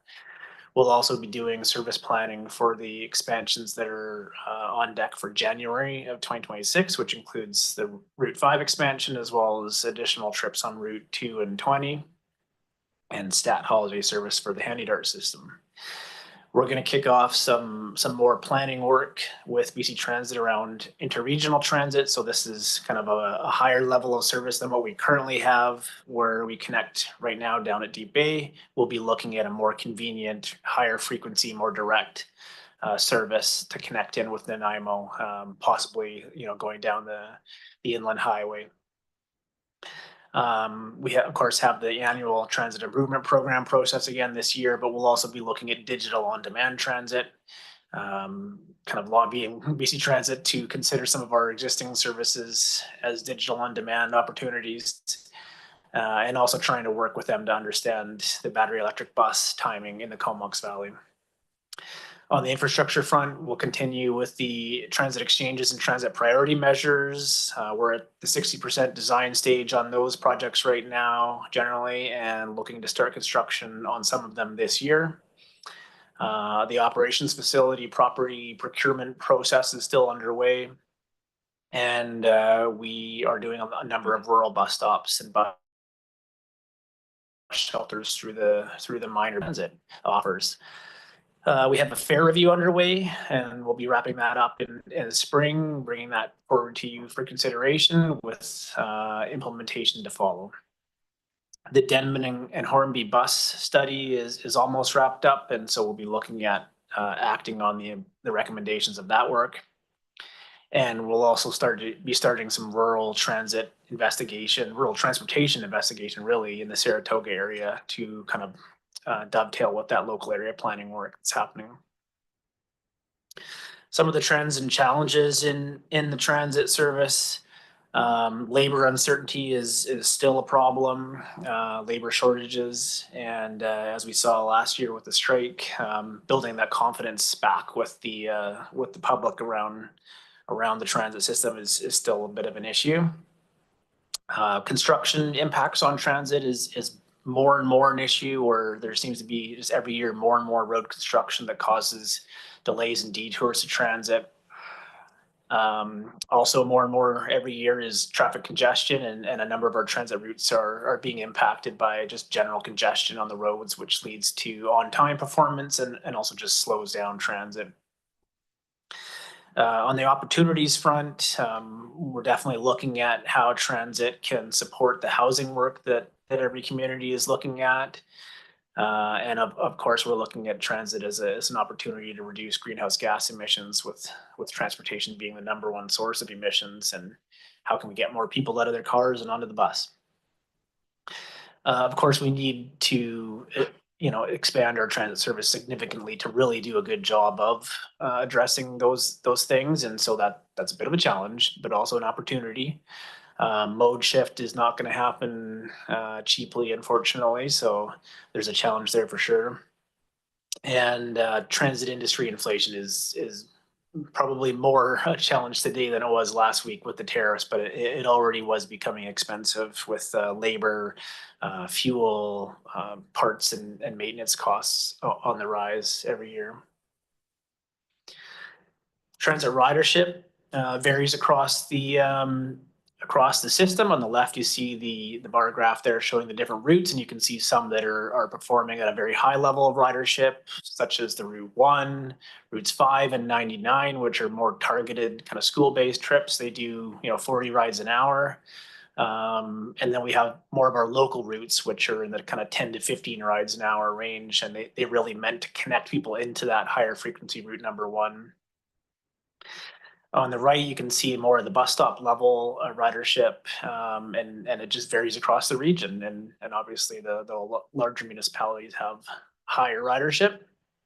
Mike, out of curiosity, Yeah. just wondering if you could tell us about the third bar from the right, the non-existent bar. Which route is that? The non-existent bar is Route 15. It's a secret route that we don't want to tell anybody about. No. Yeah, we're using a small bus, a heavy dart bus. Essentially, it doesn't have the bus stop or the ridership tracking abilities that the other buses have. So we don't have any ridership data on that. I will say anecdotally that ridership on Route 15 is quite low, like in the kind of 1 to 2 rides an hour range currently. So we'll hope for more as we raise awareness of that newer service. I think that was 2 years ago now that we added that in. So you reduce the size of the bus in order to be more efficient, and the smaller bus, the Handy Dart bus, doesn't have the same custom sort of tracking system. So it's likely higher than it looks like there. It's higher than But we're 0, still- yes, for sure. Okay. And you got it that's a right. win. That's exactly what's going on there. We just don't have the technology on those Handy Dart buses for ridership monitoring, unfortunately. And while I have my mic on, it's also interesting to see the town of Comox also seems to do rides higher than 0 over the course of the year. Anyway, please go ahead, Mike. No problem. Yeah, and so just this, one of the things this graph, especially on the right, illustrates is just the difference in ridership across region. But I wanted to note that it's a little bit tricky to kind of really know where people are coming from, going to, where they live. A lot of our bus stops are on boundaries between jurisdictions. So whether the resident is in, Comox or Area B, it's impossible to know. Whether they catch a bus in Courtenay but live in Comox.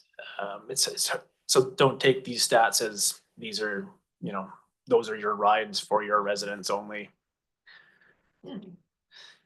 And so, yeah, mentioning the regionality of our transit service, the buses go through, all areas without regards to jurisdiction. And they also provide benefits that aren't necessarily related to whether you ride the bus or not. There's societal level benefits around transit, such as, reducing greenhouse gases, accessibility and inclusion, improving air quality, traffic congestion, road safety. They contribute to public health and our economy as well. And service levels for the regional transit service are something that's within the board's control. It's something that's determined every year through that transit improvement program. And we take direction from the board on those service levels. The board has a number of strategic priorities and initiatives related to transit. Operationally, there's a couple there around improving or implementing the Transit Future Action Plan, and we do that again through the Transit Improvement Program, where we take those service improvements from the plan and we bring them to the board for consideration. And then once they're approved there, we work towards planning and implementing those. And then there's some service investigation work that happens every year coming out of that Transit Future Action Plan as well, such as the interregional transit that we're going to look at this year. Working with MOTI, or I guess it's now MOTT, on improving electoral area transit and that relationship. So we every year do a number of bus stops and bus shelters through the minor betterment program. We have regular meetings at a staff level, and of course there's advocacy work that the board does with the ministers. Prioritizing and implementing the ATMP. We are working on the Royston Elementary multi-use path project right now. It should be into construction this spring. The Lake Trail project was something that the electoral areas contributed to a city project on, and so we're waiting to see when that project gets off the ground. And of course, the Courtenay to Cumberland project that we worked on last year, we're also waiting to see what may be in the future for that project later this year. On the transit exchange or on the transit infrastructure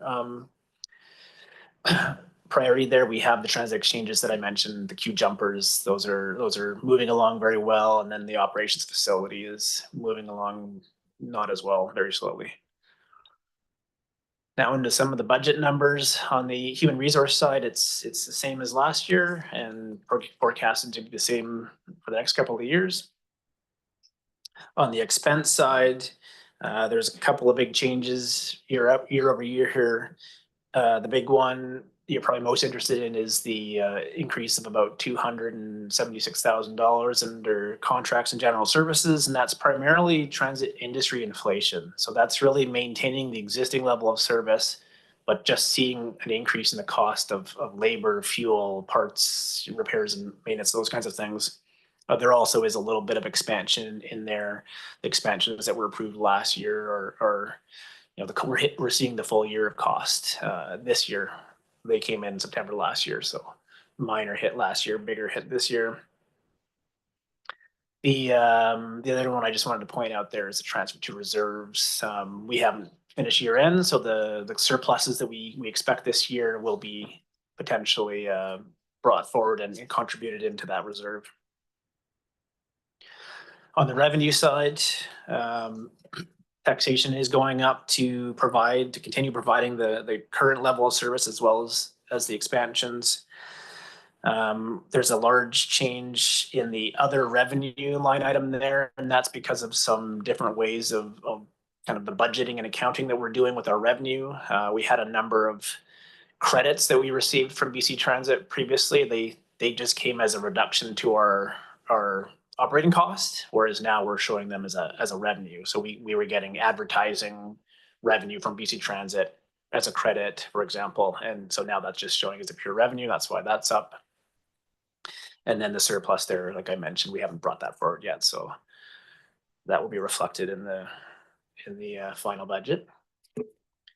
On the funding sources, yeah, we are seeing a tax increase year over year, bigger one next year with the large expansions that are coming online in January.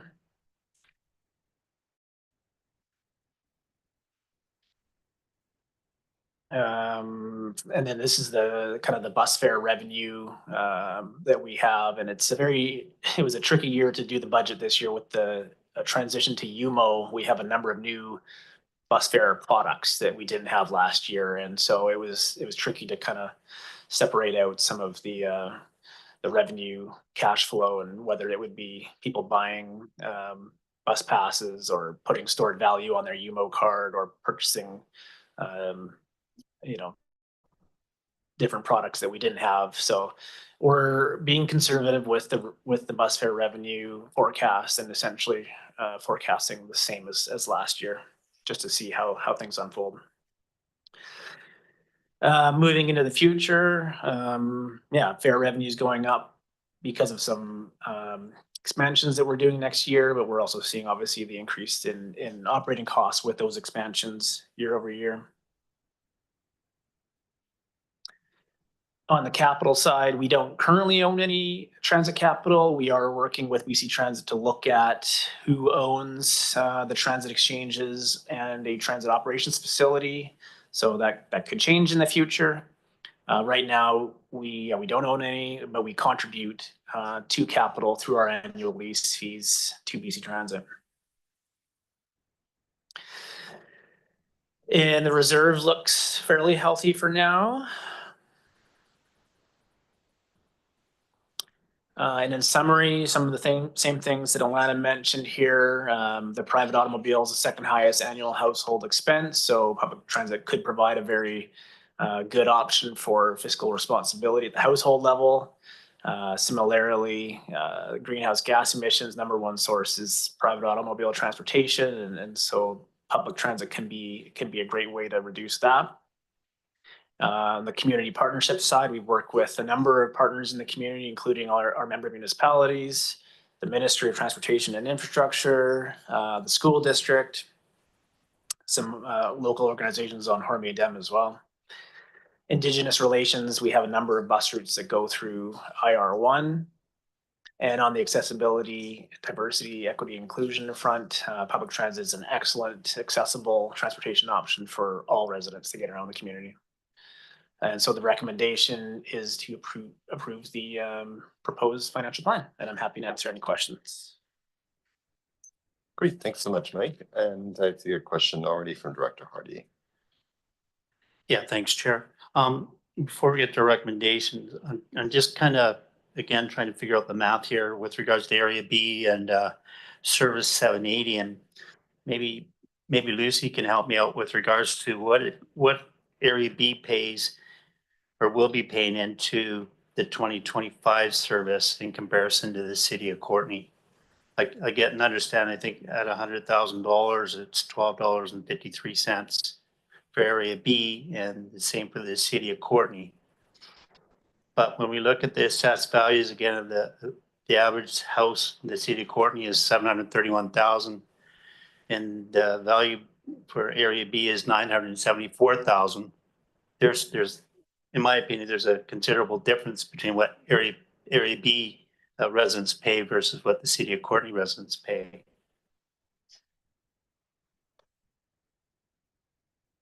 My rough guesstimate with regards to math is about $30.45. So I'm just wanting to know if I'm way off base with that figure or not.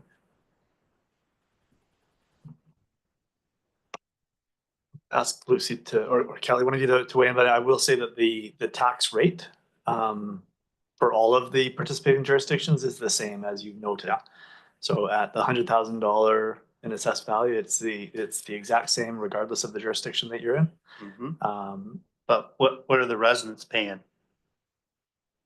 Because again, with my math, the $974,000 assessed value on a property is about $122 a year, and for Area B.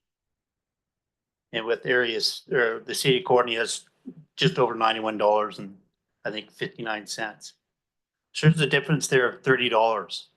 And I know when we talked earlier about another service, well, it's only $10 more that Area B is paying than the city of Courtney. So again, my point is, here's another example of a service where Area B is paying significantly more than the city of Courtney. And I guess what's further concerning is the fact that, and it's no disrespect to anybody, but the stopping activities.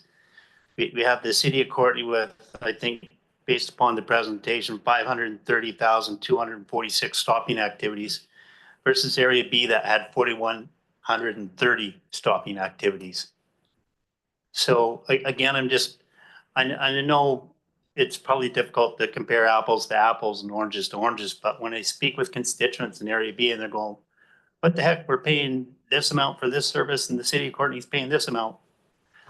And then we start looking at the cumulative impacts of $10 for this service, $30 for this service, another $20 for another service. It starts to add up.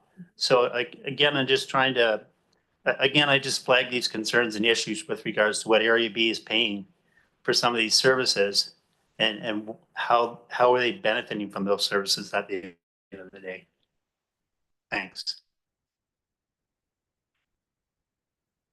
Just to add to, along the same lines as in the other service where this was pointed out.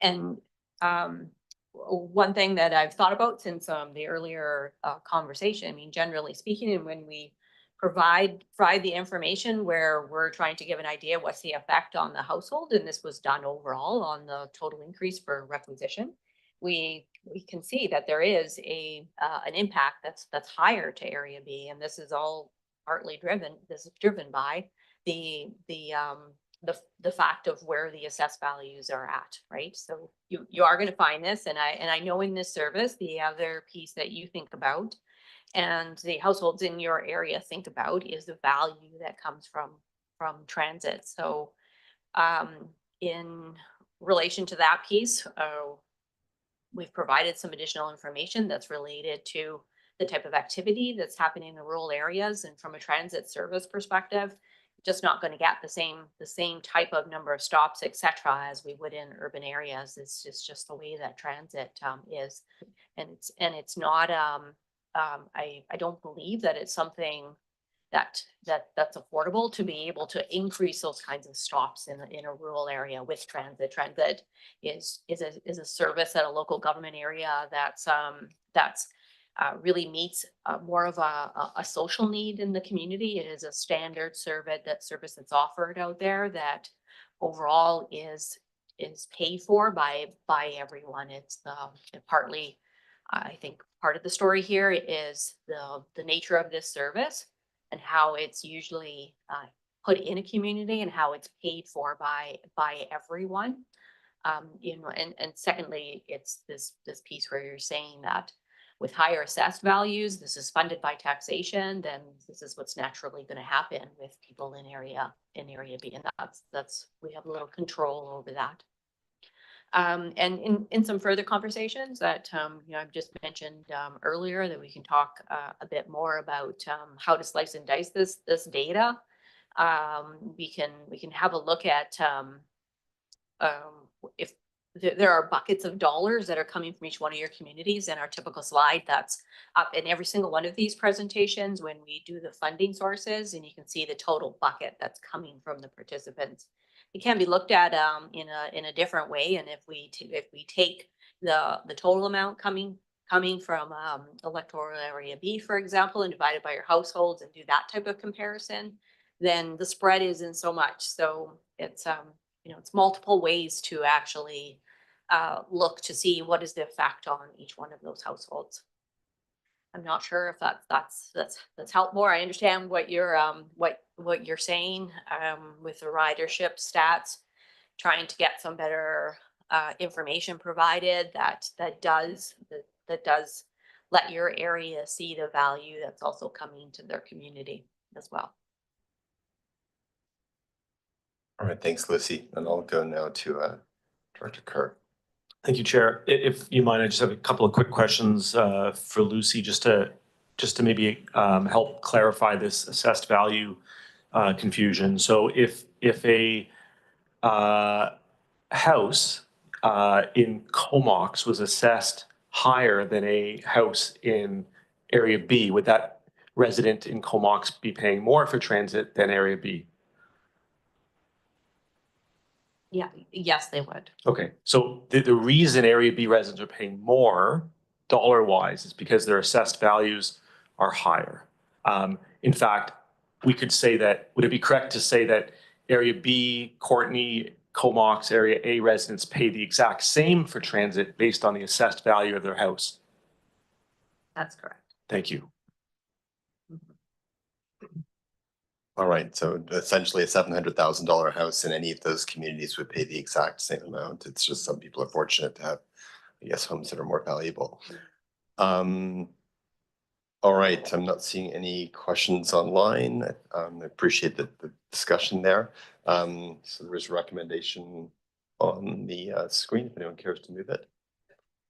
Okay, Brown and McCollum. Any questions? Anyone opposed?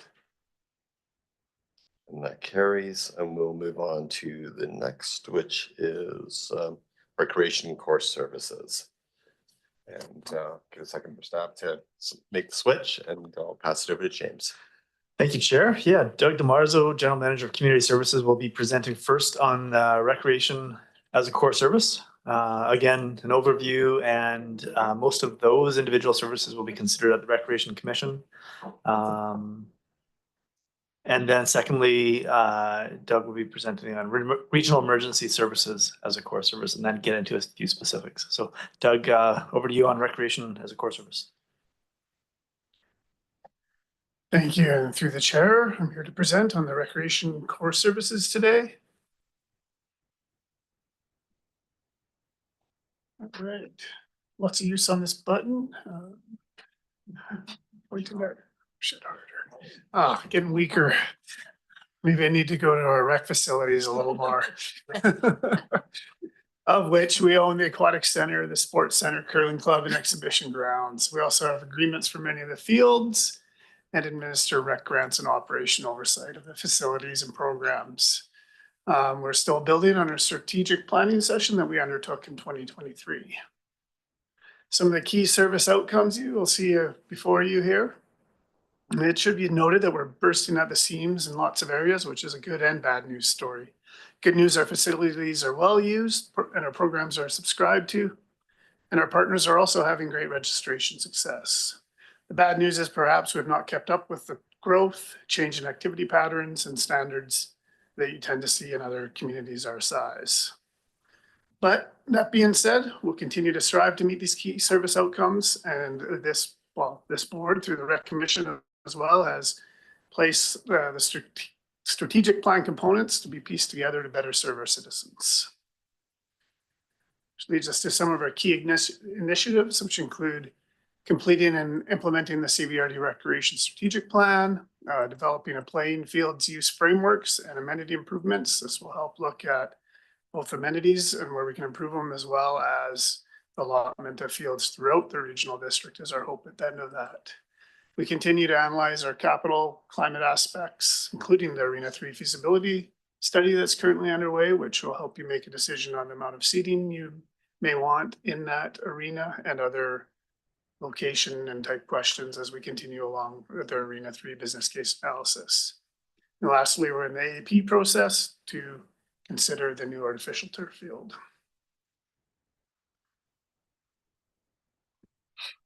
You will recall we have the initiative around our corporate energy and emissions plan, which looks at our decarbonization strategy, mostly focused on our existing facilities, of which we're looking at approximately $14 million in equipment replacement and upgrades out to 2050. This would be $7 in emission additional money spent to meet the SEEP targets, as opposed to if we're doing like-to-like replacements. Luckily for us, that also looks at $9 million in savings with replacing those out over the next years, and a reduction of 902 tons per year to meet our GHG emissions. Of course, this is based on the assumption that we continue to pay our internal carbon costs out to 2050 to achieve this $9 million savings. But overall, it's a step in the right direction in many paths that we will move down. Our trends and challenges and opportunities are what you've maybe heard from other departments. We do have supply chain constraints and lag time from order time through the actual arrival of products. I hinted at the increased use of recreation services. Obviously, costs of capital projects are going up. You've probably seen this in many areas. We're starting to face many milestones, including 25 and 50-year ages of our facilities. Staffing has been a problem in the past, but is improving. We seem to be able to retain more staff and attract the necessary numbers. We've also adjusted our programming a bit as well. Some of the trends at the exhibition grounds, we're seeing an increased usage of the X grounds and its programs.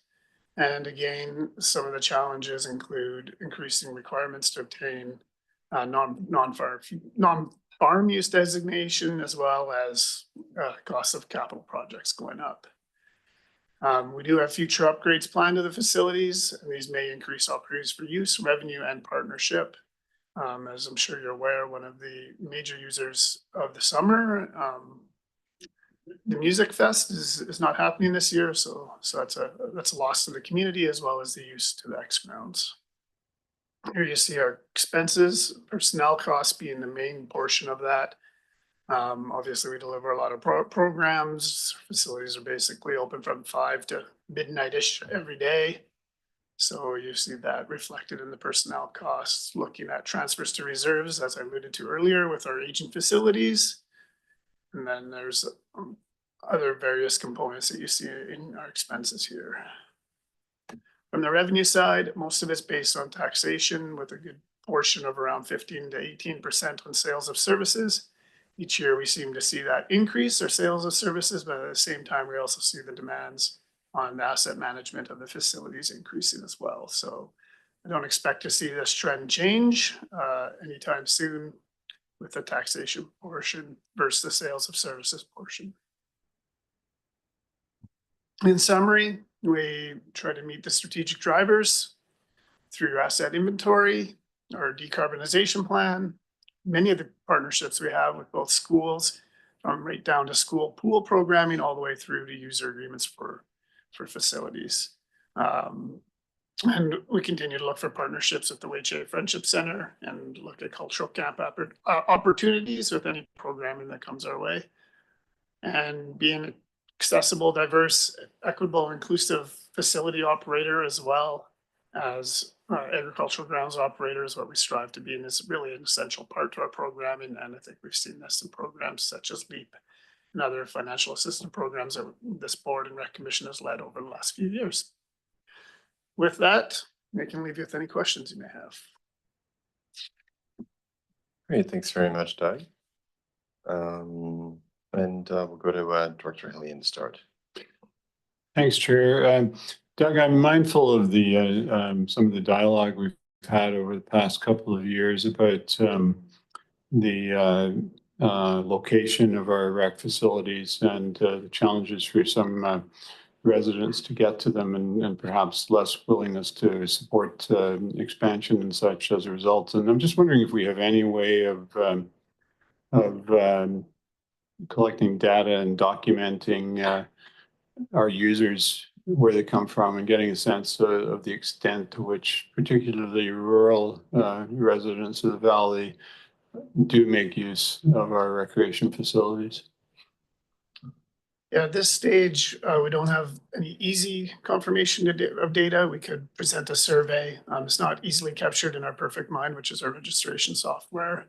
And also, I'm not sure a lot of the registration and clubs that use or the third parties, for lack of a better word, I'm not sure if they collect the specifics on the data.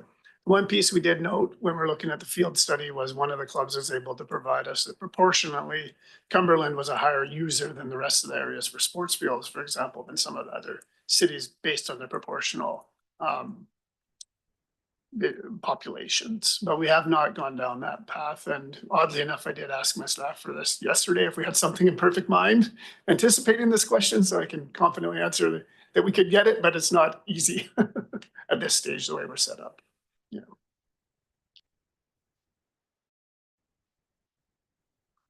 Director Brown. I just wanted, I appreciate Director Hillian raising that, and I appreciate that you're also thinking along that same line. I think it would be really helpful to have that information if there's some technical way to make that easier for staff to collect, particularly from third-party users, because I think that's a huge part of who uses the rec facilities. And even if they're collecting them, it would give us an enormous amount of data to work with and help sort of serve the equity and contributions and shared expenses conversation. Yeah, for sure. I think it's something we can look to moving forward. But I just want to remind the Rec Commission here that they're responsible for or the board here, that the Rec Commission is responsible for the major facilities in this community, which aren't duplicated by other areas, including electoral areas or municipalities. So it's really that regional approach. And everybody is within a 20-minute drive, with the exception of maybe the islands.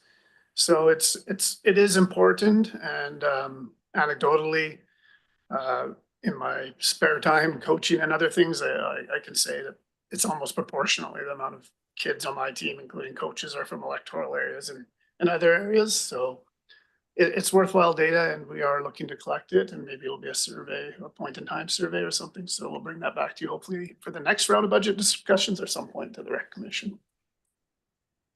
Okay, thanks very much, Doug. I agree, that doesn't indeed sound like useful data to be having. I'll go to Director Arbor online.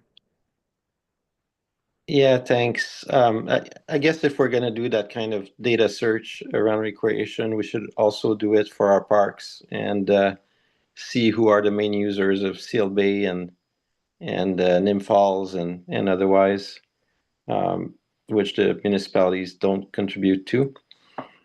I think the comments by our staff here was, obviously there's, if you just look at it from a perspective of our main facilities, the regional facilities, what you don't count on is the opportunity cost of having appropriate facilities in the rural areas. And in an era where tax increases are really difficult, I hear from residents in Area A that they want to have better facilities in our area. And I think when you say 20 minutes, it's actually to Fanny Bay, it's 29 minutes. I've driven it a few times. It's 29 minutes from Fanny Bay to the pool. And that's where, if there's traffic, that changes, which is often people travel at traffic hours. And it's, I think it's 1 more minute to go to the Qualicum Raven Song in Qualicum Beach. So no, I'm not. I don't think that there is parity at all in terms of recreation and fairness, especially with a new strategic plan that wants to put everything at the same place in that area. And that is why I will be asking for a service review later on in April of the recreation facilities. Thanks.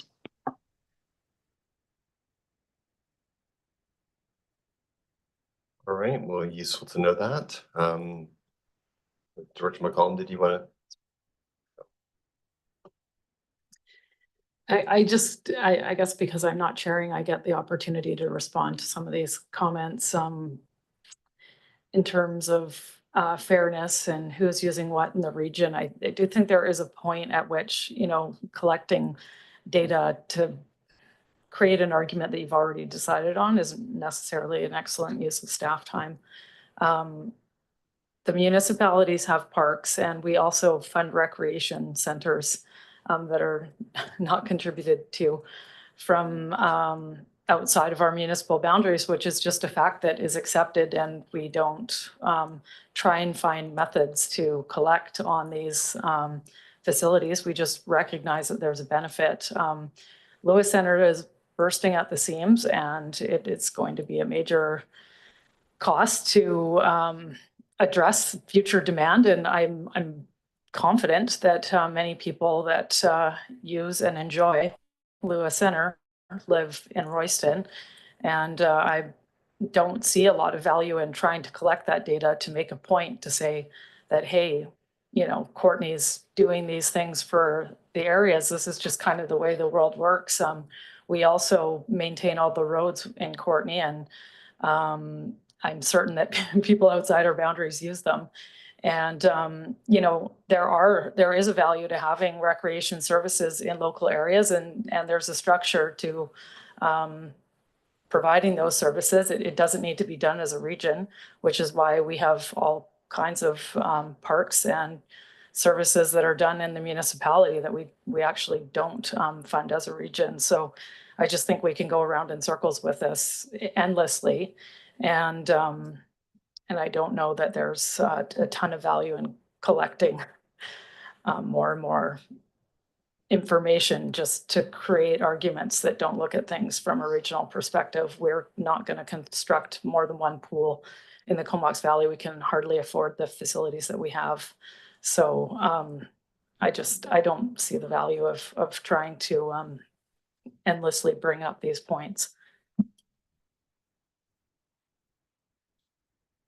Director Roberts, do you have a further response? Or is your hand still up? No, I do for sure. And this is budget. I said I would not wage that battle at budget, but because some comments were made, including trying to seek data, I do agree with Dr. McCollum that that might be not the best use of resources, because rather than going in circles, I will be looking to get out of the service. So that's pretty clear. And we can argue in circles. I can point at multiple regional districts around the province where the rural areas do not contribute to the facilities in town, whether it be in the Nanaimo Regional District or whether it be Port Alberni. Actually, I think we're kind of surrounded by, and the Sunshine Coast, I think we're surrounded by regional districts where the rural areas have a contribution service perhaps, but do not pay 100% of the cost. So yeah, no, I agree. I don't think it's a useful necessarily exercise to get all the data. If we get it, that's great. But Lewis Center is bursting at the hall, bursting at the seams, and so is Royston Hall, and so is Union Bay Hall, and so is Fanny Bay Hall. Thanks.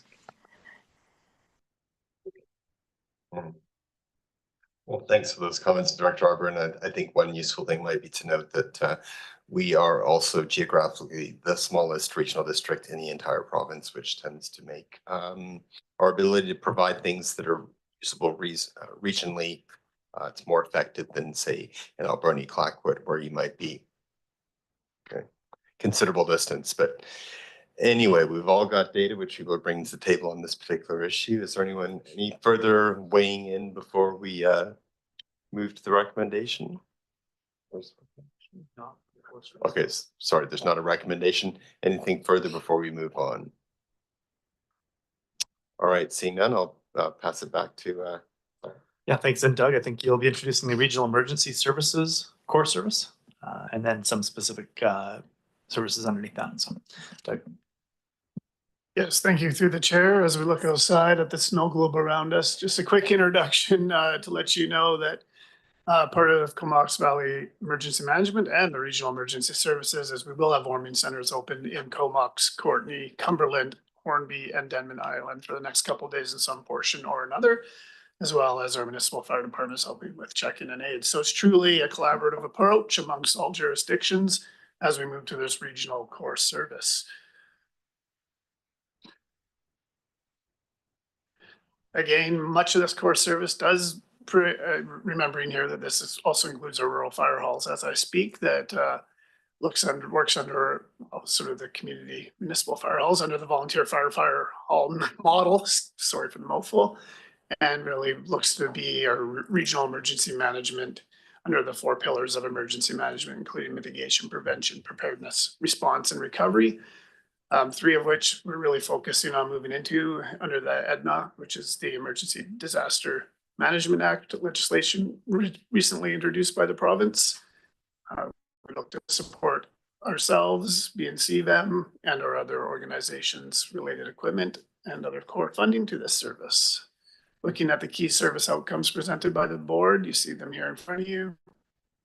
Of interest here is obviously continuing along with our Emergency Operations Center preparedness, supporting our fire halls, and really looking at our partnership with Comox First Nation and understanding what consultation means and strengthening those partnership means as we work through EDMA and other acts. Also provides the catalyst for those conversations to reach further corporately into our respective areas. Of course, one of the focus of all emergency management programs is really about looking at adapting your hazard, risk, and vulnerability assessments and being prepared to respond to them. As such, we have a number of projects underway, which includes the design and construction of the Mount Washington Fire Hall, Union Bay Fire Hall, consideration of what the Denman Island Fire Hall looks like in the future, and implementing some of our programs, including Fire Smart NEP, and supporting our partners such as Comox Valley Search and Rescue, which we'll talk about a little bit later today in those presentations.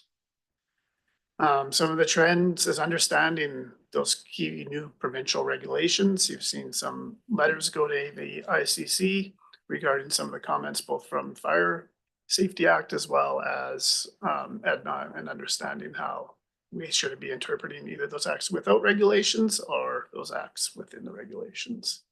We're really looking at heightened our focus on learning and sharing from other jurisdictions that have experienced hazard impacts when we look at training our staff to, especially in the EOC environment, to understand what's coming up in the future. Again, you've heard this before, but I'll say it again, is apparatus costs are increasing, and this is especially a challenge within our fire departments. We've been fortunate to have some new grants and other things come forward that weren't available to us in the past, but yeah, the cost of new fire trucks and other apparatus are getting expensive. So we're looking at other ways to meet those. You see your expenses here, which is similar to other, not similar to other, but you'll see the personnel costs in orange, which is a lower proportion here than you usually see in most services. And that's largely based on our volunteers, which we appreciate immensely to deliver the service. And again, you see our funding sources here. So overall, we continue to be able to fiscally responsibility of delivering these services through training and other grants. We have a lot of intra-government support on focuses such as projects such as the flooding, the drought, food security, and we look to all these strategic drivers to continue us moving forward and be successful in serving our population. So with that, if you have any questions. Great, thanks so much, Doug. Looking around the room to see if I don't see any lights, no questions online. So we may be ready to move on, which I guess is next is the victim services, I believe is the next agenda. And thank you. Through these two are the next agenda items. I'll be handing the next two for Howie to discuss with the board here. And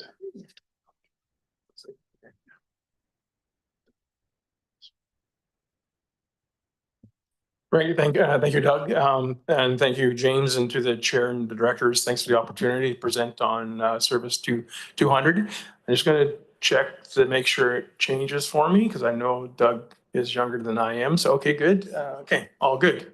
Yeah, I'm here today to be able to present on the victim services of Service 200.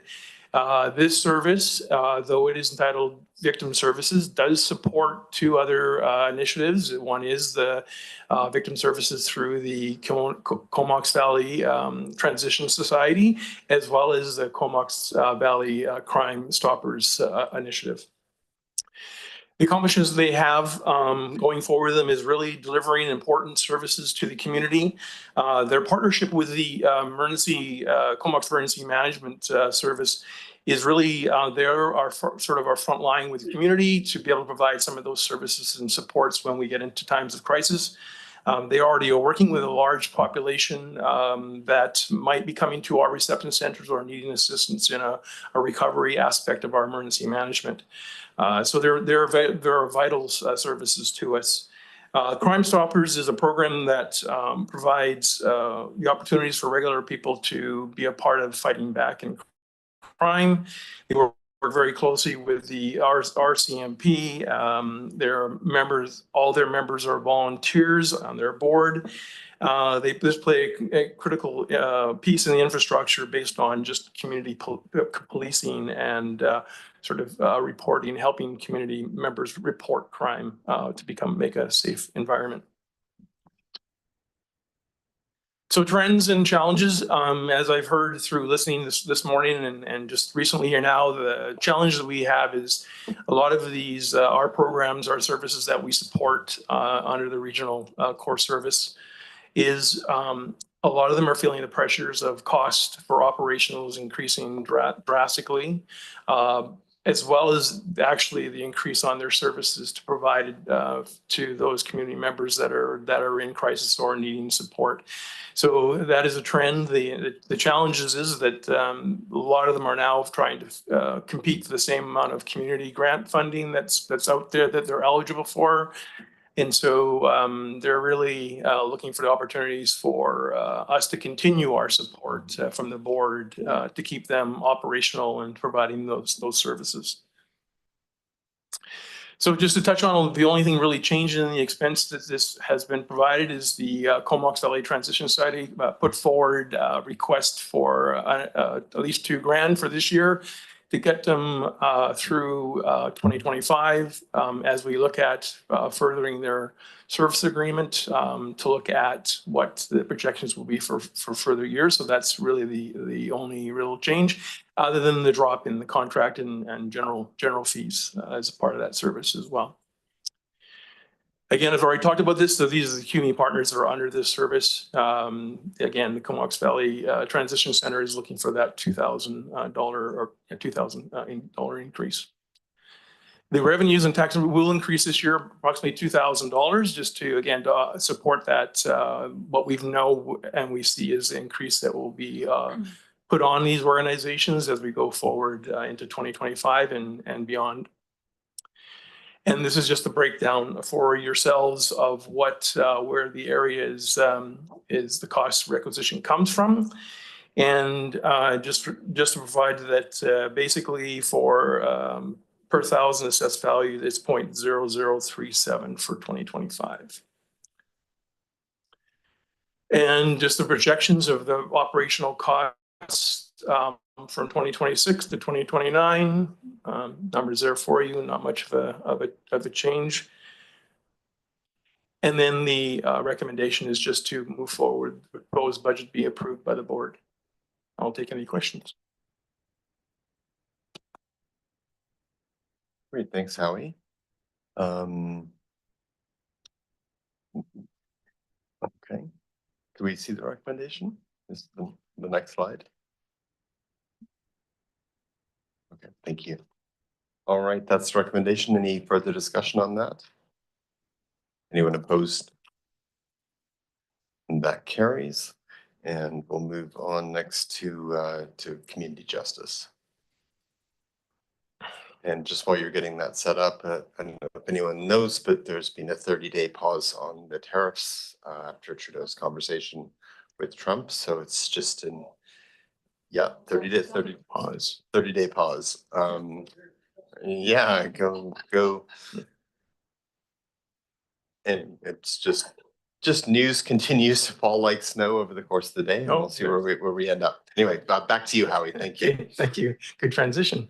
Yeah, thank you, Chair, to the rest of the directors. I am presenting today as well on Service 205, which is the community justice service that is operated from the Comox Valley Community Justice Center and the work they do.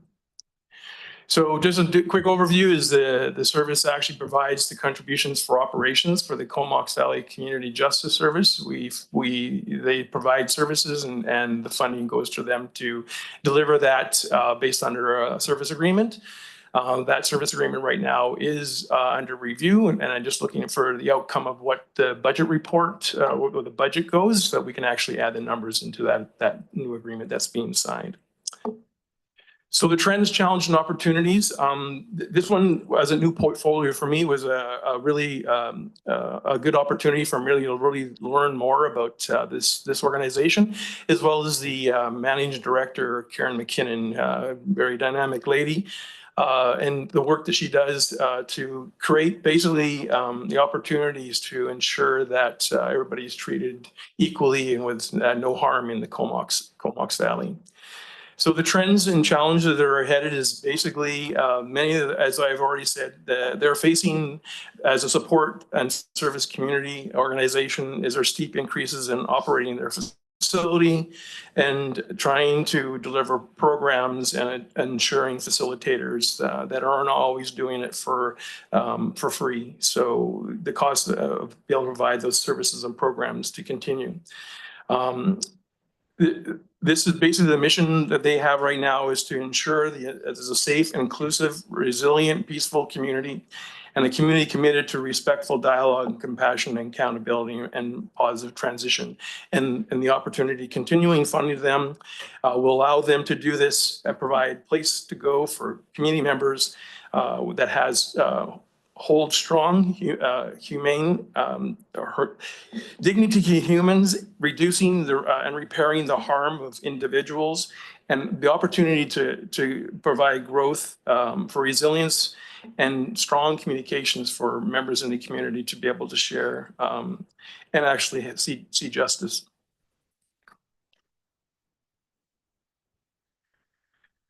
So just quickly on this is that there was a presentation that was done to the board. I think it was back in September where Karen was in front of you looking for a request for an increase to their budget. So we're proposing today from the 2024 budget $78,000 to a $90,000 budget, an increase. That will be also looking at trying to increase the taxation so that numbers will be able to be achieved. This is how that will break out for each of the municipalities and electoral areas, and that amount will equal for per thousand 0.0030 of cost. And then over the next 2026 to 2029, you'll see an increase in the taxation, again, trying to get ahead of what we see from, I think, most services that I've been sitting and listening to, is the increase in costs and the unforeseen future of what could happen with the Trump situation in the United States. So this might make, if you have any questions on this, I might have to turn to Kelly or Lucy on that. Again, it's another new portfolio that I have.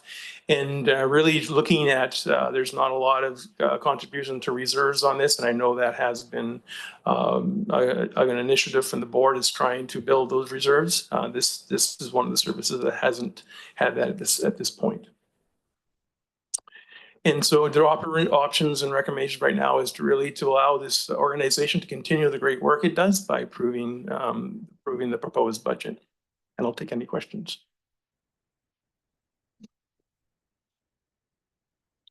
Thanks, Howie. Seeing none, move to recommendation. Thank you. Moved and seconded. Any further questions? Anyone opposed to the recommendation? All right, thank you. And I think now we're going to Doug at this point for Comox Valley Search and Rescue. Thank you. Thank you. And through the chair, this is to present function 265, Comox Valley Search and Rescue.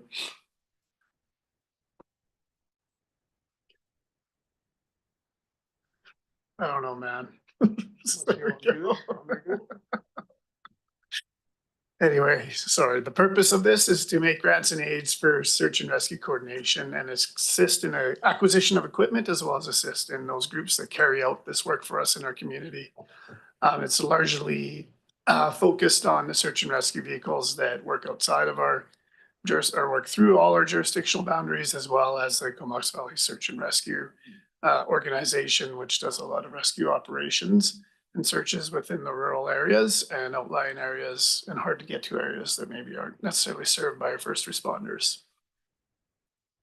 I should note here that the total maximum requisition for the service is 860,000, and currently we're spending 282,000 is what's being proposed in 2025, just for your consideration as we get more into the recommendations here further along. We're seeing all teams are seeing an increase in call volumes, so there's an increase in costs, and there's also more competition for some of the same pocket of grants and our local government funds. So we're seeing this through all the organizations continuing to look for the same revenue streams to continue to keep their apparatus updated. And there's also potential for loss of granting streams, and this is based on how the provincial government in particular focuses on search and rescue grants, as well as limitations to what they can and cannot do, depending on the amount of money they have in their statements and revenues. And of course, one of the big pictures we've been talking about over the last year, which you have 2 background study documents for, is Comox Valley Search and Rescue and their attempt to find a new facility. I'll speak to this a little bit more at the end, but I know they've been in front of you a couple times over the last 2 years, so I'm not going to focus too much of my dialogue on it, but I'll be really happy to answer any questions you may have there as we get to the options and recommendations.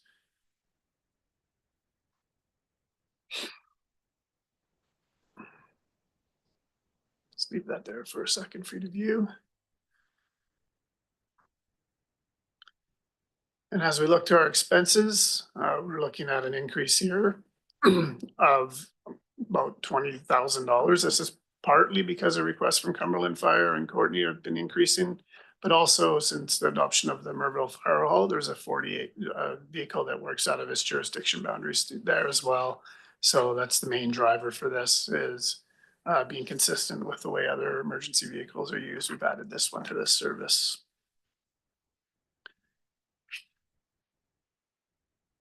So here you see the list of vehicles you support, as well as some of the organizations. Quite far-reaching, and all these organizations in some fashion or another provide rescue services to our community.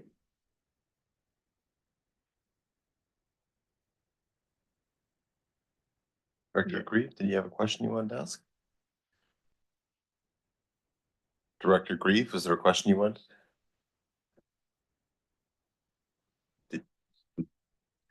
I'm just curious, when's the last time we did the 5-year bump on this service? It's probably been a while. We haven't needed to do it because we're so far below the maximum requisition, which is 820,000, of which we're only spending, well, 200,000, 260,000. So maybe Kelly knows, or Lucy, if we've ever done a bump. I'm not sure. So I'm just thinking, I mean, we're getting a lot of chatter on social media around our inability to work with them to find a permanent location. So if we've got room for that, I know we're saving up, what 200, I thought 100,000. Yeah, I can speak to that a little bit more at the end of the presentation, and just okay. Well, first of all, let's find out how much headroom we got. Okay, we have about $600,000 in room to our maximum requisition. I wasn't sure what a 5-year bump meant to a service. Oh, it's every 5 years we can increase by 25%. 25% bump every 5 years. Thanks. Doug, before you go to the next slide, can you tell me what Rescue 71 Courtney is? Yes, it's the rescue vehicle. There might be a picture of it here. Okay, so it's just a particular vehicle. Yeah. Okay, all right, thanks. So all these vehicles, basically, they all respond with outside or most of them respond outside their jurisdictional boundaries, and this service was set up to establish that years ago and help support these rescue vehicles. And then the other ones are organizations like Lighthouse County Marine Rescue Society, Mid-Island, and obviously Comox Valley Search and Rescue.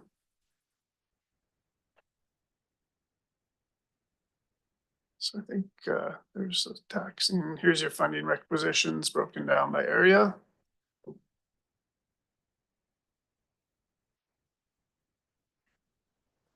Again, your total revenues.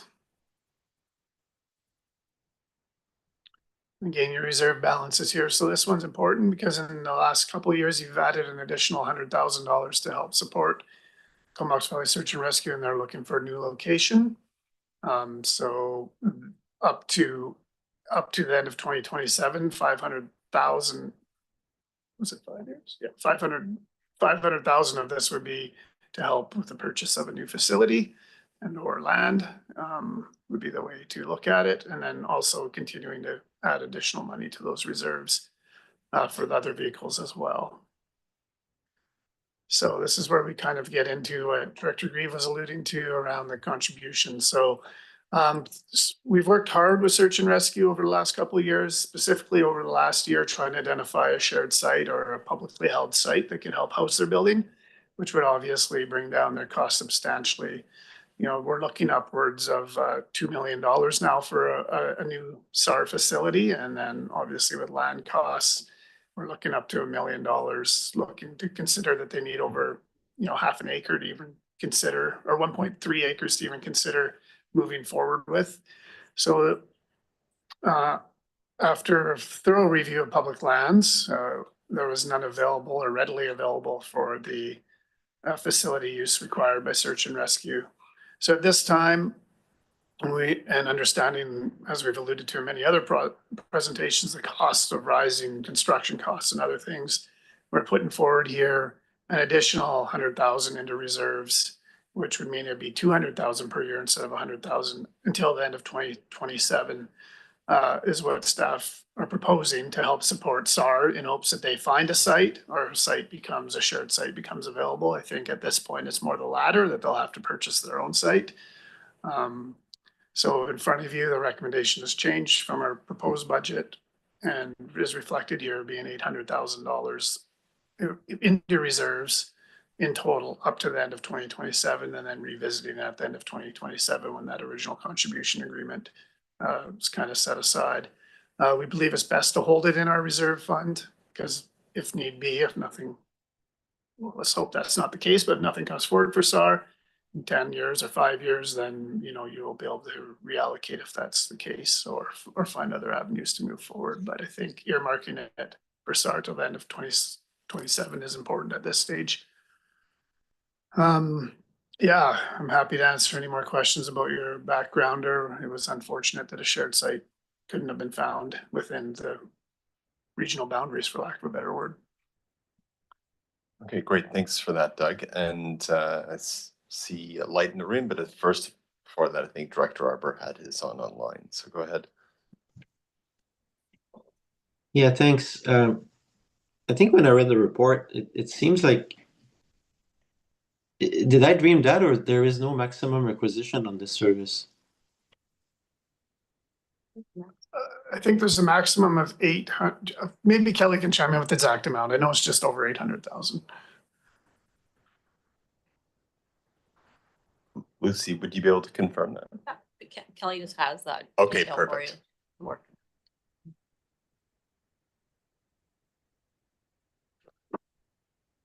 Oh, sorry. Okay. Thank you. So the maximum requisition is $860,241. Okay, thanks. I must have missed that. I think we can do more for search and rescue, and we know how long this organization has been going at it, and we know how much support from all stripes in the valley there is for finding a permanent home for that organization, and being aware that you know, we thought we could identify some kind of public land But that hasn't been the case. Of course, it's not just construction costs that are going up, but land acquisition costs. So I'm wondering if there's an opportunity to spread out a higher amount or consider borrowing or something like that to really bump it to a place where before 2026 we're actually building. Because I just worry that they've done a good job of fundraising, but it's been many years that they've been going, and last time I heard from them, you know, they still see a pretty big gap. They appreciate our help, but I think we could do more. They're having a really hard time identify other sources. So I don't know if at the board there's any appetite to look at a higher amount and then spread it over the next few years, so to speak, so that they can move confidently right now. All right, well, thanks for floating that idea, Director Arbor. There's a couple lights on here and we'll see what people's thoughts are. I'll go to Director Brown. Thanks, Chair. I'm just curious, there's a recommendation to add $100,000, but I don't see where that increase is in our reports on the impact to each community. Are you guys doing that math right now? Through the chair, your package has been prepared without that 100,000 included in it, so it's not there at the moment, and we So we'd have to come back with that. decision at this table at this point before we work it into all of the figures that are there. But is there a piece that you would like to know, the implications of an extra 100,000? Yeah, I mean, I guess that's for us to figure out. I also am happy to give a bit more to this service. I agree. It's obviously a critical service, and they're obviously struggling to make their new location a reality. So I'm happy to have that conversation. All right, thanks, Director Brown. Appreciate hearing your thoughts. Go to Director McCollum. Yeah, thanks, Chair, and thanks to staff for the report. There's no question that this is a big issue for our local search and rescue team, and it is complicated because it needs to have the right site and it needs to be a large site, and the cost implications. I think we're all aware of why it's taking a long time, and it's not just strictly the financial aspect. Although of course that's always a factor. So I'm in support of looking at how we can better support this process. And just the point that I wanted to bring into the discussion is one of the challenges that I understood is that the cost on their current facility has increased. And so now there's a greater proportion of their resources going to paying for their current use.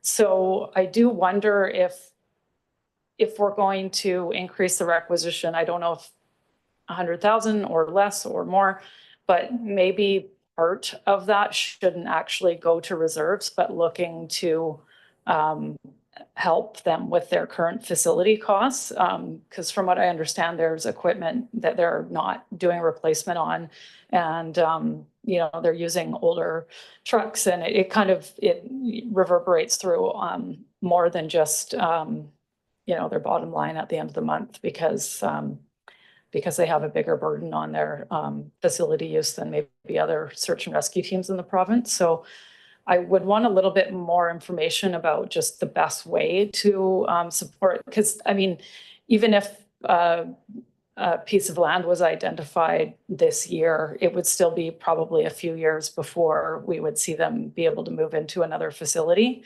And the other point that I wanted to make around that is I do recall asking this question last time, and I do believe that there would be a way for like the service to support borrowing if we own the land in some way. So maybe staff could clarify that.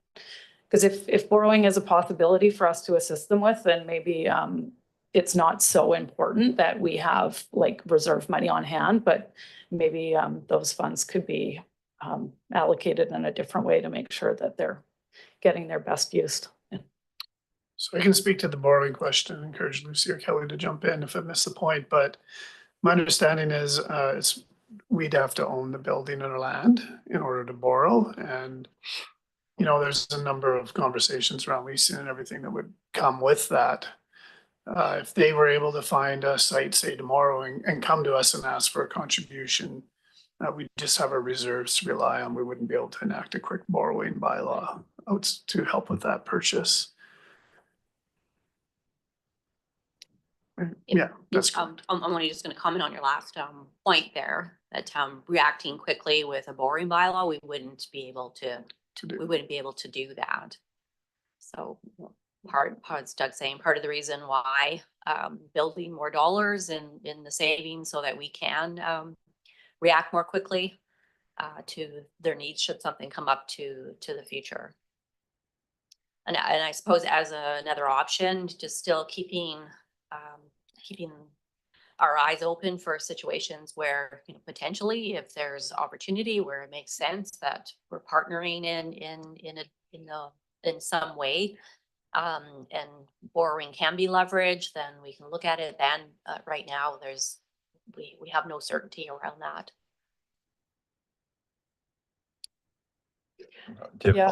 Yeah, that's all good information, and yeah, thanks for the clarity. I think I did maybe remember all of the details on that. Yeah, and then I guess, I mean, maybe this is getting a little bit too far into the weeds onto how this would all pan out, but I don't know if this is even a fair question to ask staff right now, but I will anyway, sorry. If they were to find a facility and borrowing was required, would search and rescue having an ongoing, like a 5-year financial plan commitment from the service assist in the borrowing, even if we were not on title or partners in that asset? And I realize you'd be answering for another organization, but like, how is it normally done? I think I'd be answering perhaps for the board, is that would be something we bring to the board for consideration in each annual capital fund section, but the service is for apparatus and equipment in support of search and rescue operations. So I guess it would be couched under that language. Okay. Yeah, I think that answers it for me. Thanks. If I could just add, maybe it might help just for clarifying, because, you know, on different scales, we support the operations of a number of community organizations, and moving forward in that way where search and rescue is actually doing their own borrowing. However, there's operational support that comes for us, and part of that can be used for them to handle their debt servicing. So, you know, be a flow through grant that we're doing from ourselves to their operations. So that if we could see that be a viable option.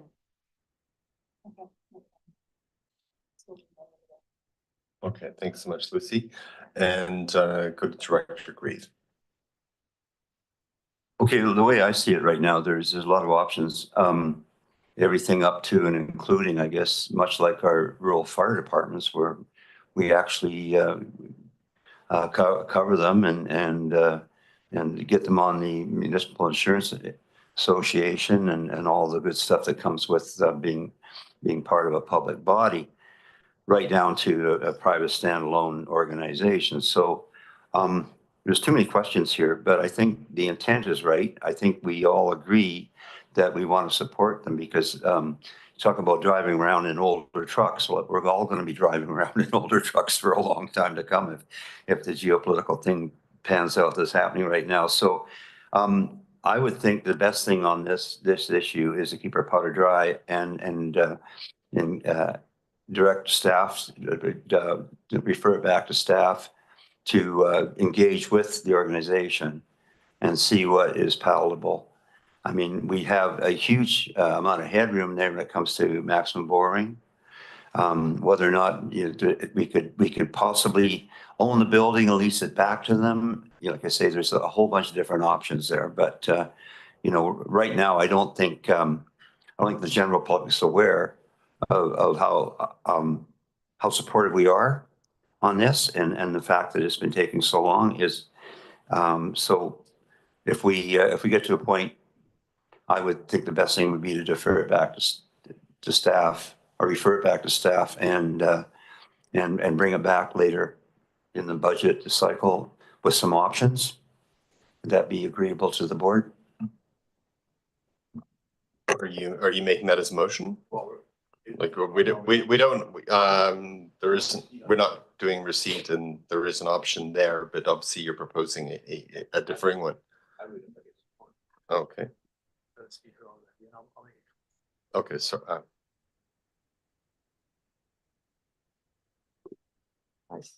Yeah. Oh, yeah. okay, so Director Grieve, we have two more lights on of Director Arbor and Director McCollum who want to speak. So maybe we could let them speak. And then when that's concluded, then we can go to a motion. I hadn't noticed those other lights. So I think Director Arbor, you've been waiting a little while. Go ahead. Yeah, thanks. I had a proposed motion too, so we'll stack it against Director Greaves. I think the problem with this issue is that it's been laying around our board table for way too long. So I have a high degree of dissatisfaction from something that I've been hearing for years and years. When and different people define core services as differently. You know, I had that big debate with Paul Ives on Facebook. What's core services of local government? I think a lot of people look at search and rescue as a complement to our fire hall and fire services. To me, I define it as a core service. We're saving lives in our area of residents and visitors. We have actually one of the best units in BC. And everybody seems to have like nice facilities around BC except the Comox Valley. So why are we still talking 5 years later? The board has said multiple times we're willing to put more resources into this. We want to see it happen. So my proposed resolution would be instead to be approve an additional 100,000. I would say a minimum of 100,000, and then go back to search and rescue, have some discussions, because it might be like 500,000 that's needed. They're just stuck. I think if you came back with a plan that was an additional 500,000, ourselves as a board and the residents of the Comox Valley would support it, because this issue has been going on and on and on and on, and everybody wants to see a building. Everybody is tired of seeing them basically getting the short straw. So I would just replace additional with minimum, and then come back February 25th with whatever the amount is needed to get this done. All right, thanks, Director Arbor. So we have a couple of potential motions as options. We'll go to Director McCollum, excuse me. Yeah, well, the other comment that I wanted to make that I just forgot when I had the mic was that, you know, recognizing that this is probably not a short-term problem. Currently, they are maybe lacking in resources because their facility costs have gone up. But I mean, I don't know of any examples where you move to a new facility, a new and bigger facility, and it's cost less. So I think we are recognizing that they likely require more funding in order to meet the current needs of their organization. So I would suggest that when we do make the decision on an increase, that we look beyond just the next couple year financial plan and probably just build it into the 5-year one rather than the limitation. Just understanding that that it will probably be a change to what their needs are going forward, not just temporarily. And while I appreciate the comments that Director Arbor has made, I don't know that just a single bump is really going to resolve this in the short term. Just from what I've heard in the background, that there's not a site that's been identified that isn't affordable. It's that there's no site at this point. So they do need the resources in order to act on a site when it becomes available. But from what I understand, it's not just a simple matter of funding. So I would prefer that we look a little longer term than just trying to resolve it in a single budget. All right, thanks very much. And I know that our CEO has been generating a few thoughts in relation to the comments we've heard. So maybe I'll just pass it over to James for a response. Thanks, Chair. Just in some consideration to around referring this to staff or deferring this to staff, and then us engaging further with the ground search and rescue. As Doug noted, we've been working with ground search and rescue for sure in depth in the last year, but also over multiple years. We've been working very closely with them. And what that work in the past years identified is that there was no land readily available that resolves the facility question for ground search and rescue. And as a result, what we're presenting to you today is that we have a proposed budget, and is the board interested in increasing the investment to the ground search and rescue? I understand from the discussion on the table that yes, there is interest in that. We've proposed the $100,000 contribution. I think trying to balance that affordability question, recognizing there are other services and other pressures in the regional district, and general cost of living and affordability in the community. So trying to balance those interests with this expressed need for the ground search and rescue facility needs.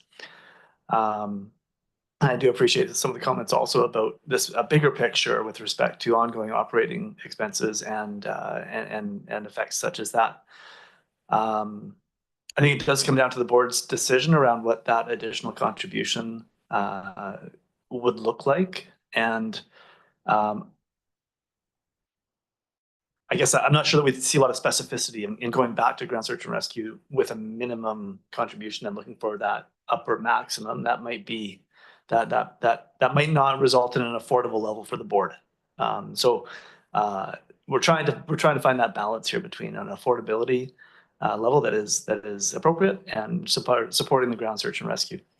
I would, yeah, I'll just throw those out as some comments right now. I would probably tend to go back to the recommendation that you see on the screen here, where we support the additional $100,000 contribution to reserves for the 3 years. That provides a total of $800,000 over this contribution period.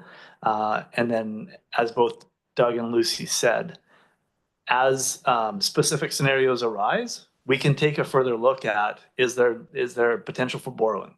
Is there a potential for the CVRD to own this asset and lease?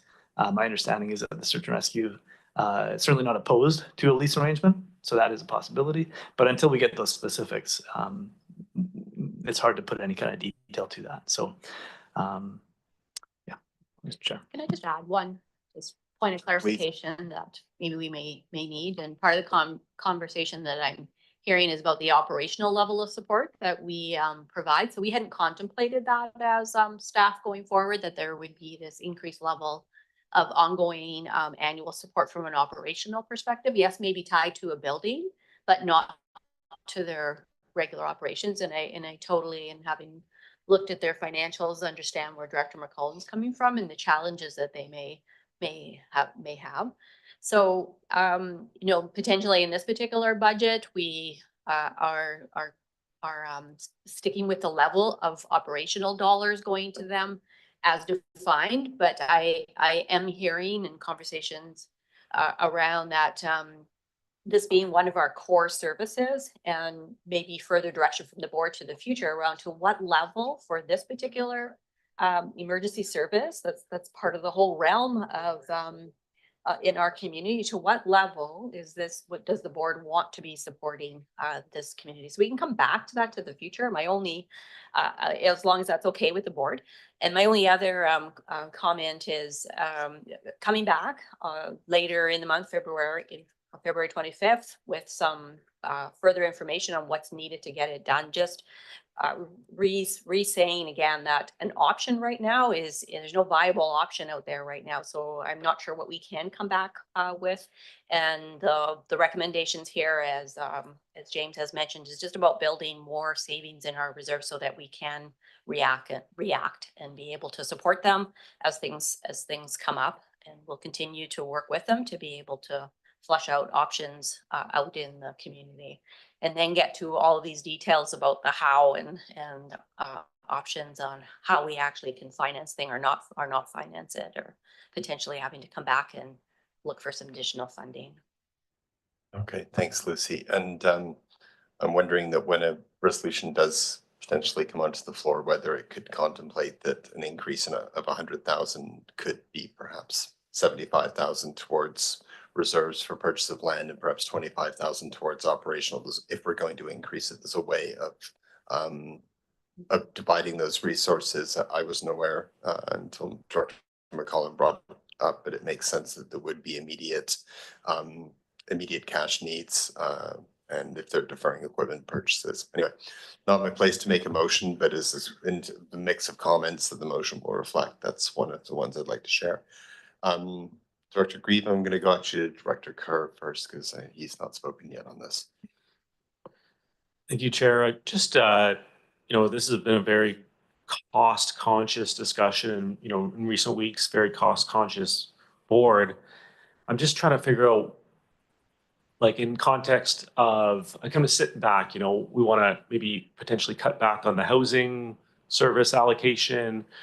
The rec stuff has been tough to get going this year. And then this, we want to plow more and more into. Super important service. It's also a really, if you think from the public's point of view, a pretty sexy service, right? It's lots of people have been touched by this service. There've been lots of families who've had members, rescued and been involved in some way.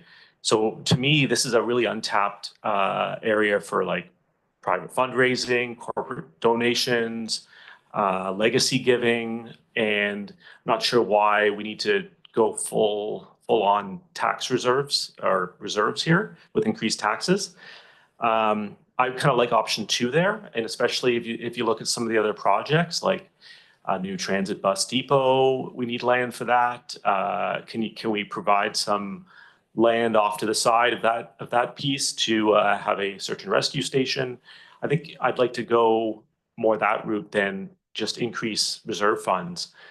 We've had discussions at our last board meeting about why are we increasing reserves in this time of fiscal restraint. So just in the context of everything else we're doing, and especially because housing is like the most important issue, I'm really not in favor of increasing the tax requisition for this. Thanks.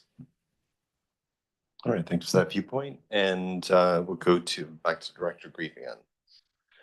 Well, it's the old nice to have and need to have. So I think this falls more in the need to haves. I think we're entering a dangerous era. And this is more along the lines of emergency services as well. Like people think it's just an offshoot of our fire services, where, it's something that's manned by very dedicated volunteers. And I bring your attention to other jurisdictions where they have professional fire services that cost an arm and a leg and a tooth. Here in the Comox Valley, we're very blessed to have hundreds of firefighters and emergency people that are basically volunteers, work for stipends on a call out or whatever. So we don't want to lose that. I think it's important to keep morale up for this organization. I think that's lagging right now from what I've heard. I see a lot of increases of 10% and more out there that benefit the electoral areas marginally at best. It's things that we really don't see any tangible results from, but we're supporting them because they definitely benefit the valley as a whole and the municipalities as in particular. I don't see any problem. Like I say, there's a lot of places where I could see holding the line. We're not going cog wild. I think we're talking about an extra $100,000 here, and we have to put our money where our mouth is. Otherwise, I think we're going to lose some credibility in some circles. As I say, this is something that is not necessarily sexy. It saves lives, and I think, as I say, that we need all the help we can get. There's always the next emergency coming around the bend, especially with climate change. So I think that the more people we have involved and dedicated, the better. So I would suggest that we bring this back later in the month to see what the impact would be of raising the requisition to $100,000. So are you making the recommendation? I am. Just the recommendation with no changes?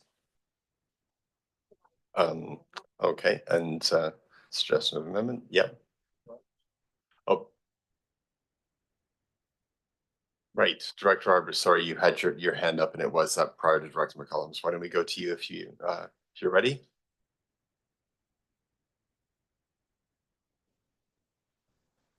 Okay. Daniel?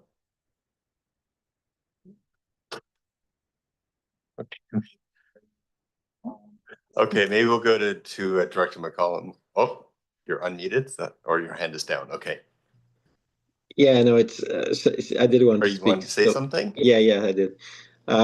Yeah, I mean, I just keep, and I think Dr. Kerr had some good points, but I think I agree with the comments that in the great scheme of things, the resources I'll go for a building is a one-time opportunity with a very special service. So that's how the lens I have on it. So I actually don't know which recommendation to make. So I guess I will pass on the mic. I thought I had it, but yeah, I'll pass it on. I think I'm just impatient. I just want to see a building. Thanks, Chair. All right, now to Director McCollum. Yeah, I just wanted to amend it so that we took out the per year for 3 years and just an additional 100,000 contribution to reserves per year for the 5-year financial plan. Okay. Is that Unspecified for operations. You know, actually, no, I didn't want to change. I just wanted to leave it the way it is for simplicity. But if search and rescue wanted to request access to those reserve funds for a different purpose, could they come and delegate for like a budget amendment? Or, I mean, it's essentially money set aside for their organization, so maybe just leave it for now.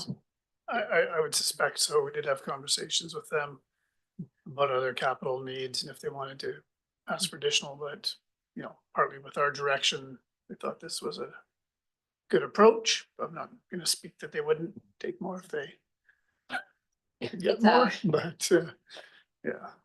I think we can, it's just a reserve fund, so it's available. It is an FFE reserve, so it's it's not specifically allocated out, and it can be used at the discretion of the board.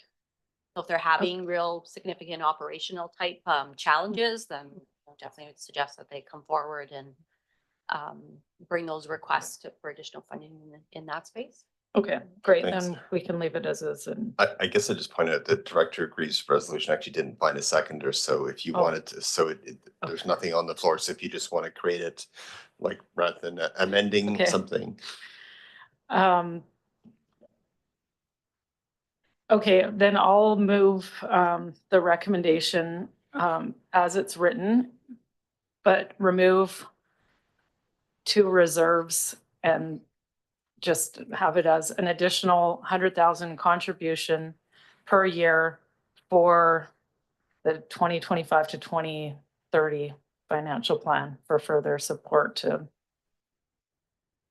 Comox Valley's ground search and rescue facility needs. Okay. Does that make sense? I think you've got that. Perfect. There we got a seconder. Well done. And while Lisa's just getting that up on the screen, do you want to speak, Director Brown? Yeah, thanks. What I thought I heard Lucy say was that if it's in reserves, it's more flexible funding for them to use in whatever way they want.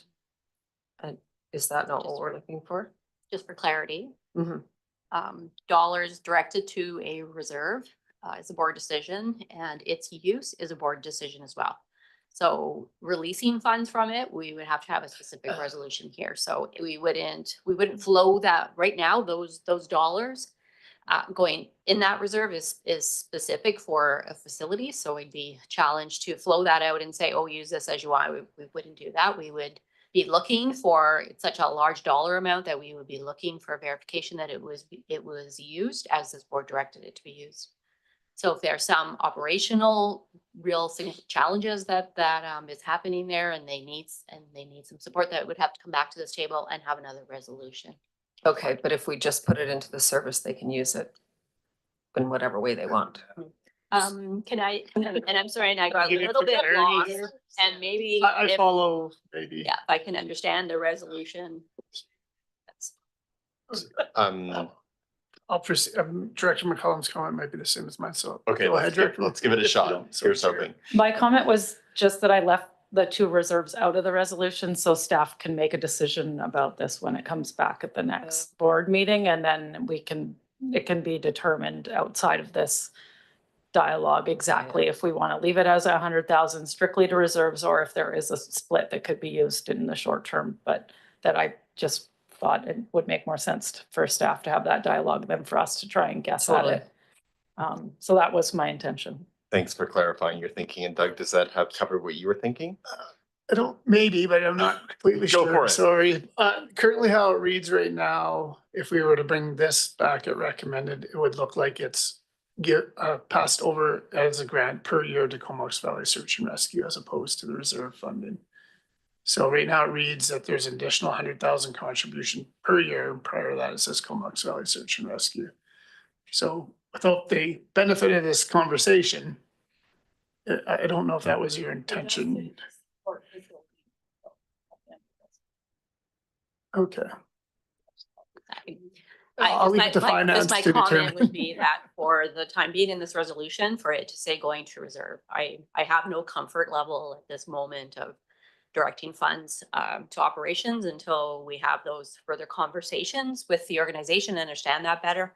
And whether that'll fully happen within the time that we come back, February 25th, I'm doubting it at this point. So maybe if we can just flow this to reserves, and if there's this need for operational dollars, then like that's new at this point, that we take our time maybe just looking at that. Yeah. Go for the friendly amendment. Yeah, could you just pop your mic on and online can hear? Motion. Oh, Jake. Okay, yeah. One cannot amend their own motion, is that correct? Jake? So it is possible for the original moving member to return to it once it's the board's motion, so you can if you want. Okay, I'll add 2 reserves then. Okay, who's gonna second that amendment? Okay, fantastic. Okay, so just keep things clear, we have an amendment. So first we'll vote on the amendment. Director Morin, do you want to speak on this? Well, I think I can speak, I can use the amendment. Just for clarification, so now my comment was going to be before the amendment, but this will put it in reserves, and then it will still have to come back to us to determine whether it's going to go to operations. I guess my original comment before the amendment was around search and rescue hasn't come to us. We haven't received any official request for anything to go to operations. So it feels like we're making a decision for an organization that, yeah, it just doesn't really seem like the right way of doing things. You know, anybody could come and we could have a similar arrangement, and then we say, oh, well, actually, I think we should give it to them for this reason. Like, yeah.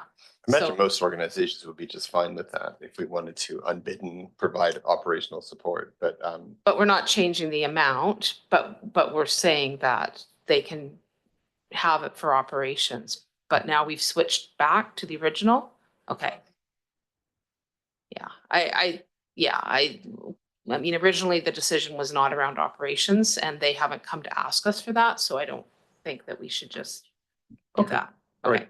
And Doug, did you want to comment on that? You're flashing, so to speak. No, I think well, I guess, yes, the comment is we will speak with our partners and let them know if there is capital needs they foresee in the next year, that this reserve can be flexible to use for that. And if that's the case, they would come back either as a delegation or through a staff report in the future.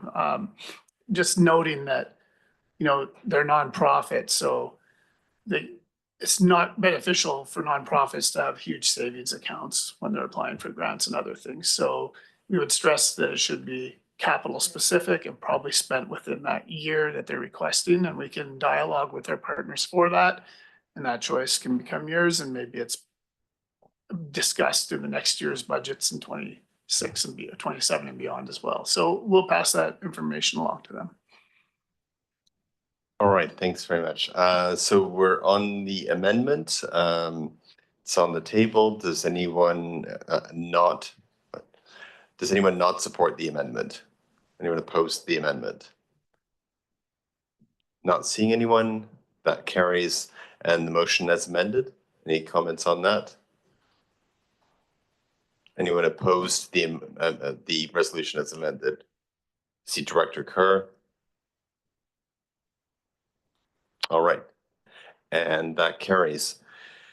Oh my goodness, I think we have one more budget. Does anyone want like a 3-minute cover break? Because I could, I know the list is striking a bit. Okay, so we'll adjourn for 5 minutes.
So if memory serves me correctly, this is the very last one. So let's enjoy it.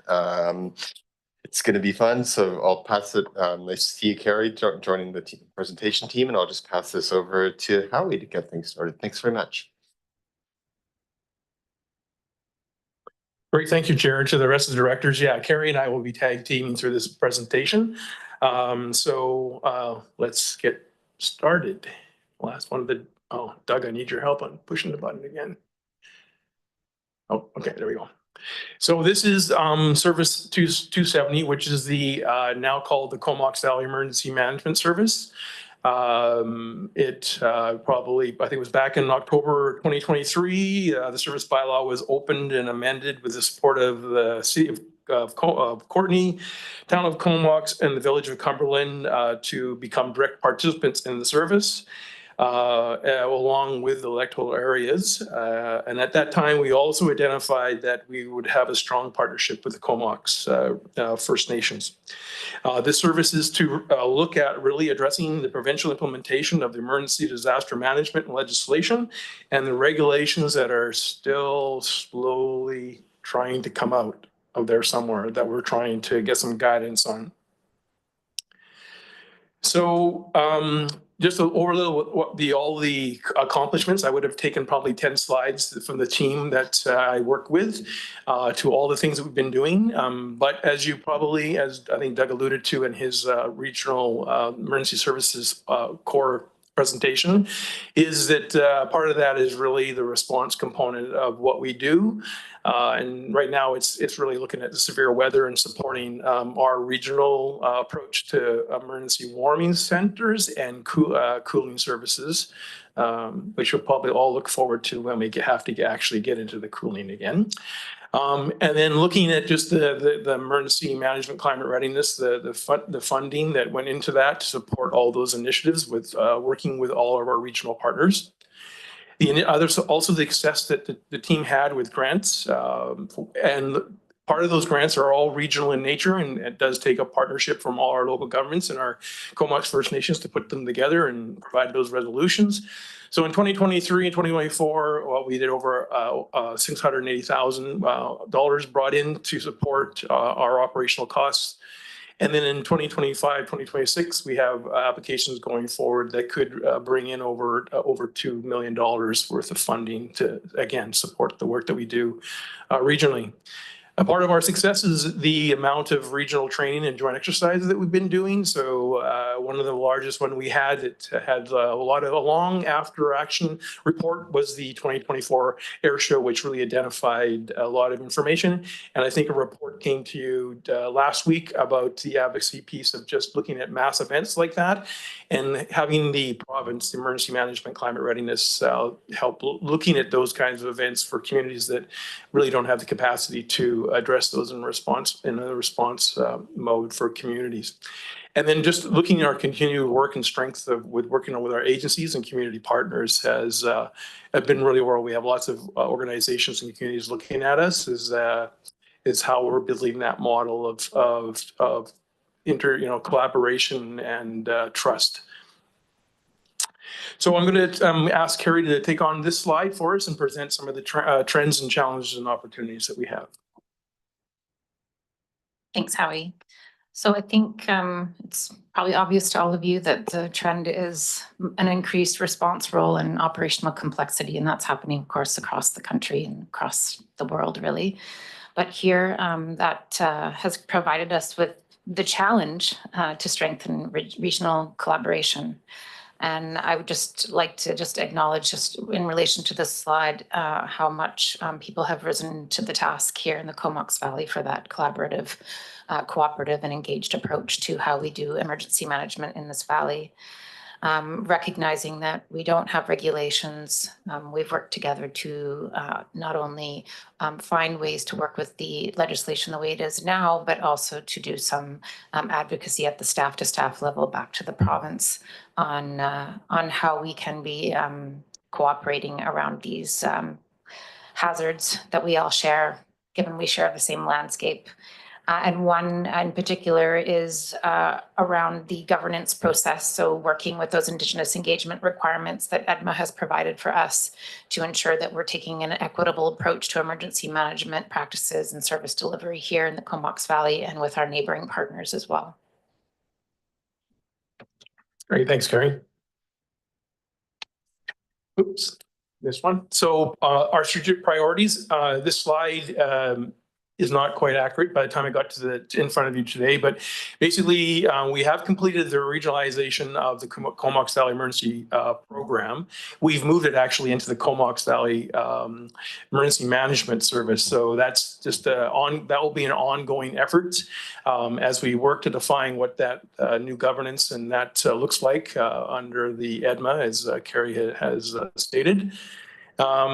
We created the multi-year training calendar, which is the model has been completed. However, that'll be an ongoing initiative that will continue taking the work from our regional partners to determine on what their capacity is for their emergency operations centers, and then defining what kind of training delivery will occur. And we just had a great workshop with elected officials that was part of that whole calendar being built. So this is that's an ongoing component.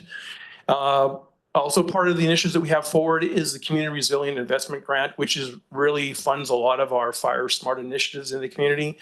As part of that, right now, we're put together a 2025 regional application that we're looking at providing funding to our local fire departments to do those home ignition assessments. So that's ongoing work that will be done.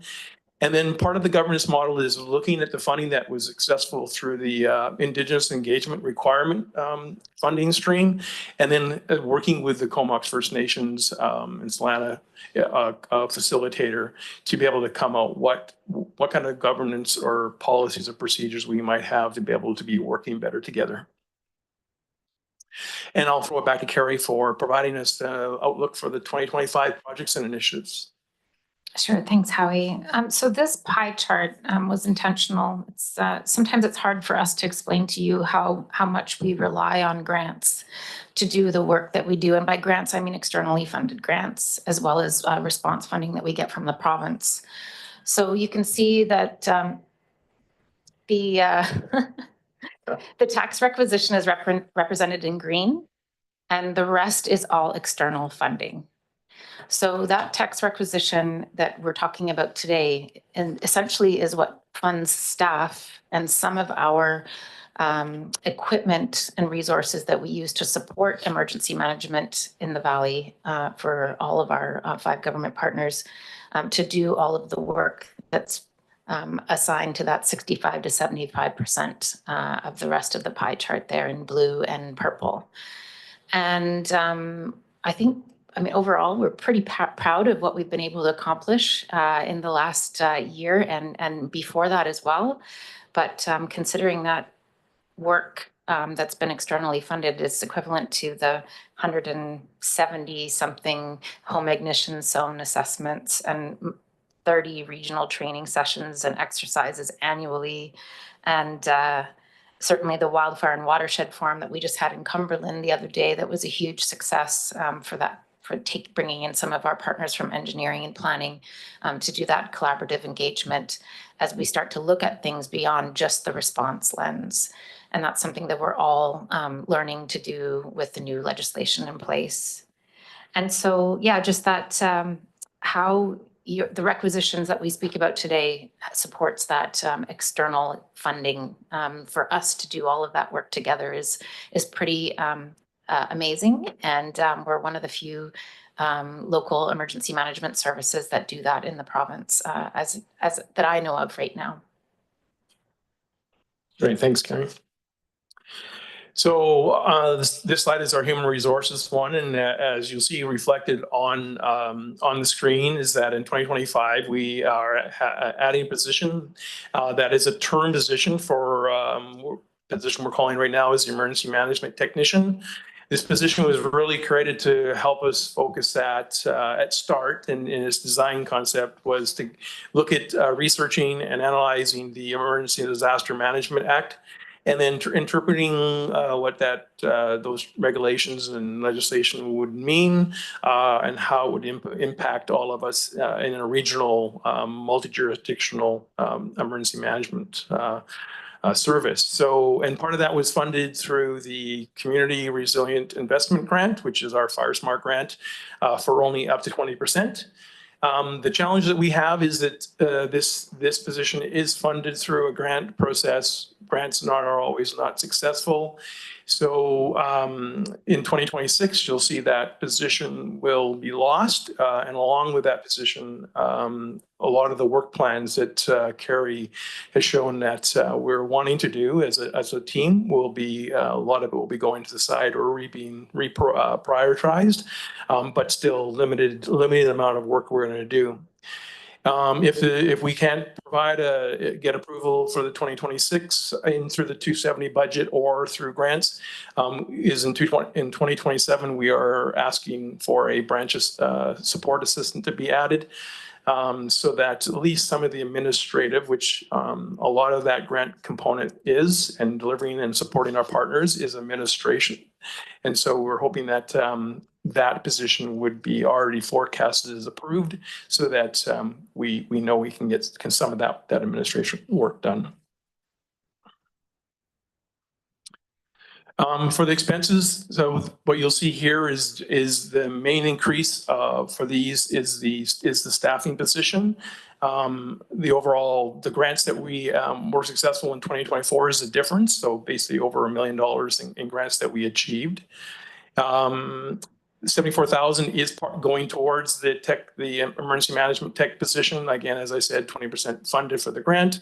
We are asking for an increase in our training and development budget line of 40,000 to bring that to a base level of $60,000 to do regional emergency and EOC training, and then 20,000 in professional fees to help to some subject matter experts, or to bring in facilitated, experienced trainers to be able to provide us that level of knowledge in emergency management.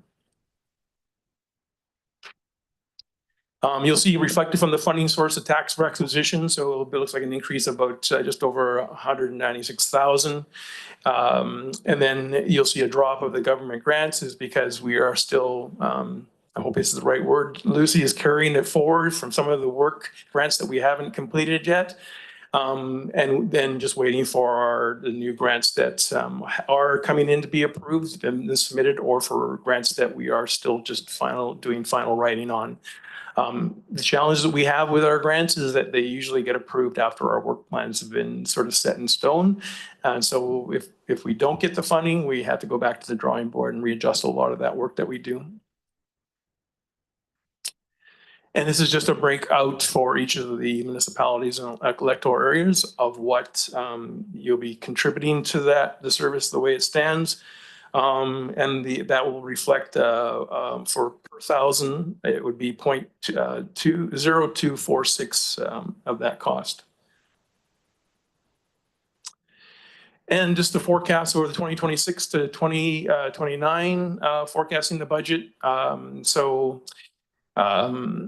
Increase in the tax requisition, the biggest part was right now, we're doing it from 2025 to 2026, and then a growth after that to again meet what we see is going to be increased dollars to be able to deliver this service to the community is projected there.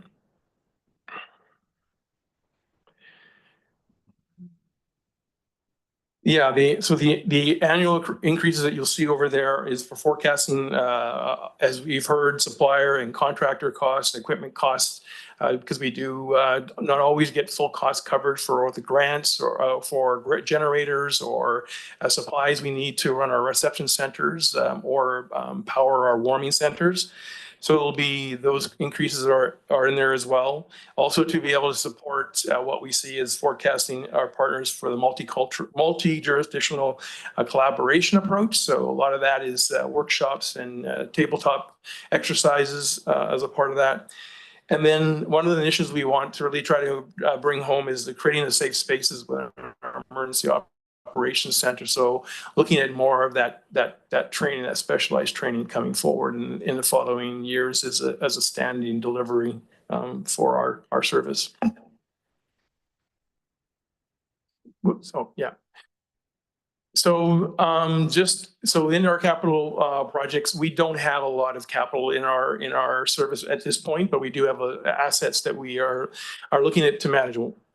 We don't have an asset management plan, as everybody, other departments are talking about per se, but we are working with our asset manager in-house now, trying to build a program that right now is basically just maintenance and scheduling and replacement scheduling for some of the big equipment that we have. Like we have mobile generators, emergency radio room equipment that has to be upgraded on a regular basis, and in our emergency support services trailers and reception center supplies and group lodging supplies that again go out of date and need to be replaced. The items in our capital plan right now is our we call it EM 271, which is our RAV4. To replace that is based on just meeting the requirements of the fleet vehicle replacement process for our carbon footprint and that direction that we have for that. So it is coming up for renewal or to purchase a new one. We also were involved in a large provincial initiative to become a gateway for disaster emergency communications, which means basically having infrastructure in place that if other larger communications, radio communications go down in the province, we don't have to depend on emergency management climate readiness, is that local governments can get onto this network and we will be a part of that infrastructure. Because we do have, we're the only kind of facility right now that has a earthquake-proof radio room at this time with the actual backup contingency plan for that. And then just trying to continue upgrading our equipment regionally for our repeaters that are throughout the valley that are supported and used by search and rescue and other groups in the community. Expenditures. I know there's a focus on putting monies into our reserves and expenditures. So that is the direction that we're trying to do here. Again, it just depends on the needs for what other services are. We might need to have to take money from that. But if you have any questions, I'll definitely convert it or divert them to Kelly or Lucy to provide some more detail. Carrie, I think this is just you're going to touch on a few points on this one you wanted. Yeah, just summarizing. I suppose to meet the fiscal responsibilities and climate crisis and community partnerships, Indigenous relations and diversity, equity, inclusion requirements is not something that we're not aware of in terms of emergency management. Our facilitator that we bring here often, Karen Mann, who does the training with us, reminds us all the time that emergencies happen to communities now, as in the community you have now is the community that will experience the emergency. So all of those things become an even bigger priority when the disaster occurs. So we train and plan together in advance for that reason, which is why we have such strong partnerships inside the CVRD and with our municipal and nation partners, but as well as with organizations like Community Justice, with the base, with BC Wildfire and BC Ambulance and all those other services that are involved in our warming and cooling services as well. Because we need to be thinking about what their needs are going to be if and when. So yes, just wanted to summarize that. Yeah, we're happy with that. Thanks, Carrie. So that brings us to the options recommendation. So I just want to first thank you for it's the last presentation of the afternoon, a long full day of information. So I do appreciate you're here and you've engaged into this presentation. So I'd just like to offer that we'd like to present to propose the 2025-2029 financial plan for Service 270 to be approved. And I'll take any questions. So it's been moved and seconded. We're off to a quick start. I see, but the winner in terms of first light on is Daniel. So please go ahead. Yeah, thanks. I always like it when I'm challenged in an internal way where I'm really fighting myself, and it's happening right now because under new business, if the chair allows, I want to propose to the board. I'll test to see if we could bring back the financial plan with the inclusion of a hiring freeze at the CVRD. And this presentation challenged me because you're doing such great work and you're asking for a little bit more resources. So maybe but just putting on my board hat, just as a board member. So what would be the scenario what would be the impact of not hiring that staff that you want to have? Could the team adjust? Through the chair, director. Oh, sorry. Through the chair, director Arbor. Yeah. Thank you for the question. It really will depend on the excess of our grant, is that scope of work plan for that position. Right now, the position is really focusing on the ACT. They are focusing on supporting our community resilient investment grant, which is the Fire Smart initiative that the board has given us, kind of direction to keep moving forward, along with our neighborhood emergency preparedness program. So those are the kind of the key priorities of that work plan that would be struggling to be achieved. It would either fall back to Carrie or myself to take those on into our portfolios. Can I have a further, Chair? To that, if I may. Okay. I think there's actually a second part of that answer coming up from Carrie. Do you want to let her speak and then have your subsequent? Mm-hmm. Okay, great. Go ahead, Carrie.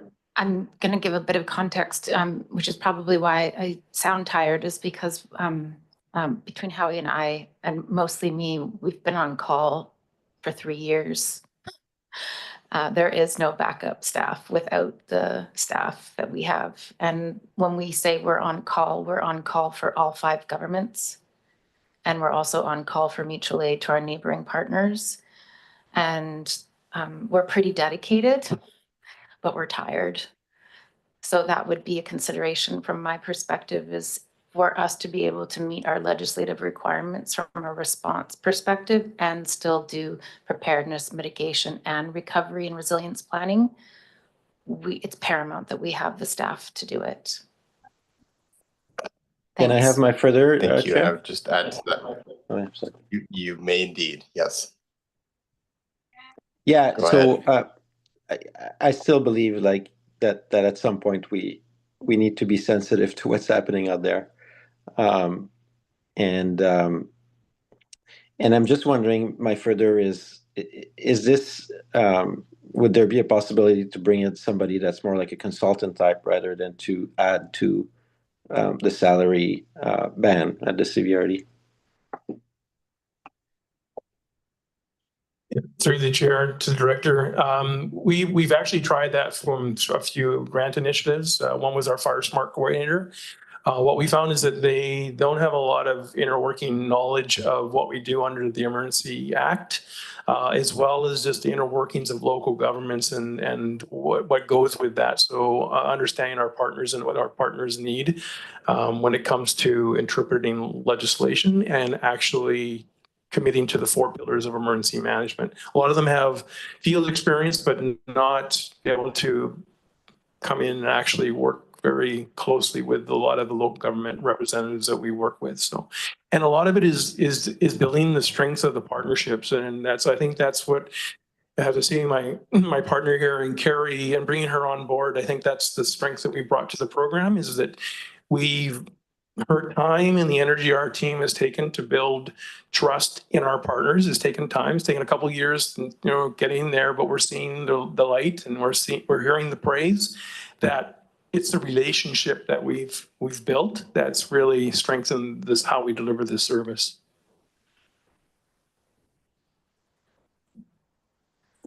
I can't add much more than what Carrie and Howie have provided to this discussion. I will just note, though, that the proposed budget for this service includes this position that we're talking about as a term position, and it would be something that would be revisited in 2026, as was noted on the HR slide. So recognizing that I don't think the needs will go away, but it's certainly not something that we're looking at for the board to make a decision for that long term right now.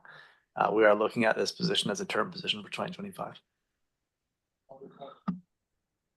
All right, I am going to call the question. Just before that, I just wanted to acknowledge that the two of you have been working, just the two of you, for a long time. And I know the hours you put in. I just was reminded of that when I was Friday evening, I was at the film festival. And after the film at 10 or 10:30 at night, Carrie, you and Chief Green were both there to conduct a community discussion. And I know that it's not like you get a day off because you're spending all evening talking to people about how to stay safer. So it's just the effort is appreciated. And I personally don't think that that an additional term staff addition there is any concern, at least to me at this point.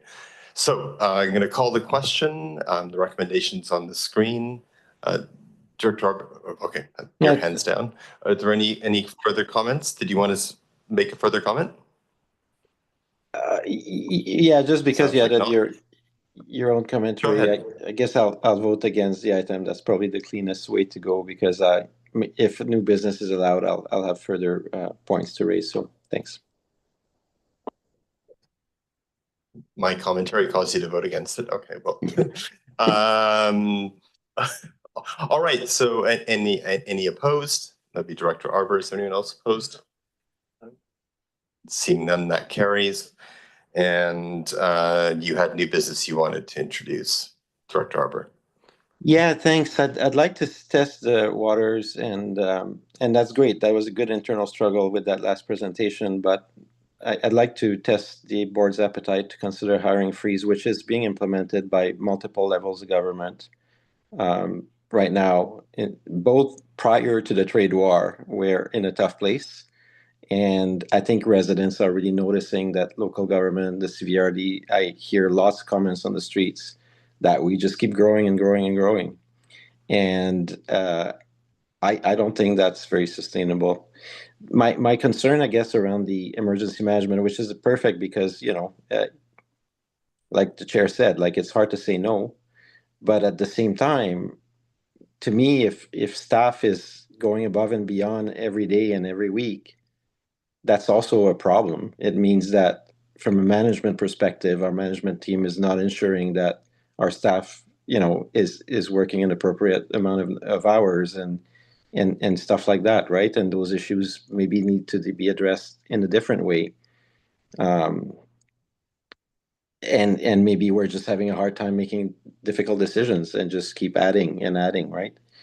So yeah, I still think if I just look at what's happening around us and businesses laying off people and all these different things that in a very uncertain year, I don't know if I'll even get a seconder, but I would move that we ask staff to explore the implications of a hiring freeze and to report back at February 25th for a board decision on this.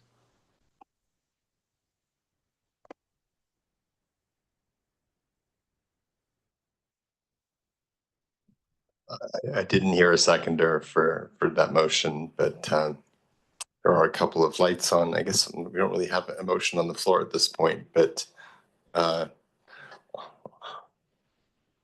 and now the lights are gone too. So anyway, I'm sorry that didn't find a seconder, Director Arbor. So that would be, I guess, it for new business. And nothing else on the agenda. So I just someone wants to move termination, moved and seconded. Any opposed? I highly doubt it. All right, thanks everyone. It's been a long day.